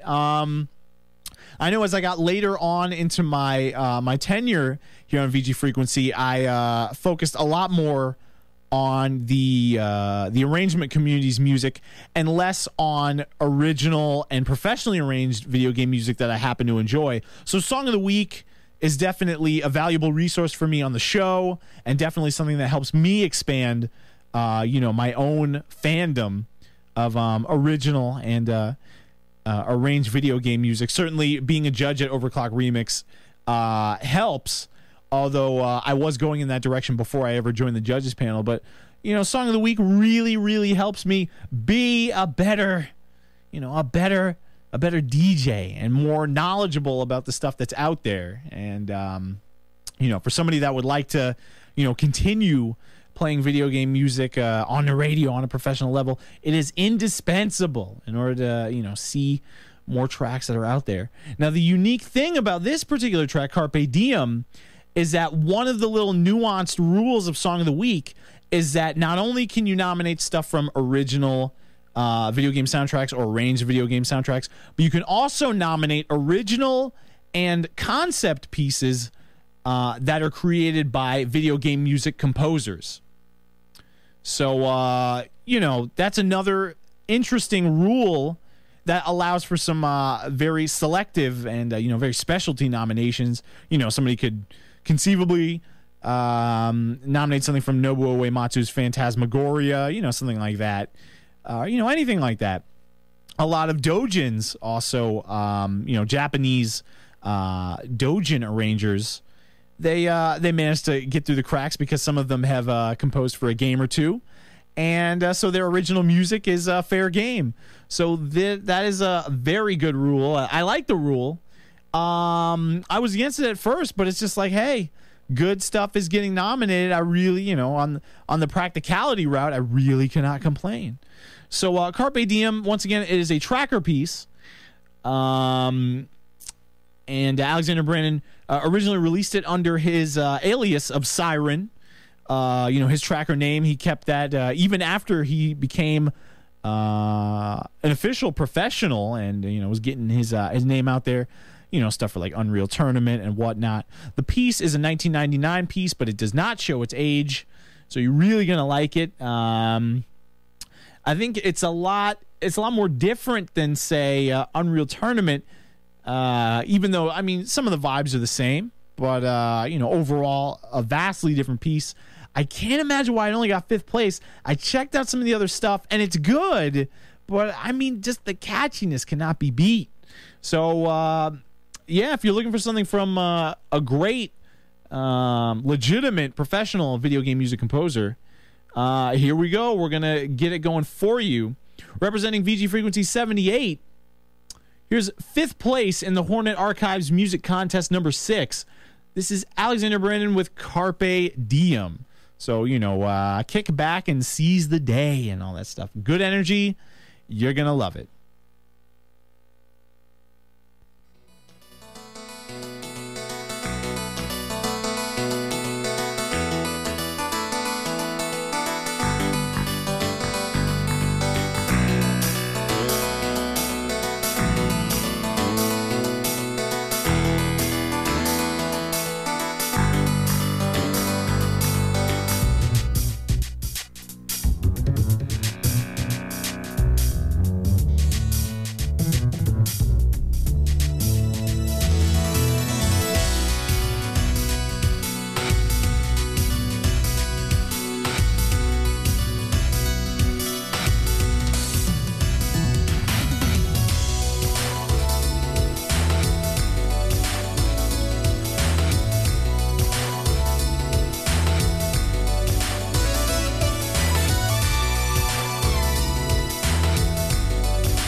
All right, that was Alexander Brandon with Carpe Diem, the 5th place finisher in the Hornet Archives Music Contest number 6, and the winning track for Song of the Week, week number 48. Once again, check that out, songoftheweek.info.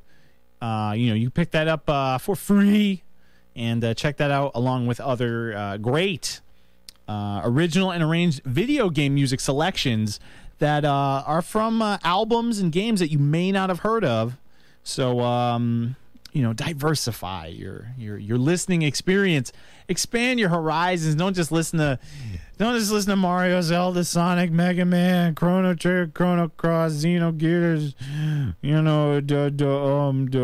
the Secret of Mana, Castlevania, Metroid, Donkey Kong Country. Expand your horizons, please. Check it out, songoftheweek.info. Don't hate, man. Come on, you gotta be loving that. Good tracker style stuff. Once again, playing the IT file for that pristine quality. I love it. Beautiful stuff, man. Man, you can see why Brandon's getting paid the big dollars. So, good skills, man. I really cannot complain. And so representing VG Frequency 79 now, we have a collaborative effort. It's wow, man.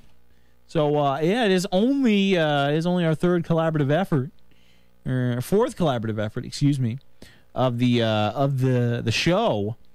It is by up and coming arranger Red-Tailed Fox, along with Malkos on the vocals, and I'm sure handling some arrangement as well. So good stuff by both of those guys working together. Red-Tailed Fox, he had his Sonic the Hedgehog 3 remix, Aquatic Pressure, that just squeaked by the judges panel. I was not hot on it, but he did improve it a great deal before it actually went up. So, he was pushing the quality up there. He's making stuff sound respectable. But honestly, based off of his first remix at OCR, I didn't think that he'd be coming out with originals that had this hotness. He had a great collaboration with Schnaboobala called Boat Soul. Yeah, Boat Soul. And, good stuff, a good reggae vibe on there. But also, featuring some strings and piano. So a great hybrid style original piece that also featured some references to the Chrono Trigger soundtrack, but was mostly an original piece. So also in Red-Tailed Fox's discography, or whatever body of work is you want to call it, is this vocal collab with Malkos. It is available at malkos.co.uk. Since Kaio does not have a homepage of his own, Steven put it up on his page. So once again, malkos.co.uk. This track is called Only Physically. If you're familiar with Malkos's original work, his stuff is the bomb. How can you hate? He's also got a lot of stuff up at urbanismmusic.com, urbanism with a Z, DCT's hip hop, rap, and R&B music collective. So yeah, you can hear more of Malkos's material there. It's all great. And ironically enough, it's like his music quality, Malkos's music quality, got way better after he left the OCR judges panel. But it's not that he wasn't improving, because he had some good stuff, and you could see that development happening with his Street Fighter II remix, Wrestling with Double Bass, an arrangement of Zangief's stage, and a rejected mix, actually, that he had that I still have a copy of it, but it's not a public release, and that was a Street Fighter II remix of Sagat's theme called Throw Me a Tiger Uppercut. And when I first heard Throw Me a Tiger Uppercut, it had Steven on vocals, and I did not know that he sang at all, and it was so good. And I think the only kicker with that one was that the instrumentation was pretty minimal and kind of needed to go that extra mile. But I voted yes on it. I thought it was hot, and but it was only just foreshadowing the great style that Malkos has been developing. His stuff for urbanism music has been absolutely incredible, and he had a great original album which is also available at his homepage called Back to Root, which came out very recently, and it is just a wonderful collection of songs of originals. There's some stuff on there like From A to Z, and I mean just a lot of other good stuff. You Be On Time. I mean, just a lot of great originals that are really catchy, and that, I mean, they all focus on vocals and whatnot, but there's still a diversity of styles. This one, I can't really peg a genre on it, but it is very, it still is very pop. I would love to hear this song with professional production, because, I mean, this is something that I could really imagine, actually, cutting through to the people and, hitting people the right way, where, I mean, it's just a great song. I love the subject material. Malkos always writes about women, and that's certainly no exception in Only Physically. So this is a track about how, I guess every man's dream, how he was with some chick, but he didn't really feel any deep feelings about her, so she's out the picture, you know what I'm saying? Like Yesterday's trash. And she's a stuck-up daddy's girl, so that's why he tossed her on her ass. So isn't that everyone's, fantasy, right? No. Oh, that's bad. Oh, you misogynistic men out there. But anyway, and also not to sell Red-Tailed Fox short, obviously his collaboration with Shnaboobala is another great example of how his own instrumentation skills have grown by leaps and bounds. Kaio is really, really, really, really improving tremendously, and his stuff sounds really authentic now. It is really, really impressive. So let's get to it. This is a great collaboration, in my opinion. Once again, it is available at malkos.co.uk. Red-Tailed Fox and Malkos with their original collaboration, Only Physically.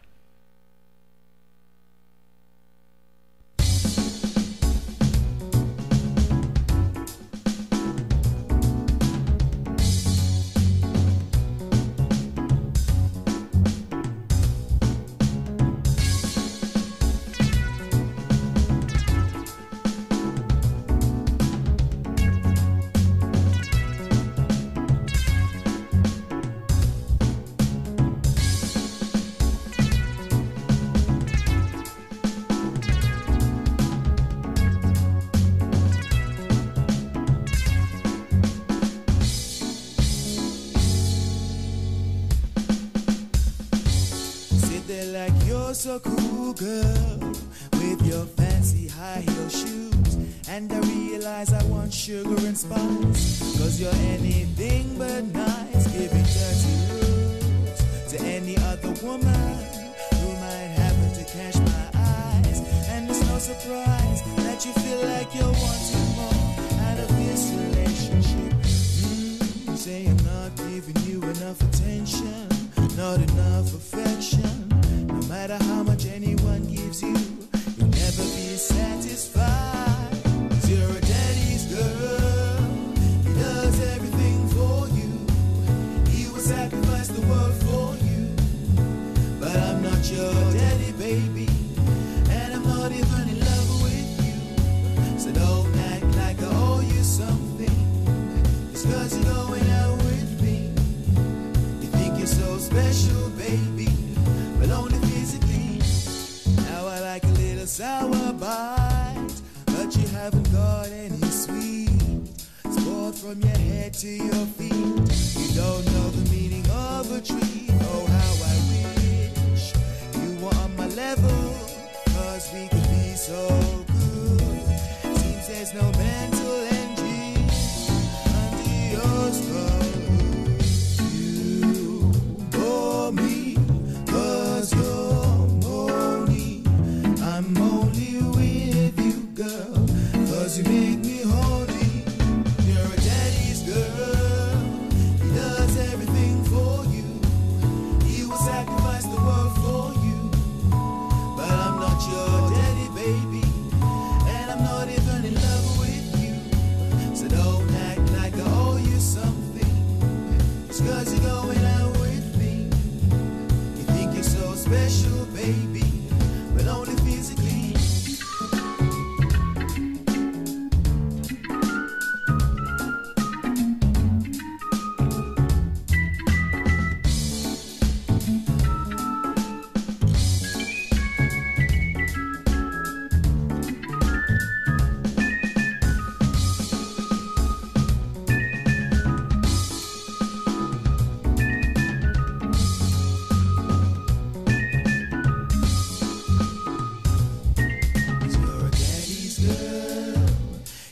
Everything for you. He will sacrifice the world for you. But I'm not your daddy, baby, and I'm not even in love with you. So don't act like I owe you something. Just 'cause you're going out with me. You think you're so special, baby, but only physically.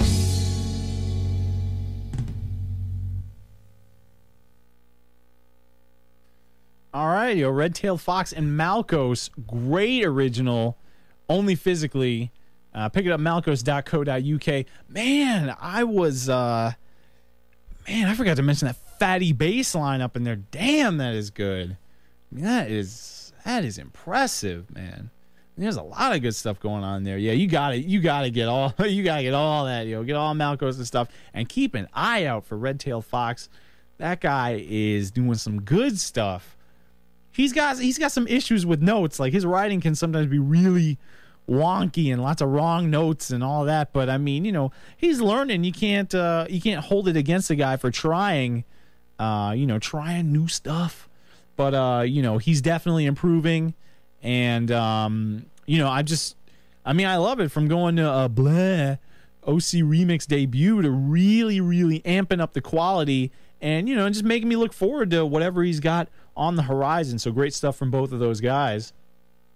And moving on to VG Frequency number 80. Oh, yes. We did have Visa Rasta earlier in the show, doing some Commodore 64 material for you. But, I had to at least have something from remix.qued.org exclusively. And when I played Visage by Moog, it certainly wasn't a difficult decision, so I'm really glad to have it. Moog, I don't know a damn thing about this guy. He just he had a bunch of stuff show up on RKO one week, and the ratings there, they use these smiley face systems, or well, if you're bad you get frowny face and then like a tongue sticking out at you, but they use these face rating systems. So everything for Moog, even though I had no idea who he was, all the ratings were looking hot. So I had to check out what this guy was doing. And I don't even get what the deal is on this guy. He had I think about 4 or 5 Commodore 64 arrangements released at once during the week, and he just dominated the top 10 list for the stuff released in that particular time period. And Moog, as far as I know, I have yet to see him arrange anything that comes from an actual Commodore 64 game. A lot of his pieces, pretty much all of them that I've seen on RKO, are arrangements of original Commodore 64 SID demos. So they're original tracks. They're not from a game. They're simply material made by popular Commodore composers for the within the SID format, and Visage is one of them. Great beats. Oh my gosh! I mean, I'm sorry, groove bias all the way up on this. I love the beats. I love the energy right here. It stays pretty steady, and I don't know. It's not really. It's not really there to hit you in the face, but at the same time you can't really get over that steady beat, but also that European style. It is decidedly European, in my opinion. If you've heard a lot of stuff from the Commodore 64 community, you almost get a sense that they really, really have a different way of presenting their music than we have, in the North American community, and also, with the with some obviously different from the stuff that's being presented by the Japanese Dojin community as well. So, yeah, this is some solid stuff. You got to go get it. Remix.kwed, KWED.org. Your place for Commodore 64 arrangements. And, of course, don't forget to check out a little bit deeper into the Commodore scene with Amiga Remix, remixing material from the Commodore Amiga, as well as Remix64.com, which is run by, I believe, L-Man. L-Man be with the L. I'm another L-Man myself. So, good stuff. Popular C64 remixer L-Man, who is, the dog. And, he runs that. You can check out both of those sites to familiarize yourself more with the Commodore 64 remixing community. There's a lot of great names out there that post most of their material to, those communities, within the C64 and Commodore Amiga scenes. People like Awesome A, Mackie, Larsec, L-Man, Lagerfeld, Romeo Knight, obviously Moog right here. Tons of great names. I mean, I'm skipping over 1.5 million, great names. C64 Mafia, DHS and Enjoy of the Soundwavers, Simona with the Soundwavers as well. Tons of people. But, hopefully, if you're very unfamiliar with the Commodore scene, I can present you with some good stuff from Moog and kind of whet the appetite. Definitely see what Moog is all about and, explore more into the Commodore remixing scene, in order to diversify what you're hearing. There's a lot of good stuff there that we just aren't aware of. So anyway, let's get into it. Moog with Visage representing VG Frequency number 80. You're listening to Larry Oji here on VG Frequency, the best of the best.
All right, we had Moog and Visage representing VG Frequency, number 80. Once again, pick that up, remix.qued.org. Really, really good stuff. Yeah, Sebastian Bachalinsky. Bachalinsky, I don't know. Yeah, Bachalinsky. That's cool, though. One of the cool things about Moog is that his name is a pun on Sebastian Bach. So, that is wonderful in and of itself. I don't know if that means that he was born to have talent or anything like that, but man, I don't know. He certainly got it. He certainly got it in spades. I'd be groove biasing it. I love it. Good stuff. So moving on to VG Frequency 81. We need some Japanese doujins up in here. One of my biggest regrets doing VG Frequency is that I never really got familiar with the Japanese doujin video game music arranging scene.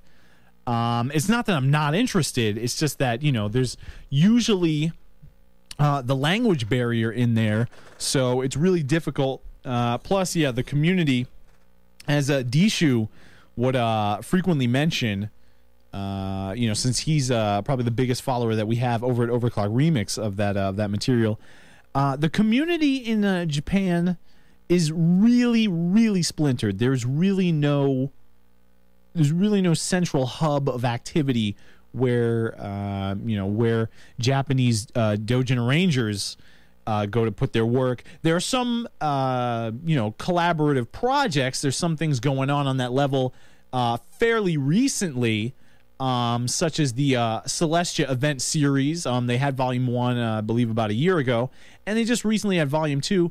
And, there's other stuff going on as well. So, and certainly there's also Arrange Stream, which is the place to check out for lots of activity on the Japanese side. And they follow the North American scene as well. Ironically enough, they don't really follow the European scene very much. But it's weird. But nonetheless, the main point is that with the community so splintered, and just not, there's really no uniformity. Like in Unity, you really can't just go to XYZ website and pick up a bunch of arrangements by Japanese arrangers.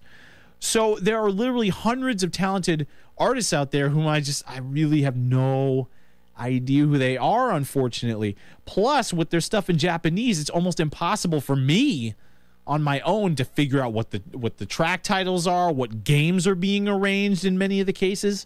So it is really rare for me to find somebody who I can, just be like, hey, there's their name, there's some English stuff. I wish they would use English more to do little old me a favor and also create some sort of VG mix of Japanese arrangers.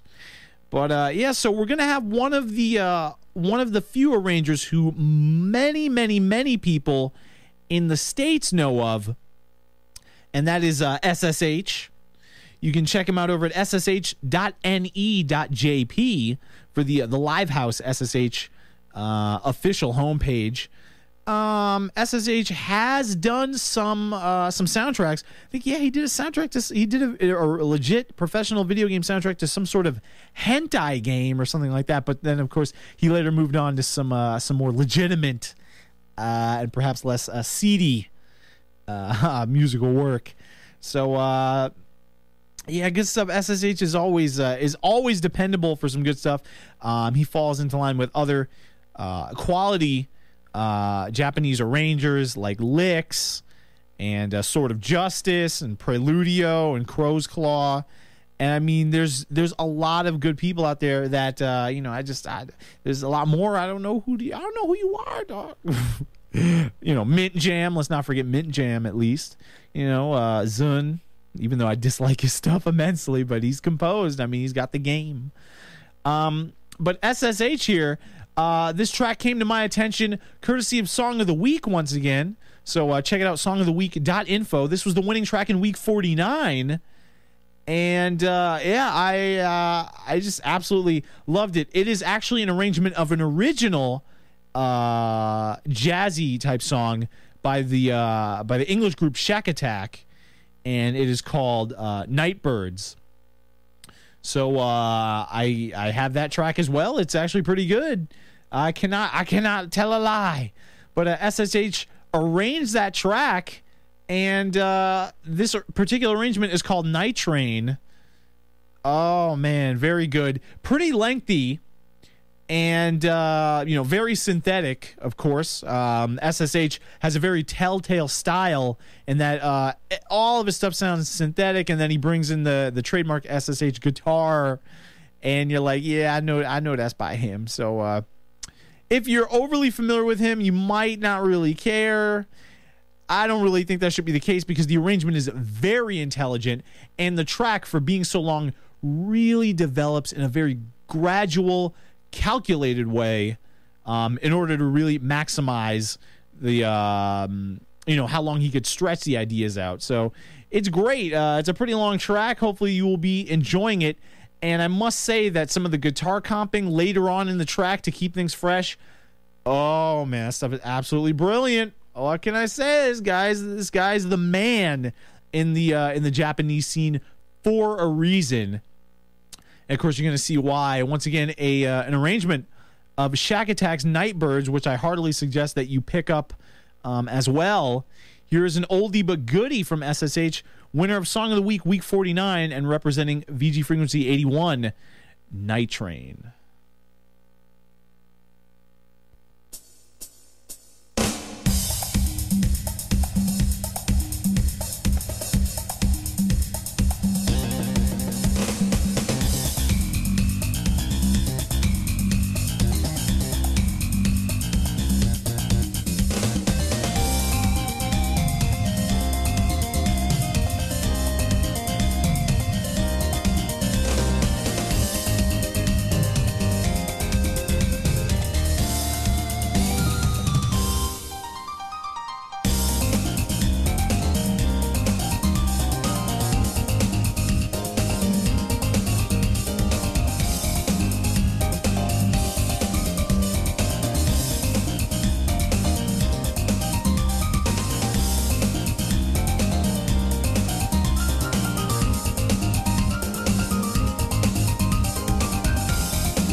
All right, excellent. Yeah, we had Saitama Saisu Heiki, otherwise known as SSH.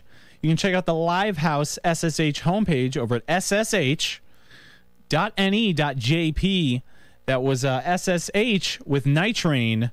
Winner of Song of the Week, Week 49. Once again, check out that track along with the runner-ups and other great original and arranged video game music that is underappreciated over at songoftheweek.info.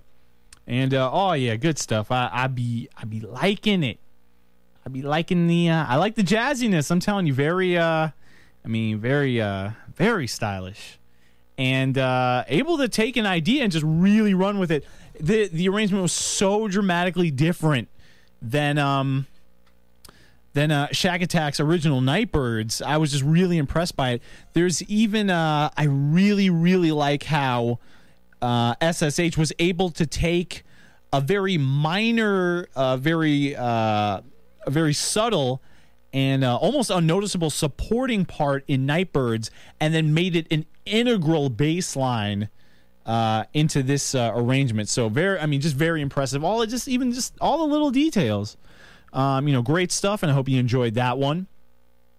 Moving on to VGF 82. Oh man, I love this one, I gotta say. I know Relic is going to come out with a slightly tweaked cut on the production. Let's get a little high, but I'll choppy that joint. So no need to worry about that. But Relic had this as an entry in fellow OC remixer Thonic's inaugural Fruity Loops music competition. And the objective was to remix any and all themes that you wanted to from The Legend of Zelda 2, was a Link's Adventure. And but the catch-all is that you had to use FL Studio's default options. That is, default presets and effects that are only included in the default packaging of Fruity Loops and FL Studio, and you could do whatever you could within those confines, but you could not get other samples, other sound effects, anything. Don't crib from other programs. You got to use Fruity Loops right out of the box. And so I know Prophecy won the competition with his arrangement K Thanks. I'm not sure what was up with Jason naming it that, but as much as Jason's entry had the power and it was really thick and everything like that, I really thought that the best example of somebody using Fruity Loops with only the default settings and just default options that are merely packaged within the program, Relic's entry was far and away, and that's why I think it should have won, and that was my favorite in the contest, far and away the most impressive arrangement and the most impressive use of the sounds and effects that were available to him. Adam Lederer, you really don't see him very active in the community. He usually just kind of comes in, does one thing, and you never hear from him again for like a year. And, at least 9 months to a year. I mean, Relic's not really active, he's hard to pin down. He's doing his thing. But when he comes out with stuff nowadays, you got to sit back and pay attention to whatever he's got. This is a great arrangement. It's called Mirror and Transparent. It reminds me a lot of Schnaboobala's style. Obviously not a 100% one-to-one type of thing, like I had mentioned with Tepid's a sweeping performance compared to Masashi Hamauzu's compositional style. So it's not a one-for-one comparison, Relic's arrangement to Schnaboobala, but kind of, things were really offbeat. It's almost kind of hard to get a grasp on, the direction of the track if you're not familiar with it. So on that level, I think the track is analogous to Sam's style.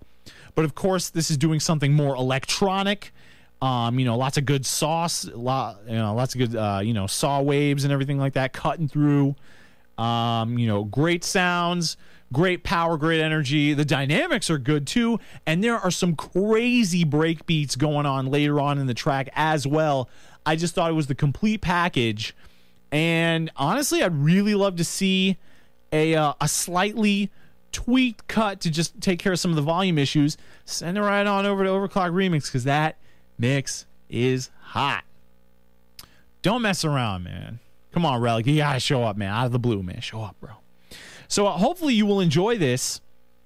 It is representing VG Frequency 82, but please stick around. We've only got a few more tracks to go. We've got Rexy and Gray Lightning coming up with some collab material for you. We've got Russell Cox from Chrono Symphonic, and we've also got Shale Riley and a bonus mix from my man Flick to close us out the right way, the VG Frequency way.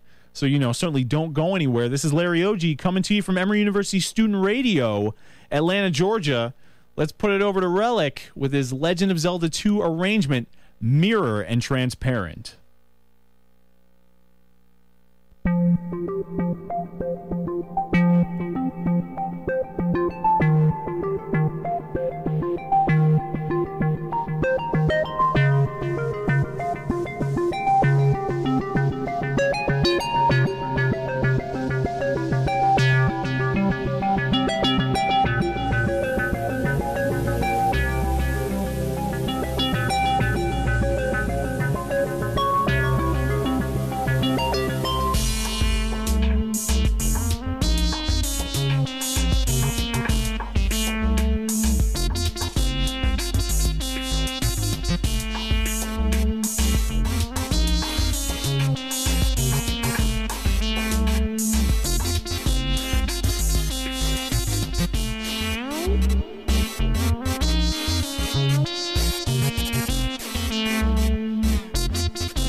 Oh, great stuff right there. Relic with Legend of Zelda 2 remix.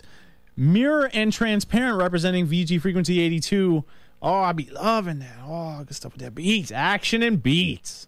Don't even play. All right, you're representing VGF 83. We've got our final collaborative effort for the show. Rexy, Bev Wolf, and Gray Lightning. Gray Alexander with their Castlevania Circle of the Moon collaboration Times Anxiety. It is available at ocremix.org. It's like super supremely remastered, refurbished, uber super sausage cut. So, super sausage and cheese. I mean, I don't know. I'm just making stuff up. That's how good it is. It was originally part of one of Splendid Performance's rounds. I do not remember which round, and so Bev's going to be like, oh my gosh, it's XYZ round. So, of course, she's going to, murderlize me for that. But Rexy, was able to, place well with this one. What was it, like second place in the competition she was in? I hope so. If it wasn't, I remember hearing the first version. Actually, I first noticed it when it came off VG Mix. And I thought the writing was really, really good. I mean, the energy is good. I love the kind of the bell tone-ish type stuff going in there. I love the feel. I love the atmosphere. And shortly after it was posted, I know Bev had linked to the original MIDI file that she wrote of the arrangement. And I gotta say, I know Gray Lightning, he does a lot of collabs, and honestly, Gray, in my opinion, when he does a lot of these collabs, having Gray involved can really mean the difference between good and great execution. So, obviously Gray's contribution to the track was really important. He added a lot of added and changed and refined a lot of the instrumentation involved, provided some additional embellishments and worked that production. But I must say that after checking that MIDI out, Rexy wrote some hot ass shit. And this is a remix of something that is arranged fairly often in the sense of Castlevania and the Castlevania series being remixed, which is Clockwork. Certainly a great theme.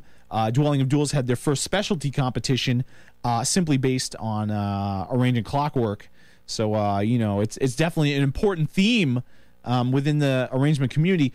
But Bev really, really, you could hear in the MIDI how she really had a lot of the ideas down pat already.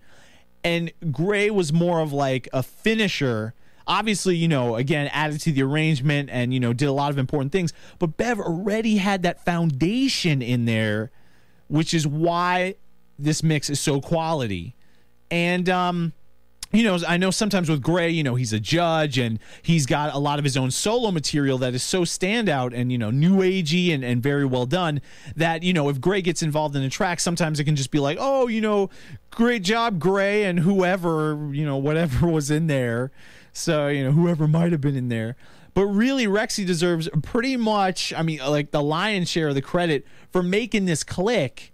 And, obviously Gray put it over the top and really made it work for, that OC remix quality, really fleshing out the sounds, giving the track a lot more body, and, kind of making the instrumentation a little bit more sensible and nuanced. So, this is really a great team. I really love what they were doing. It took Gray about 7 months off and on to finally knock this arrangement out and really, put the finishing touches on that production.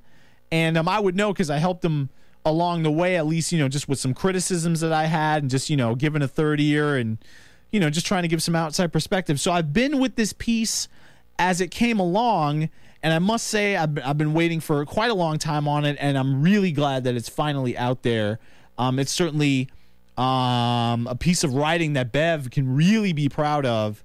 I think it really represents a step up from her previous material. I'd really like to see her, continue to bring it on this particular level. And Gray, of course, you can consistently count on him, if you're ever feeling that, something might be shaky, or, you might want somebody to really hook it up at their best, Gray is absolutely the best assister, bar none, in the community. So really, once again, great team, good stuff. You're going to enjoy it. This is a lengthy track, but, it's very well orchestrated. Things sound pretty nice and flow very well. And you're going to like a lot of the subtle dynamics in here. And, of course, things do get a little bit more bombastic near the end. So, keep your ear open for that as we hit you with some great orchestration flavor. All right, so let's get into it. VG Frequency 83. We're in the home stretch. So, stick with me now. Don't go nowhere. You're hooking up with Larry Oji and the best of the best. Now let's go over to Time's Anxiety, Castlevania, Circle of the Moon. I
right, that was Rexy and Gray Lightning with a Castlevania Circle of the Moon arrangement, Time's Anxiety, available at ocremix.org. I did not know that you could go for gothic, but go really upbeat with it. I don't know. It's like the sounds they're not the atmosphere is kind of gothic. I mean, you can feel how it's like that, but or some other fake, musical buzzword where I don't know the meaning, like, Baroque or something like that. I wouldn't use it like that, but it feels kind of gothic, but at the same time, the sounds are very light and upbeat, and there's there's a xylophone in there and all that stuff. It's weird, but a great hybrid of styles there, and definitely very well pulled off by that duo. Great stuff right there. So I hope you enjoyed it. We are right in that home stretch, representing VG Frequency 84, the Chrono Symphonic episode. I actually really only got the chance to listen closely to Chrono Symphonic when I was doing the show for it. I had heard the album and made note of what I felt stuck out. But, I really didn't have a chance to really just sit down, listen to everything track by track, and feel how, everything flowed and really take in the energy of the track. It was a very ambitious project run by Clado Shao, otherwise known as Andrew Triplett, which you can check out over at chrono.ocremix.org. And I thought it was just a very, very well put together project. More in the writing than in the realism of the orchestral sounds. I know Compy Fox, who I talked to recently about the album, did a sweet job on the engineering. Really trying to get everything to sound uniform and really give everything, enough of a sense of continuity and energy to make it really fit as a movie score.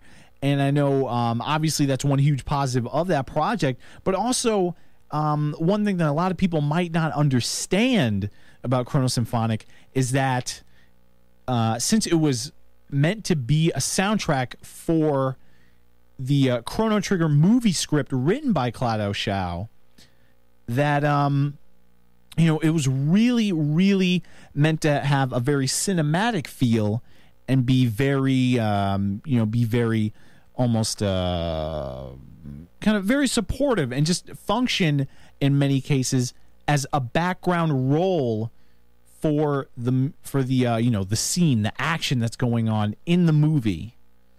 So, personally, I really liked everything right there. It really worked as background music, as really setting a scene, letting the events unfold, and kind of guiding you through the events that were going on. And this is me making that assessment even without fully reading the script.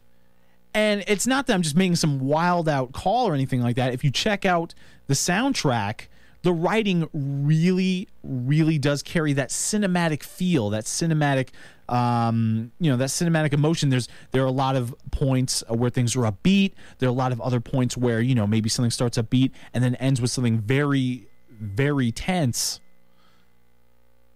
What the hell? What is that?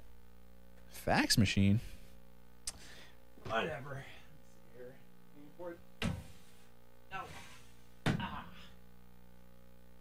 Didn't even notice it beeping around like that. Oh, well. But, so there were many moments where things would start off upbeat and then go into that tenseness and really, build to some sort of event that was going on in the scenes.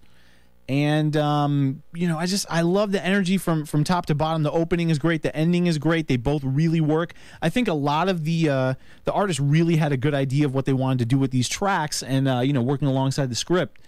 And Russell Cox had his arrangement, the Chrono Trigger, which actually has nothing to do with the song Chrono Trigger from the Chrono Trigger original soundtrack. But nonetheless, it's a medley of several themes. And Russell Cox has, I believe, 11 arrangements over at Overclock Remix. Ironically, has never arranged for the same game twice on OC Remix, and somewhat continues that trend because he as far as I know, never had any other Chrono Trigger arrangements out there before this one, the Chrono Trigger. I liked some other tracks on the soundtrack. In particular, I really liked Sleepy Emp's "To Lands Unknown." I really thought it was really great for what it set out to do cinematically, but that without much of much of a conclusion.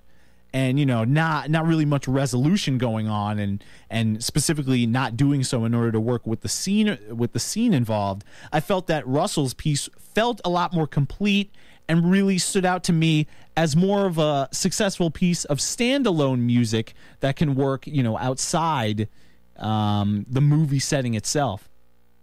So this was some really cool stuff. Russell, even way back, like in 2002, when he was first in the OC Remix community, he really has a penchant for the writing really being impressive.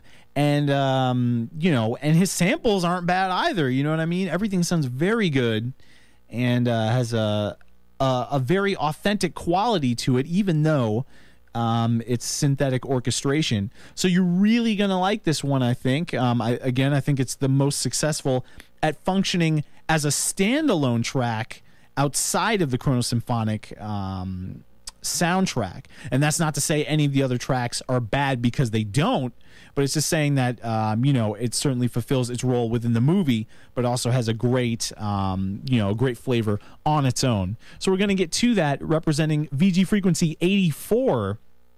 Here's Russell Cox with his Chrono Symphonic offering, obviously remixing Chrono Trigger. It is called The Chrono Trigger.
All right, short and sweet. That was Russell Cox with his Chrono Trigger arrangement, The Chrono Trigger, from the Chrono Symphonic album. Of course, check that album out, chrono.ocremix.org. And as Compy Fox is mentioning, and much like he detailed on the previous show, spotlighting Chrono Symphonic, the special edition of Chrono Symphonic will be coming out in the next few months, and you can also keep an eye out on chrono.ocremix.org for not only remastered offering of the regular edition, but also these 10 bonus edition tracks as well to, even further add to the Chrono Symphonic experience.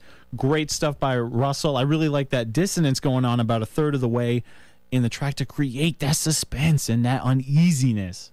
So, I love it. I wasn't feeling it initially, but then I'm like, no, I can see how this is working. I love it. So, good stuff. I think they were making fun, like, not the most original name in the world. Now, come on now. It has a purpose, you jerk faces. No, so, just very, very enjoyable stuff right there from Russell. Always good to hear from him in the community, as he's really not very active. So, if you ever hear anything from him, it's bound to be a treat, not only in quality but also in rarity, because he is never around. So hopefully Russell can maybe get it going a little bit more, maybe send us something a little bit on that OC remix side.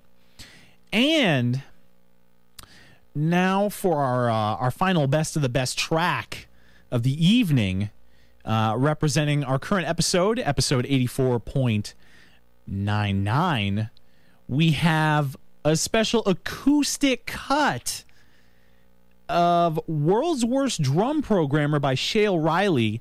Right now, all that's available at shaleriley.com currently are the tracks for his new original album, Toy Box. And, you can get that. But this is the special acoustic version of World's Worst Drum Programmer. I really loved it. I loved it. It's got no drums in it. I was like, well, what's going on?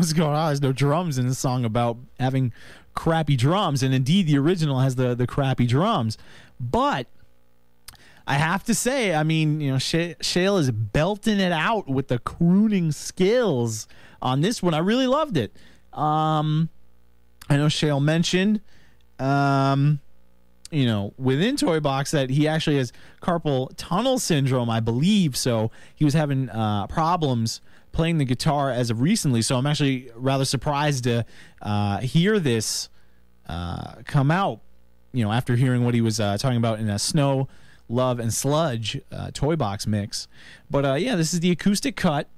Certainly harkens back to Shale's more sophomoric and basic roots with Zelda, The Music of My Groin, which is an Overclock remix classic, of course, and should be rated very highly on ormgas.com, of course, because it is a wonderful song about groins. But of course, Shale takes it to the next level here. No, I'm just joking.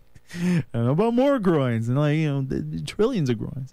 No, Shale is just really, really talented. I was talking to him relatively recently on the show about how he's really been getting into the nerdcore style of music. And honestly, even really back before nerdcore had a name, had something to really symbolize and quickly represent what it was all about, Shale was still doing that kind of stuff. Just songs about rapping about, hard drives and video games and RPGs and other geeky stuff. That's what nerdcore is all about. And but one thing you really have to know about Shale, and certainly something that The Music of My Groin really won't make clear to you, is that Shale is an amazing songwriter, very creative. And honestly, he could come up with something at the drop of a hat. Now, I'm not saying that he could freestyle it, although he would be certainly open to the challenge. His lyrics are really creative. He's just really, really at the top of his game right now with Toy Box and all the other stuff he's been working on. The helping along with the the Nth Mile soundtrack, X-Strike Studios, Pa Rappa the Rapper based movie. You can check it out at x-strikestudios.com. And Shale, hopefully he's moving on up to bigger and better things. He recently got an internship in New York to help with a documentary featuring MC Front a lot and really focusing on the musical genre that is nerdcore music. So this is basically Shale's calling right here, and hopefully he can develop some connections and really, take that next step, get to that next level of music making, because his stuff, the writing is really intelligent, and people like MC Front a lot, and his partner DJ Bad Spella, they know what the deal is. They know that Shale's got the skills. So hopefully it'll translate to some further success down the road for Shale, and really putting his skills to good use, as he's quite the musician. And honestly, given how purposefully, nerdy and immature his songs can sound, someone that's greatly, in my opinion, underestimated in the community. Hey, someone's got to make tracks like these, and if they're going to make them, they got to make them good. So, we're going to have our last Best of the Best track right over here. Let's bring it to you. This is exclusive. If you want to get it, you can feel free to mail Shale. Once again, check it out, shaleriley.com, and, you can contact them immediately and get this track so that you have that hookup and that it is on your computer, your laptop, your iPod, or, whatever music player of your choice you would want to use. So definitely pick it up. I think you're gonna like it. There are no drums, but I think the singing is great. I like the I like the guitar action, and those are the only two elements, but they're done really, really well. So let's get into it. Here's World's Worst Drum Programmer Acoustic, courtesy of shaleriley.com, closing us out for VG Frequency, episode 84.99. Stick around after this. We've got some great bonus material to close us out from Flick. We are almost done, though, so I thank you so much for staying with me. Larry Oji here on Emory University Student Radio, WMRE.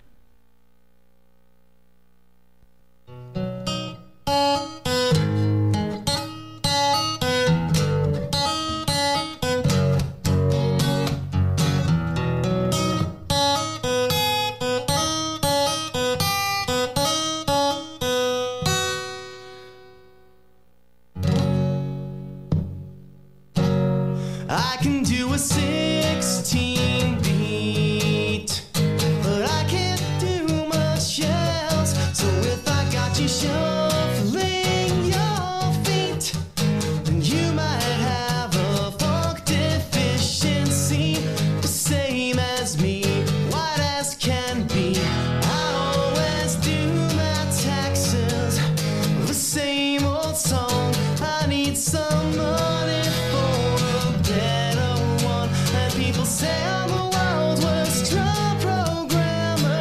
I'm bad at math, but I'm good at grammar, and they don't post my remixes anymore. I can feel the world closing. Sundays when I'm restless, if you could see the shape I'm in, you might have a hope deficiency. You're just like me, bright as can be. I'll let the sun come shining into our hands until we're buried, gone and very dead. And you can tell I'm the world's worst drum programmer. I sing off key, but I've got good temper, and they don't post my remixes anymore.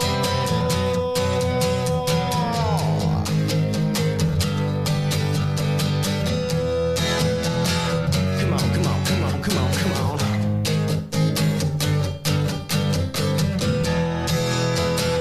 Come on, come on, come on, come on, come on. I'll make you dance, I'll make you dance, I'll make you move your body into the sun.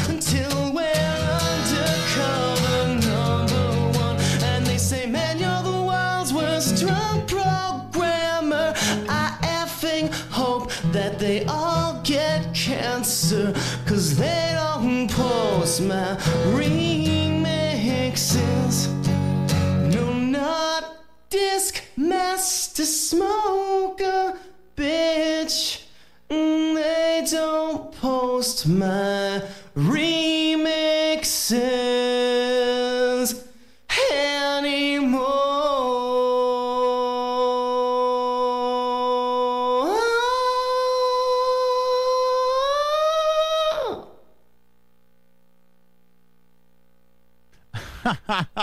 All right, yo. We had Shale Riley, nice ending right there with the acoustic version of World's Worst Drum Programmer. Check Shale out, shaleriley.com for that hookup, beg and plead. You need to go get it. So hopefully you will go get it. I really hope you enjoyed it. Well, we've come to the end of the show. We've got some good bonus tribute stuff, which I'm very appreciative for from Flick that we're going to be having to close out the show. But we've reached the end, and I'm just glad. I know about 6 months ago when I thought I was done with the show for good. I won't lie, I was really appreciative at the fact that I could move down to Atlanta and continue doing the show. And, because I always felt that there would be, more good music to come out and, that I would do a good job of spotlighting it. And, I certainly hope I've done that for you guys during my extra time here. I really consider this last season to be something that's really just it's more of a bonus. And it's certainly not that I don't feel sentimental about ending the show and finally hanging it up for good, but I've been through the finale farewell before, and I already know how it is to stop doing the show and think that it's all done. So I just got to thank everybody that supported the show. There are really way too many people to list by name. And, but everybody that helped me mirror the show, that helped spread the word, that helped make bumpers, that provided me exclusive material to play on the show, that called in for interviews, that just called in to, bullshit around on the air, just the people that hung out in the chat room and all that, people, just everybody's listening to the show. I just thank you so much for your support. Really, when I started the show back in 2003, I already felt I had to focus. I'd been doing the format for quite a while, and I really just wanted to bring more attention and respect to the music that comes out in the video game music community.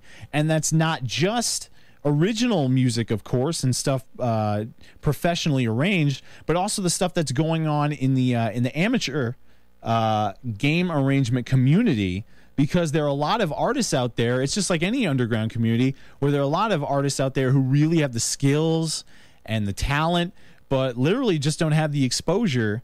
And while my show isn't creating any multimillionaires, it's at least providing the fans of this community just a lot more information and knowledge about the goings on, just in terms of everything that's happening and everything that you should be aware of happening. So, hopefully I've done that for you. And, that's pretty much it in terms of, thanking, y'all, the fans, and, really being a great support for the show. It certainly helped me in the community, doing the show. I got to be an Overclock Remix judge. And honestly, not that you can do a radio show and simply become a judge, but I'm sucking up to the audience. No. Why would I suck up to the audience? I don't need to suck up to the audience. My show is great without the audience, but I wouldn't lie that I don't appreciate the audience. I love the audience. So I got to be an OC Remix judge, and I really got to know a lot of people in the community just through the show. And it really helped me become more, not just more choosy and more demanding for the type of music that I listen to, but at the same time also a lot more open-minded and just appreciative of a lot of genres out there. I always considered myself a very open-minded person in terms of music, but still, hearing stuff, I don't know, hearing something like Mackie do a remix in an Irish style, like with his Artura mix, that's stuff I don't really hear. So it's always good to get a new perspective on things, via stuff with a something that I'm not used to. So I've always been grateful for that.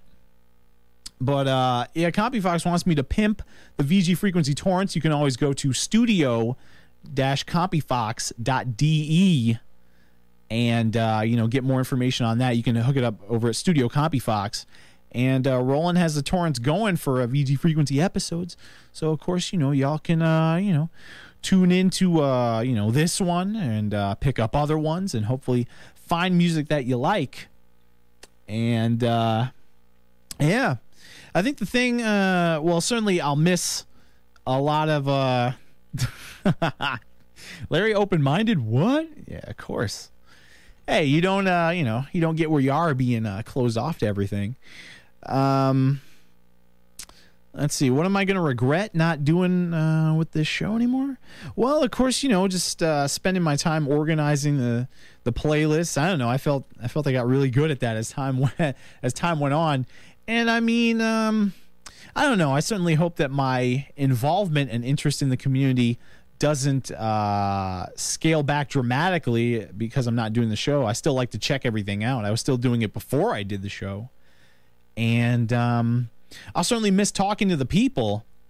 One thing that you really don't get from just hanging out in the community, you might get it a little bit from these meetups, but you don't really get it in the meetups either, is just being able to talk to these people one-on-one, person-to-person, about their involvement in the community and just, how they're doing, and, talk to them like real people, not just somebody on the internet. So, I'll certainly miss that. I'm kind of to myself, so I don't really go out of my way to call people on the phone or anything like that.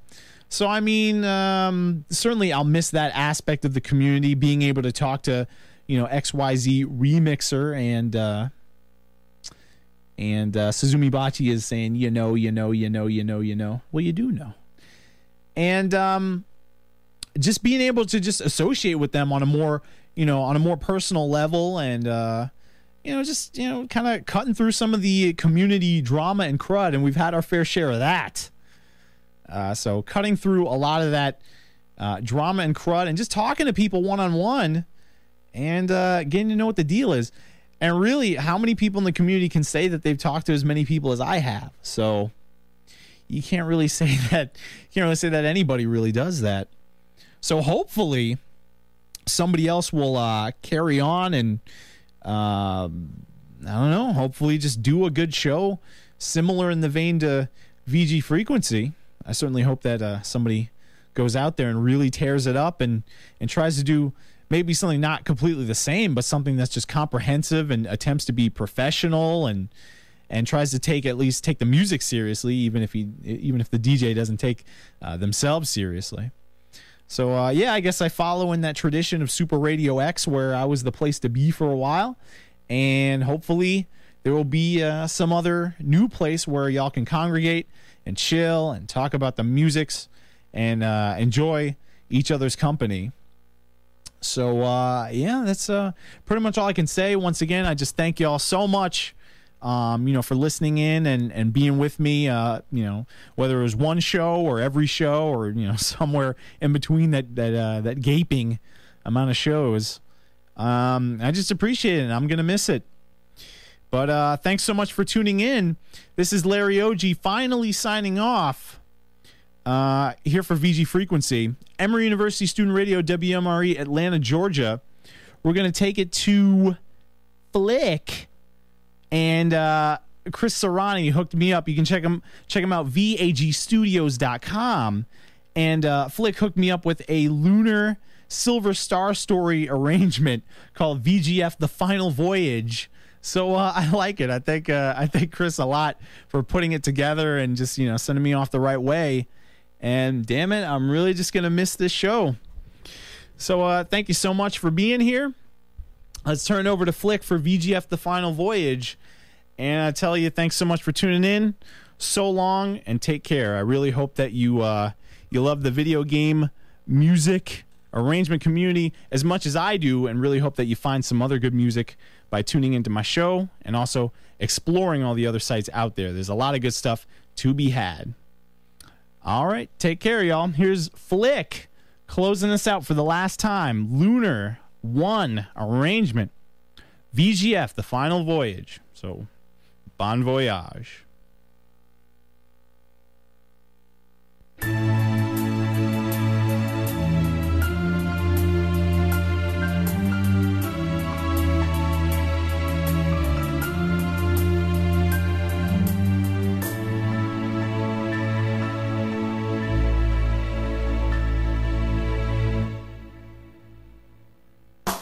Wishing on a show that seems far off, hoping it will air tonight,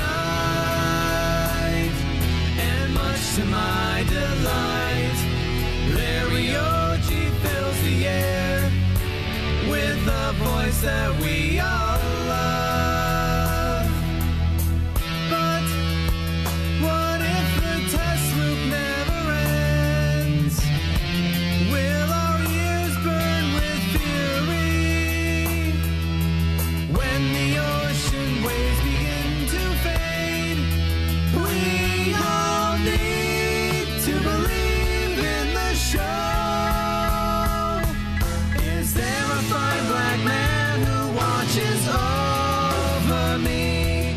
Will he play the remixes I need so desperately? I know in my heart I'll be satisfied, but would that caller please hang up? We'll joke him, call and learn about his destiny. Will Larry turn on the webcam so we all can see?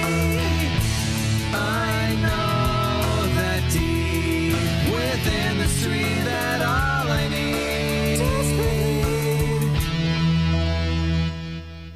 is VG frequency.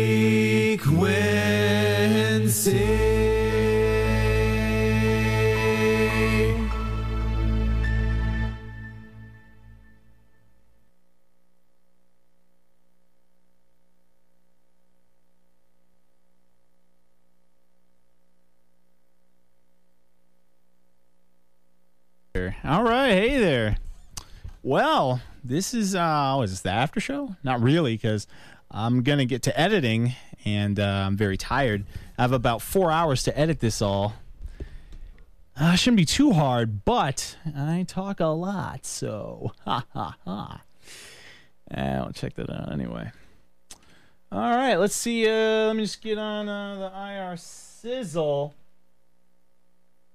What a good show. I mean, if you didn't know any better, I like to talk. I'm comfortable doing it.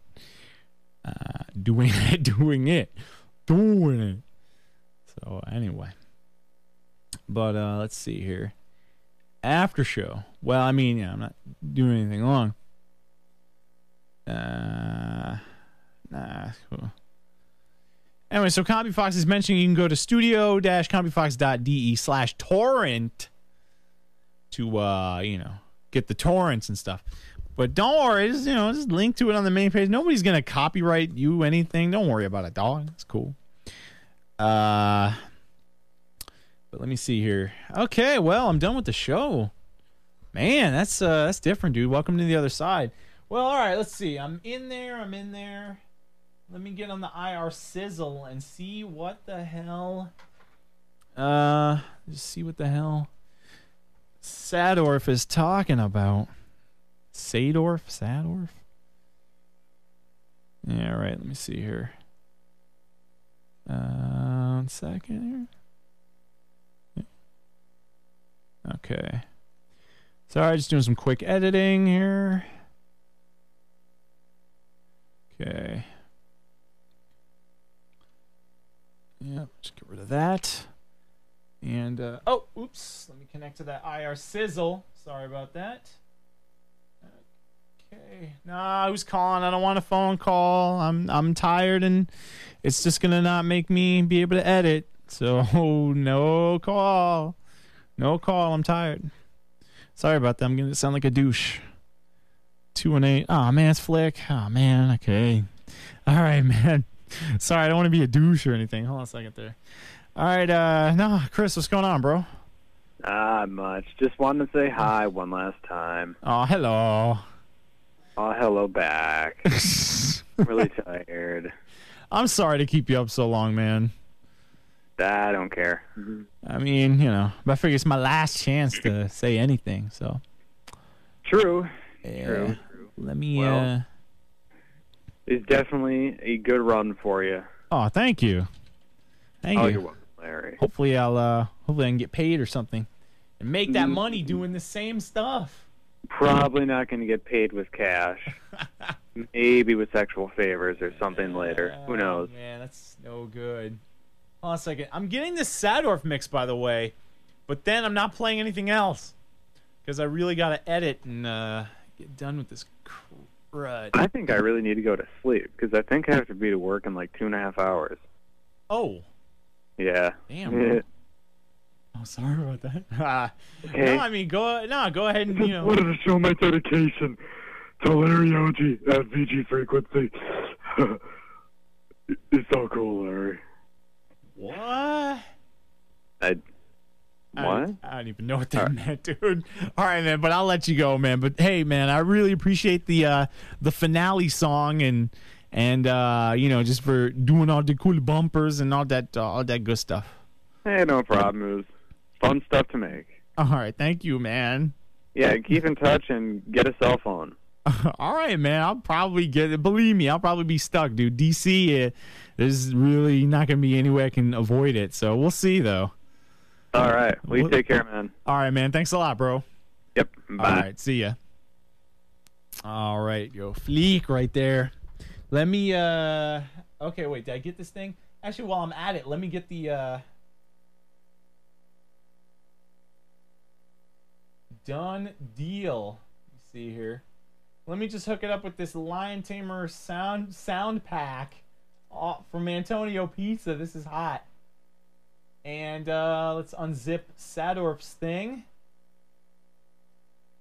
Nick, oh, okay, it's MP3 already. Sorry about that. I don't know.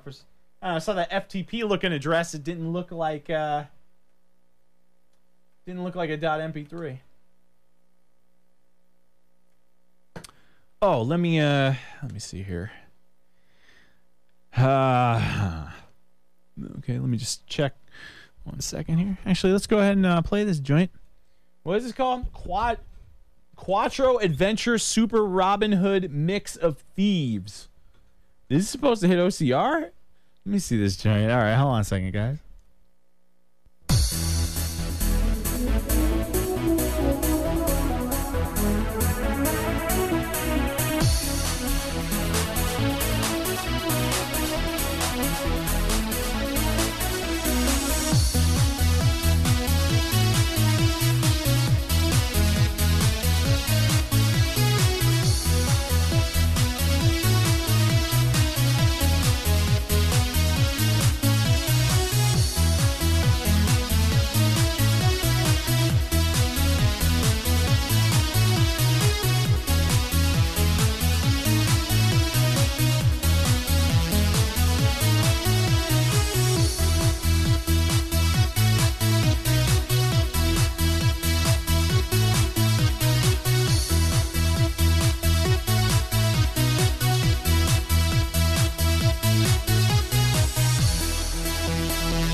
Yeah.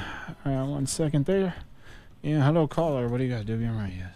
God, turn it off, Larry. My fucking ears. It's over, dude. It's over. All right, let me see here. All right, yeah. Oh, man, now I got to sit down and edit this thing. Show turned out to be about, like 4.5 hours, so. Well, you can at least cut like 5 to 10 minutes because of the, dead air. That's fine. Yeah, I know. But it's still going to be annoying to go through, so many songs and have to, edit everything. But I do have all of the back episodes edited. Woo-ha. So finally. Yeah, I know, finally. So how do you get it to me? We'll figure that out. I told you, send me CDs. one day at a time. I wish I had a DVD burner like you have, though, because that would be a lot more convenient. It's finally about time that you get a DVD burner. Yeah, I know. I mean, maybe a friend of mine has it, so I'll see if I can gank hers. So. Okay, why not do it this way? You move over to DC, and you start in a studio like you wanted to. You build your own studio at home. Start another radio show. And yeah. It costs millions of dollars to even get an FM signal. FM, dude. I'd rather do satellite radio, which is what I'm gunning for. Okay, FM signal is damn expensive, but I mean, if you go the internet way, like every other of us radio hosts or whatever. How do they make the money though? So it's difficult. I mean, you have to try and find a profitable setup within the internet where people can always go elsewhere for free. So.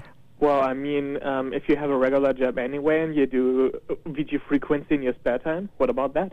Yeah. Well, I mean, I'm seeing what I can do to get in the industry, and we will see for sure. I might as well see if I can get paid and do what I want to do. So. Yeah, we'll see. Well, imagine this. Larry Oji in Washington, D.C. doing a radio show about video game music. Yeah, what about it, man? That's what I hope to do. Has only one major problem. Well, two. The first problem is copyright issues, and the second problem is you're not allowed to swear on the air. Well, okay. Copyright issues. I probably wouldn't be playing any, like, OC remixes or anything like that. But, I could always figure out how to, do the legalese for that one. I'd mostly be focusing on professional releases. Well, but I thought that's the point of VG frequency going... Well, I mean, fan productions.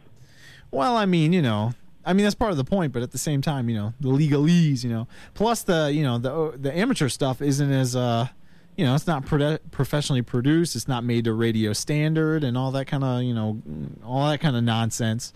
So, I mean, you know, you would know about that. You would know more about the radio standard as an engineer. Well, half of the tracks are surely capable of radio, and as you did it for yourself, you have a laptop standing around, and that stuff goes. Yeah, but they want waves. You know what I'm saying? They want CD quality. You know, they want pristine quality. They don't want 128K BPS. Do you have any idea how radio stations work lately? What? Just cribbing some MP3s and stuff? Yeah. Yeah. That's fine. I mean, you know, I don't really care. I even hooked you up with the software, and that software works not only in wave mode, also in MP3 mode. And I know a couple of radio stations here in Germany, in my town, and an engineer, or not engineer, one of the radio hosts in person, and he was like, well, we're not doing CDs anymore. We render that stuff down from the CD and throw it into the player, and that's it.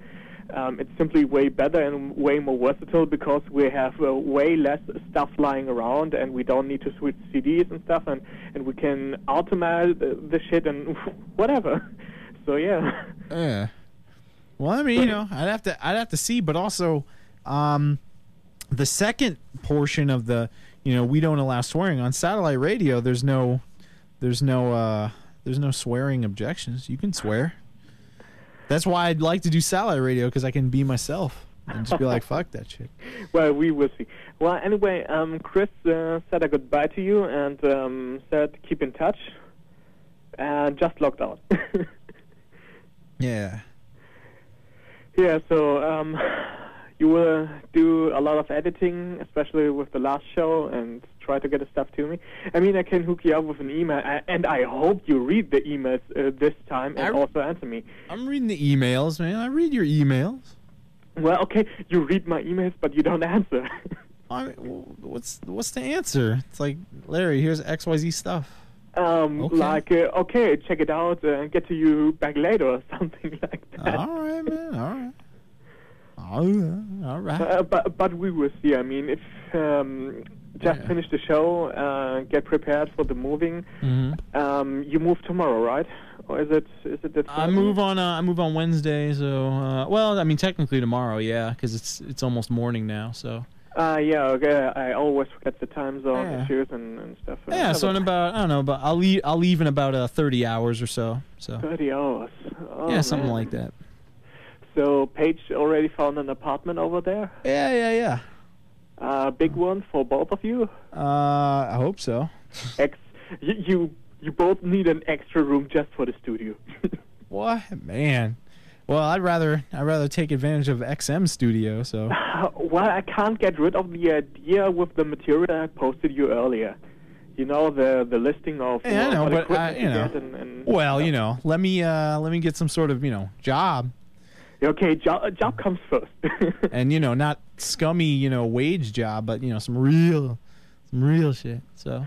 Well, I guess I speak in behalf of the whole community if I say, and I wish you good luck for your future.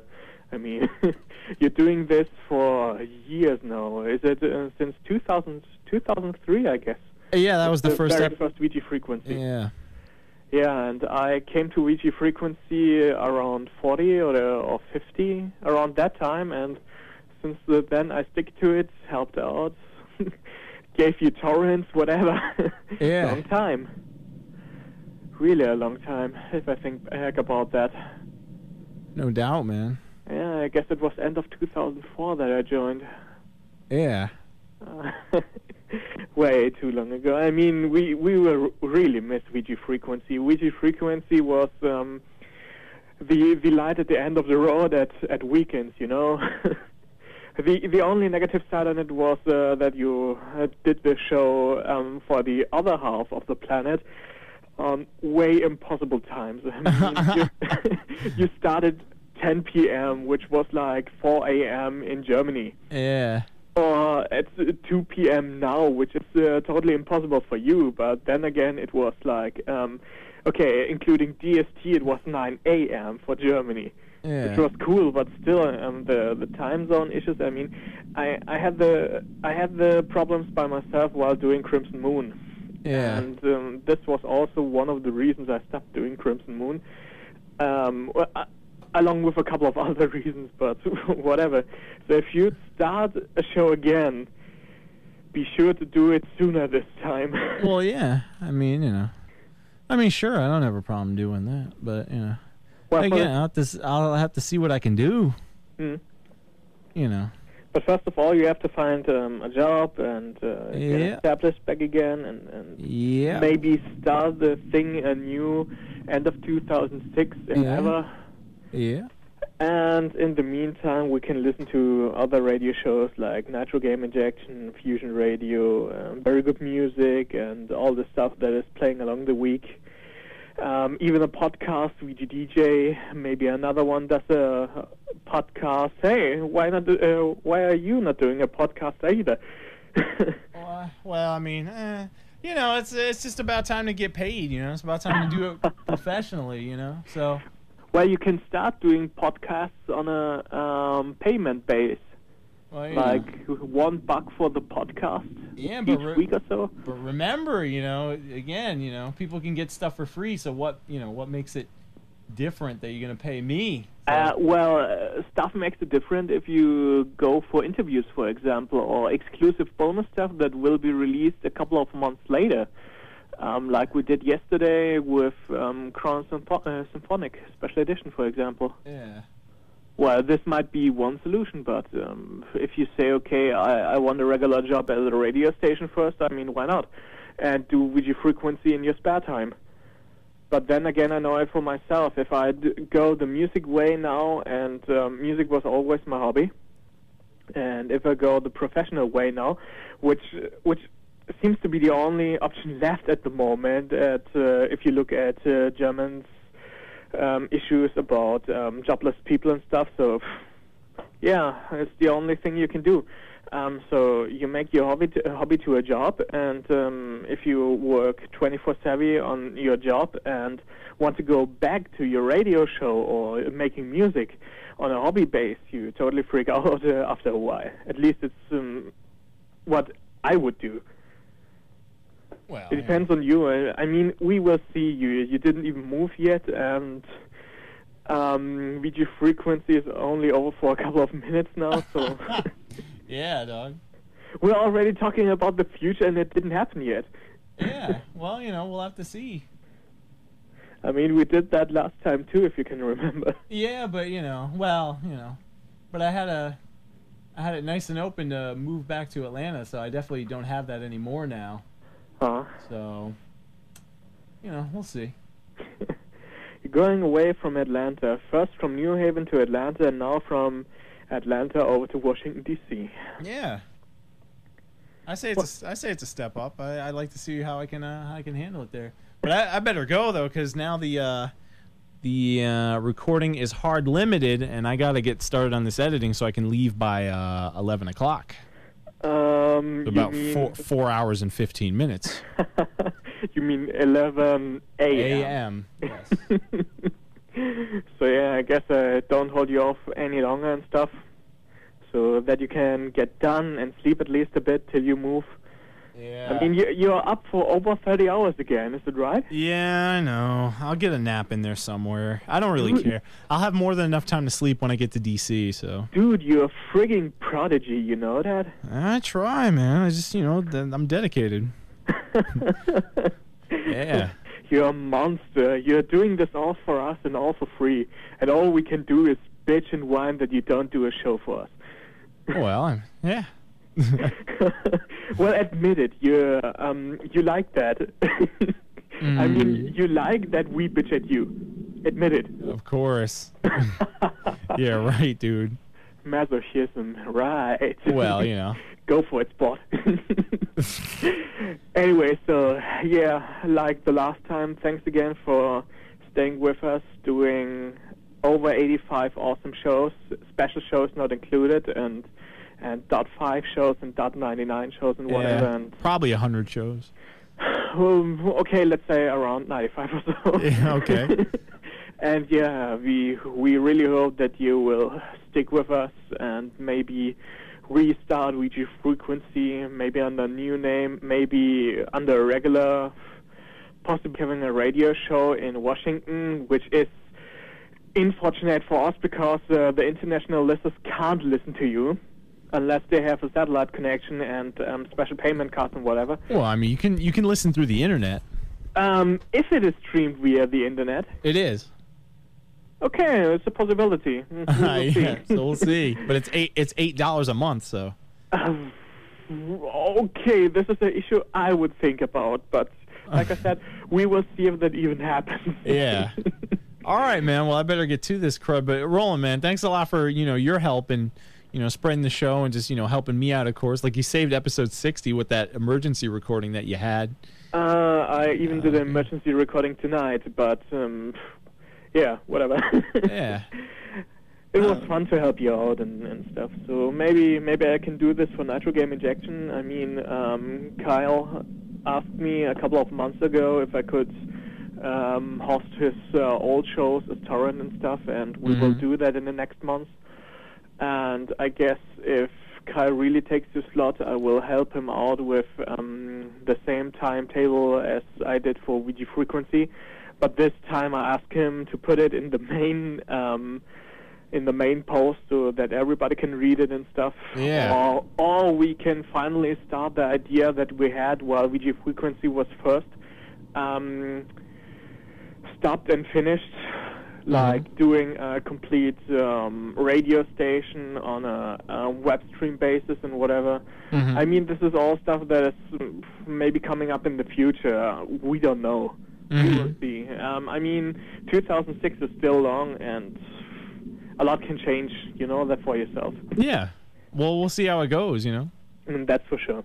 Anyway, I wish you and Paige a couple of nice days, and of course, especially long and funny, refreshing break over in Washington, D.C. And keep us updated what's going on with you and in terms of making radio and whatever. Yeah, man. Saying hello to Radioland and doing your shitty judge faggot thingy-dingy. Yeah. Nice, man. Whatever. So anyway, have fun while editing, and I wish you a good day. All right, thanks a lot, bro. Yeah. All right. See ya. All right, I'll talk to you later. Yeah, see ya. All right, later. All right, badass. All right, well, I still got about about 25 minutes left of VG Frequency 54 on Ormgas, so let's go for it.